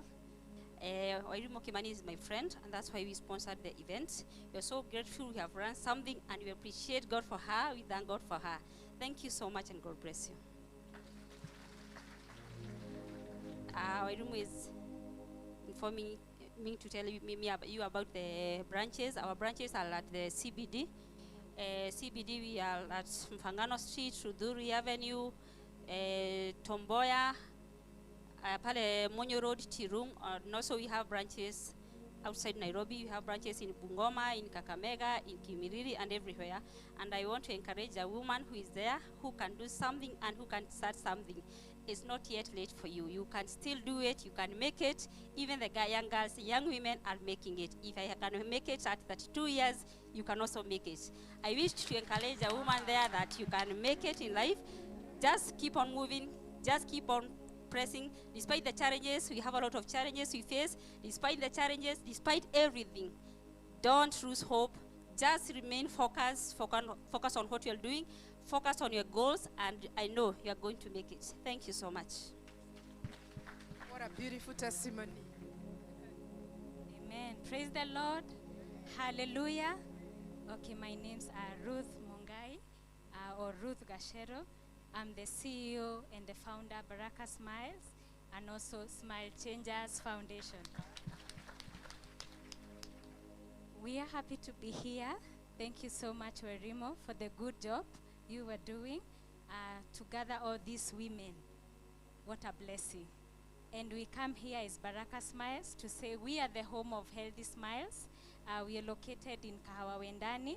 That's where we make smiles and make sure everyone smiles. So I'm here to say that if you are here today, make sure you look for me or my team. We are there, and we have a token for you. A free checkup and 50% on tooth or mouth cleaning, so that we may smile very well and we may live with a healthy smile. Hallelujah. So you're good, you're good, or we encourage that if you are a woman, you need to smile well. Hallelujah. Si Mungu alitupea 32 teeth. We have to take care of them. And that's why Baraka Smiles, we are here. So let's make sure that Peter Pale and you take a card to come and get 50% of tooth cleaning. Thank you so much. God bless you. Karibu sana Baraka Smiles. Our number is 0745 200,000. Make sure that you give us a call and we will be of great help. Asante. Hello. Bwana Yesu asifiwe. Niko hapa mbele yenu ku represent Together as One. It's a micro investment. Sisi tuna deal na finance za magari. Mtu akitaka gari na hana pesa ya kutosha, wanga tuna finance at a very affordable rates. Na pia tunapeana emergency loans, so kama maybe umeshikana mahali na huna pesa lakini gari yako inaweza kusimamia, ukaweza kupata pesa. So tuko located hapo Mfangano Street alongside kwa building inaitwa Information House. Tuko bypass, Ruiru bypass, Mombasa and Kitengela. You can find us there as Together as One. Tuko hapo tuna finance watu magari, so don't be afraid. As a woman tumewatambua this time round. Tunataka muendeshe magari, mnakaribishwa. Mnakaribishwa kabisa. Praise God. Praise God again. Tusalimiane hewani. Yeah, my name's Lydia Ginga. I'm the CEO of Kashmir Events. I hope mmefurahia the lovely setup, the sound system, TV, kila kitu. And I'm really, really honored for Wairimu to choose me just to make this event happen. She had this dream and I was very, very proud to be part of it. Na nimefurahia sana kuona nyinyi wa mama. I'm also a wife and I'm very happy to have learned so many lessons from here. I'm sure all of you have as well. Na tuendelee na hii mtandano ya kuwa Goat Wife and live and praying nothing but prayers. Now we are located on Thika Road over here at Garden Estate.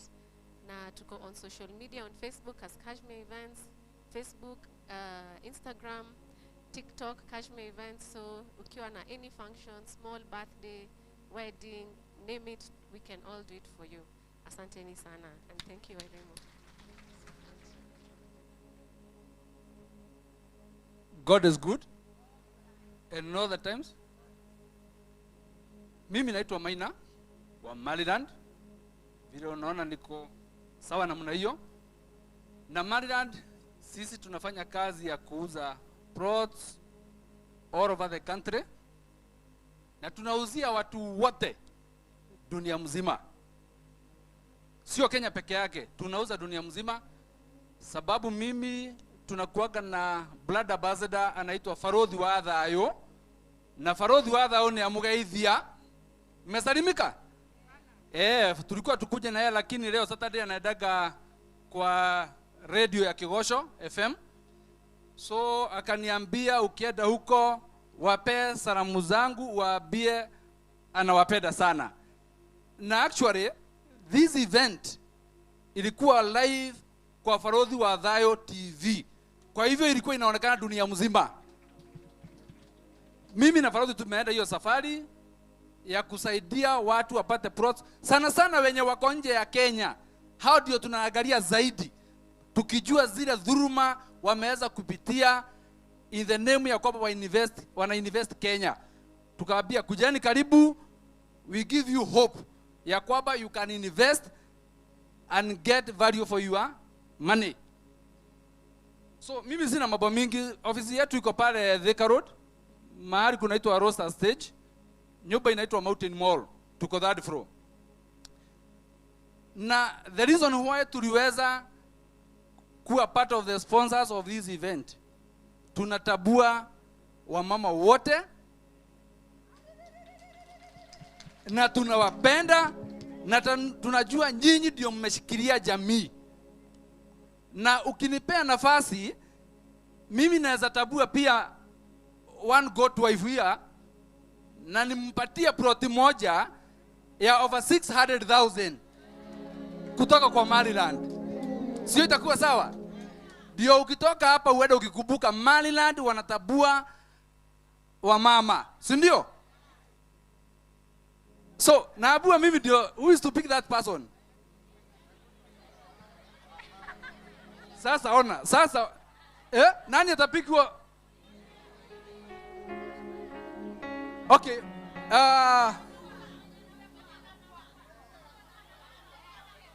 Goja. Si mimi ndio napeana. Si munipe nafasi kwanza. Mimi ndio, hiyo ndio itakuwa nini? Mimi niseme yangu, alafu nipatie Chiarede nafasi, pia tuambie yageonaje, si ndio? Then tuangalie the better choice.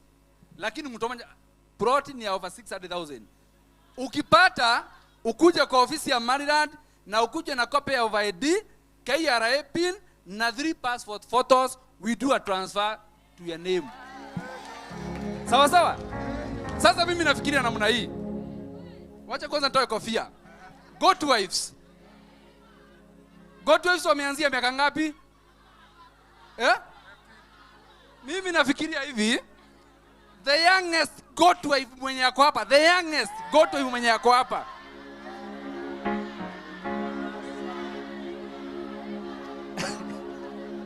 Sawa, nasikia. Okay, mnasema mama wa kuvua nguo.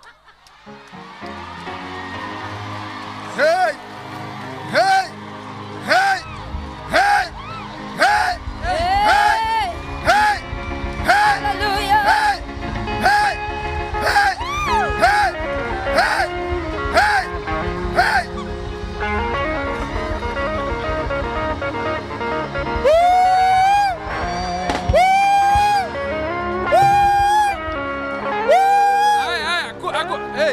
Hey. So, mimi nauliza swali hivi. As many as of that opinion say aye. The ayes have it. Thank you so much. We love you. We appreciate you. Thank you so much. Hallelujah. Oh God, congratulations. Woo! Oh, akuja apigwe picha. Oh, today was her day. Praise the name of the Lord. Hallelujah. Oh, glory to God. Thank you, Lord.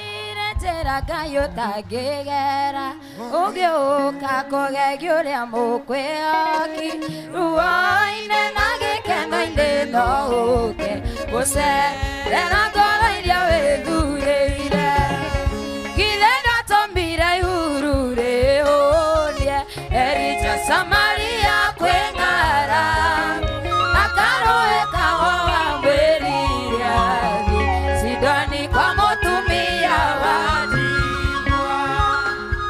Amen.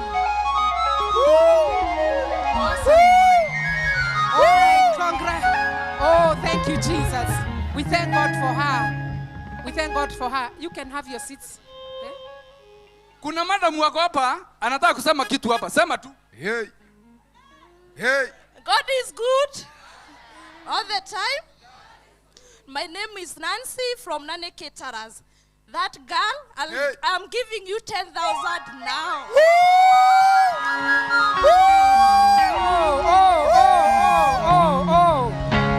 Hey.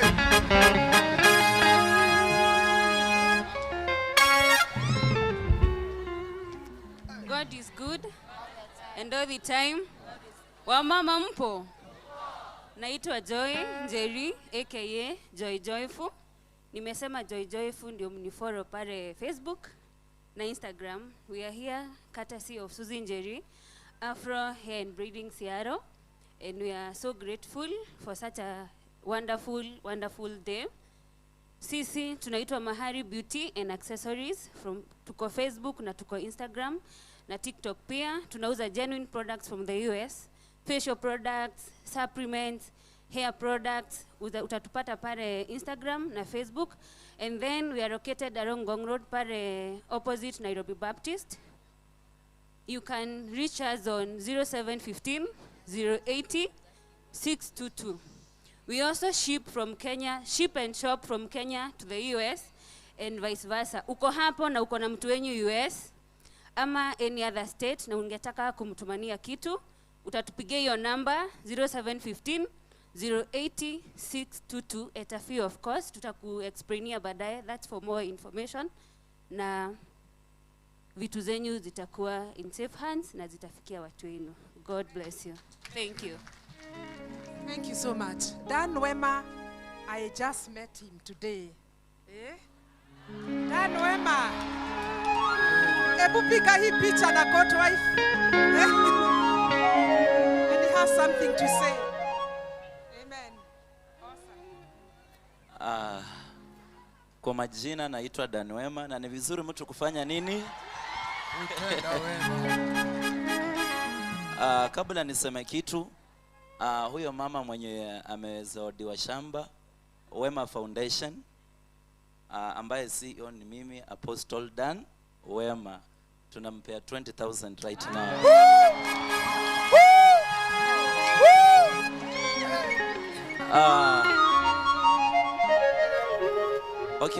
Okay, thank you. Mimi naitwa Apostle Dan Wema, yule jamaa anavanga matambara akifanya social test. Na huyu mam wa Irimo Kimani, kwa video zenye nimekuwa nikiweka pale kwa social media, kuna watu wenye amesponsor pale. Kuna jamaa anaitwa Geoffrey, yule kijana Mlolongo. You remember him? Yule wa Miwa, you remember him? Mama wa Irimo Kimani alimlipia rent for 6 months. Simtumpigia makofi. Na kuna watu wengi kula Western, mam amekuwa akituma pesa tukijengea watu manyumba. You know, it is all about humanity, right? Huwa nafunza watu ya kwamba you don't give because you have, you give because you understand how it feels by having nothing. So God bless you so much and thank you for your support. So, just a minute. I was going to give Pastor Ruben Kigame because he wants to say something to the woman who sang that song. Whatever the song. Is it? Is that the same? So, Pastor Ruben. I was so impressed. She sang in key from beginning to the end without shifting. So Kigame Media is going to offer to record that song for her.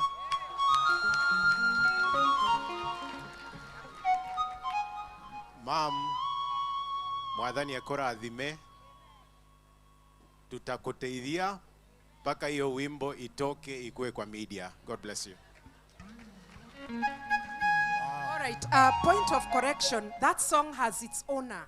So mama, thio tu gerwebo, niguo, wacha aende atunge wimbo, alafu kasisi wetu hapa atakurecord. Niguo mami, uthio tu gerwebo rwaku, maguta we namo, githe nduri namo. Koguo watu gerwebo rwaku ithe witu haha ni egugusponsor. Niguo? Amen.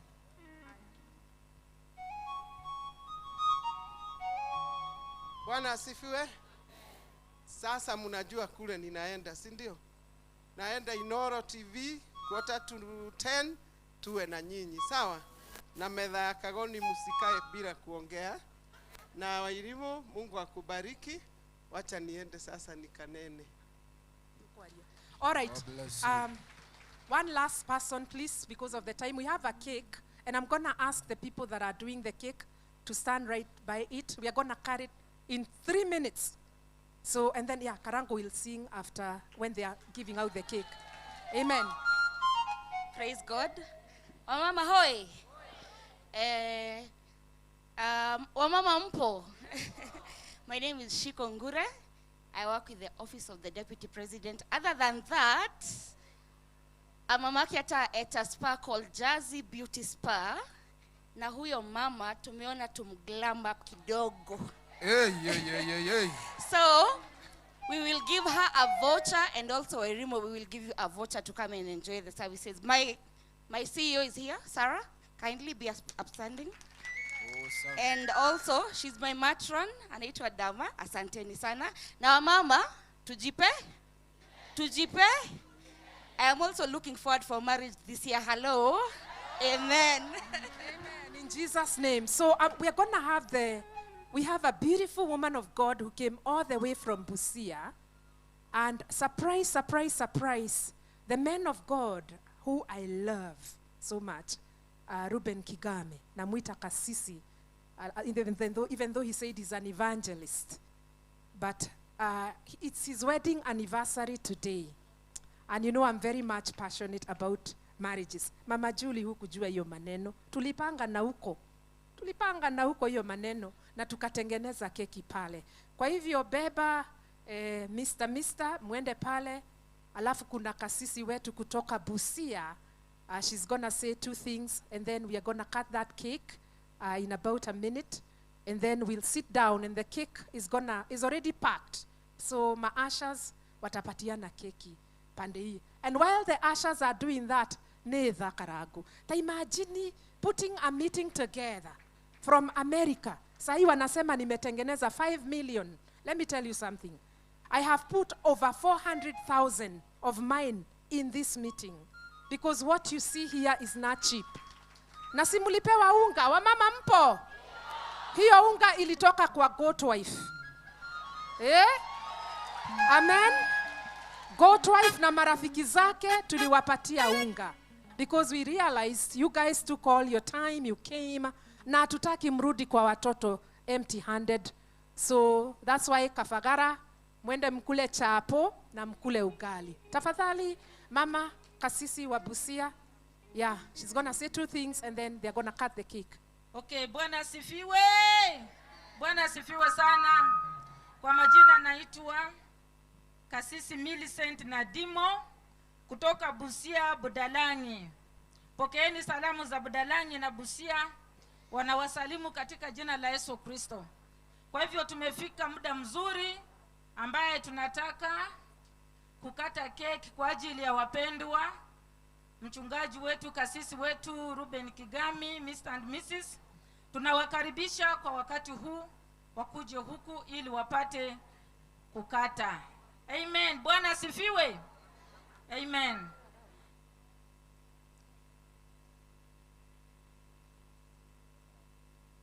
Kwa hivyo wakati huu wanapojiandaa, hatutachukua muda mwingi kwa sababu masaa yameenda sana. Kwa hivyo wakati wanapojiandaa wakikata, nasi tutawatia moyo tukiwashangilia.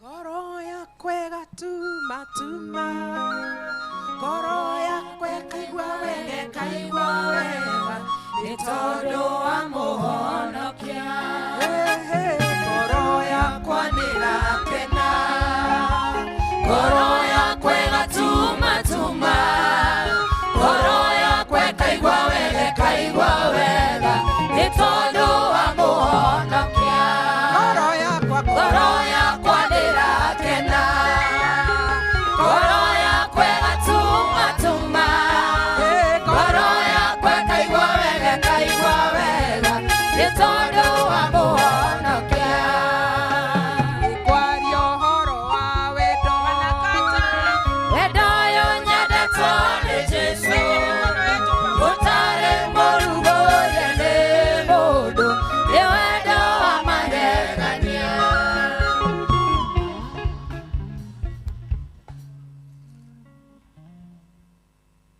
Amen. Kata usiogope. Kata sio ugali.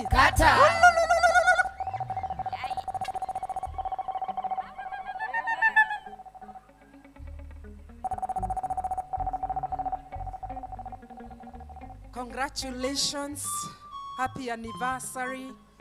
We are praying for many more years. Tumeambiwa tuache mushene. We affirm our men, and I tell you, our weddings and our marriages are gonna last long. In Jesus' name. And thank you so much for sharing your anniversary day with us. You could have, wakati huu wanapolishana, mama tatangulia lishe kasisi. Happy anniversary. Amen. Aya, kasisi pia atalisha mama. Niwedo na nema niwedo Utumaga wetanyo nanie Natondo moruku nedoire digano Utorelie mosho wito Niwedo na nema niwedo Utumaga wetanyo nanie Natondo moruku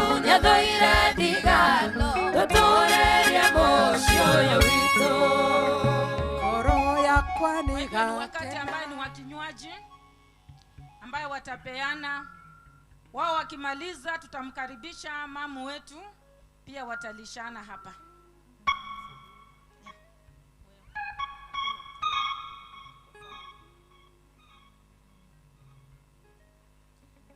Okay, wanaandaa hiyo champagne. Najua ni maandalizi yaliyo mazuri sana, na tunashukuru Mungu. Mtu anapofikisha miaka 17 sio jambo lile lililo la rahisi katika ndoa. Kwa hivyo tunafaa tuwashukuru Mungu, tuwape hongera kwa juhudi na jihada ambayo wamefanya.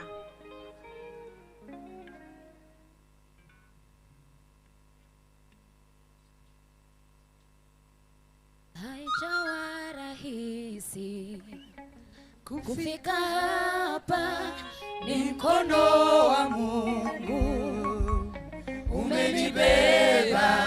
Haijawa rahisi kufika hapa, ni mkono wa Mungu umenibeba. Umenibeba, umenibeba, umenibeba, umenibeba, ni mkono wa Mungu umenibeba. Umenibeba, umenibeba, umenibeba, ni mkono wa Mungu umenibeba. Umenibeba, umenibeba, yelelele, mkono wa Mungu umenibeba, umenibeba.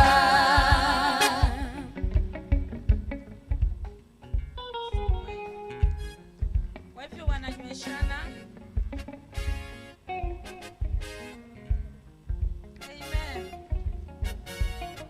Amen. Umenibeba, umenibeba, ni mkono wa Mungu. So, congratulations. So we are going to give them a cake to take home and share with their friends. Congratulations. We wish you a long and healthy and beautiful marriage in Jesus' name.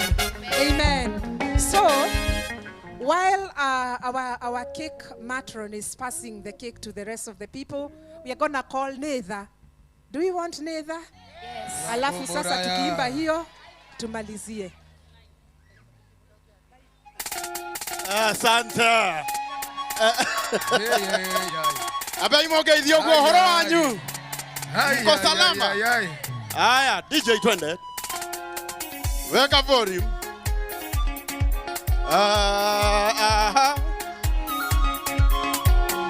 Atea. Weka volume DJ. Ewa hotanirwa bana. Netha. Nainya wakega inetha. Nainya wakega. Igutura emothigu netha. Nainya wakega inetha. Nainya wakega. Idukone inya waku netha. Nainya wakega inetha. Nainya wakega. Elirikana mwathani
Wairimo Kimani. Aha. Damavito. Neda. Amida koroga maneda. Na inya kenga ineda. Na inya kenga ururiwa kenga. Yoneda. Na inya kenga ineda. Na inya kenga. Ikaya ya mwana kuneda. Ayaye. Na inya kenga ineda. Na inya kenga. Idwa beto mogo sene. Ayaye. Na inya kenga ineda. Na inya kenga. Ona koinuka na kafagara. Neda. Ayaye. Aha. Koine kia moja tuga. Aha. Ewa hotanero barane. Na inya kenga ineda. Na inya kenga. Igutora emodi kune. Ayaye. Na inya kenga ineda. Ayaye. Na inya kenga. Idukone inya wakune. Ayaye. Na inya kenga. Ineda. Na inya kenga. Elirikana mwadhanine. Ayaye. Na inya kenga ineda. Hey. Na inya kenga. Aya. Aya. Thank you DJ. Asanteni sana. Ni mwake nione Kavagara. Ndiramoigua ni mwake nione Kavagara. Akorono wake nione Kavagara, wapi kelele Kavagara. Asanteni sana, njitagwo Karango wa Muraya. Na ndimwendete muno. Kana tuine hangi hanini? Tuga guti. Wĩ hau na nĩ ũraka nyũmba yaku ona kana cia gũkomborithia. Nyũmba to thimiti na tiles tu, geria Terazo ũmũthĩ. Nĩ njũĩ nĩ ũreyũria ici cirahũthĩka kũ. Ndũkamake, tũĩ haha nĩ ũndũ waku. No ũhũthĩre Terazo kũgemia countertop cia riko, stairs, floor cia bafu, ona kana kwandĩka rĩtwa na logo ya biacara. Gũkũ kwa Express Terazo Center twĩna material ciothe cia gũthondeka Terazo. Material ici nĩ ta thimiti wa white na iria ya kawaida. Twĩna polish, HCl acid, black and white strips, bao iria non-slip, brushes, misumari na ingĩ nyingĩ. Kwere Meja wa Nairobi tũrakũrehera o nginya harĩa ũrĩ. Wona wagũra material ici, tũcokaga tũgagwĩkĩrĩra na thogora mũbacĩrĩre biũ. Tũcerere haha Ruiru bypass Kamakis hakuhĩ na RFH Hospital, kilomita 3 kuma roundabout, kana waranĩrie na ithuĩ kũgerera 0798 333 000.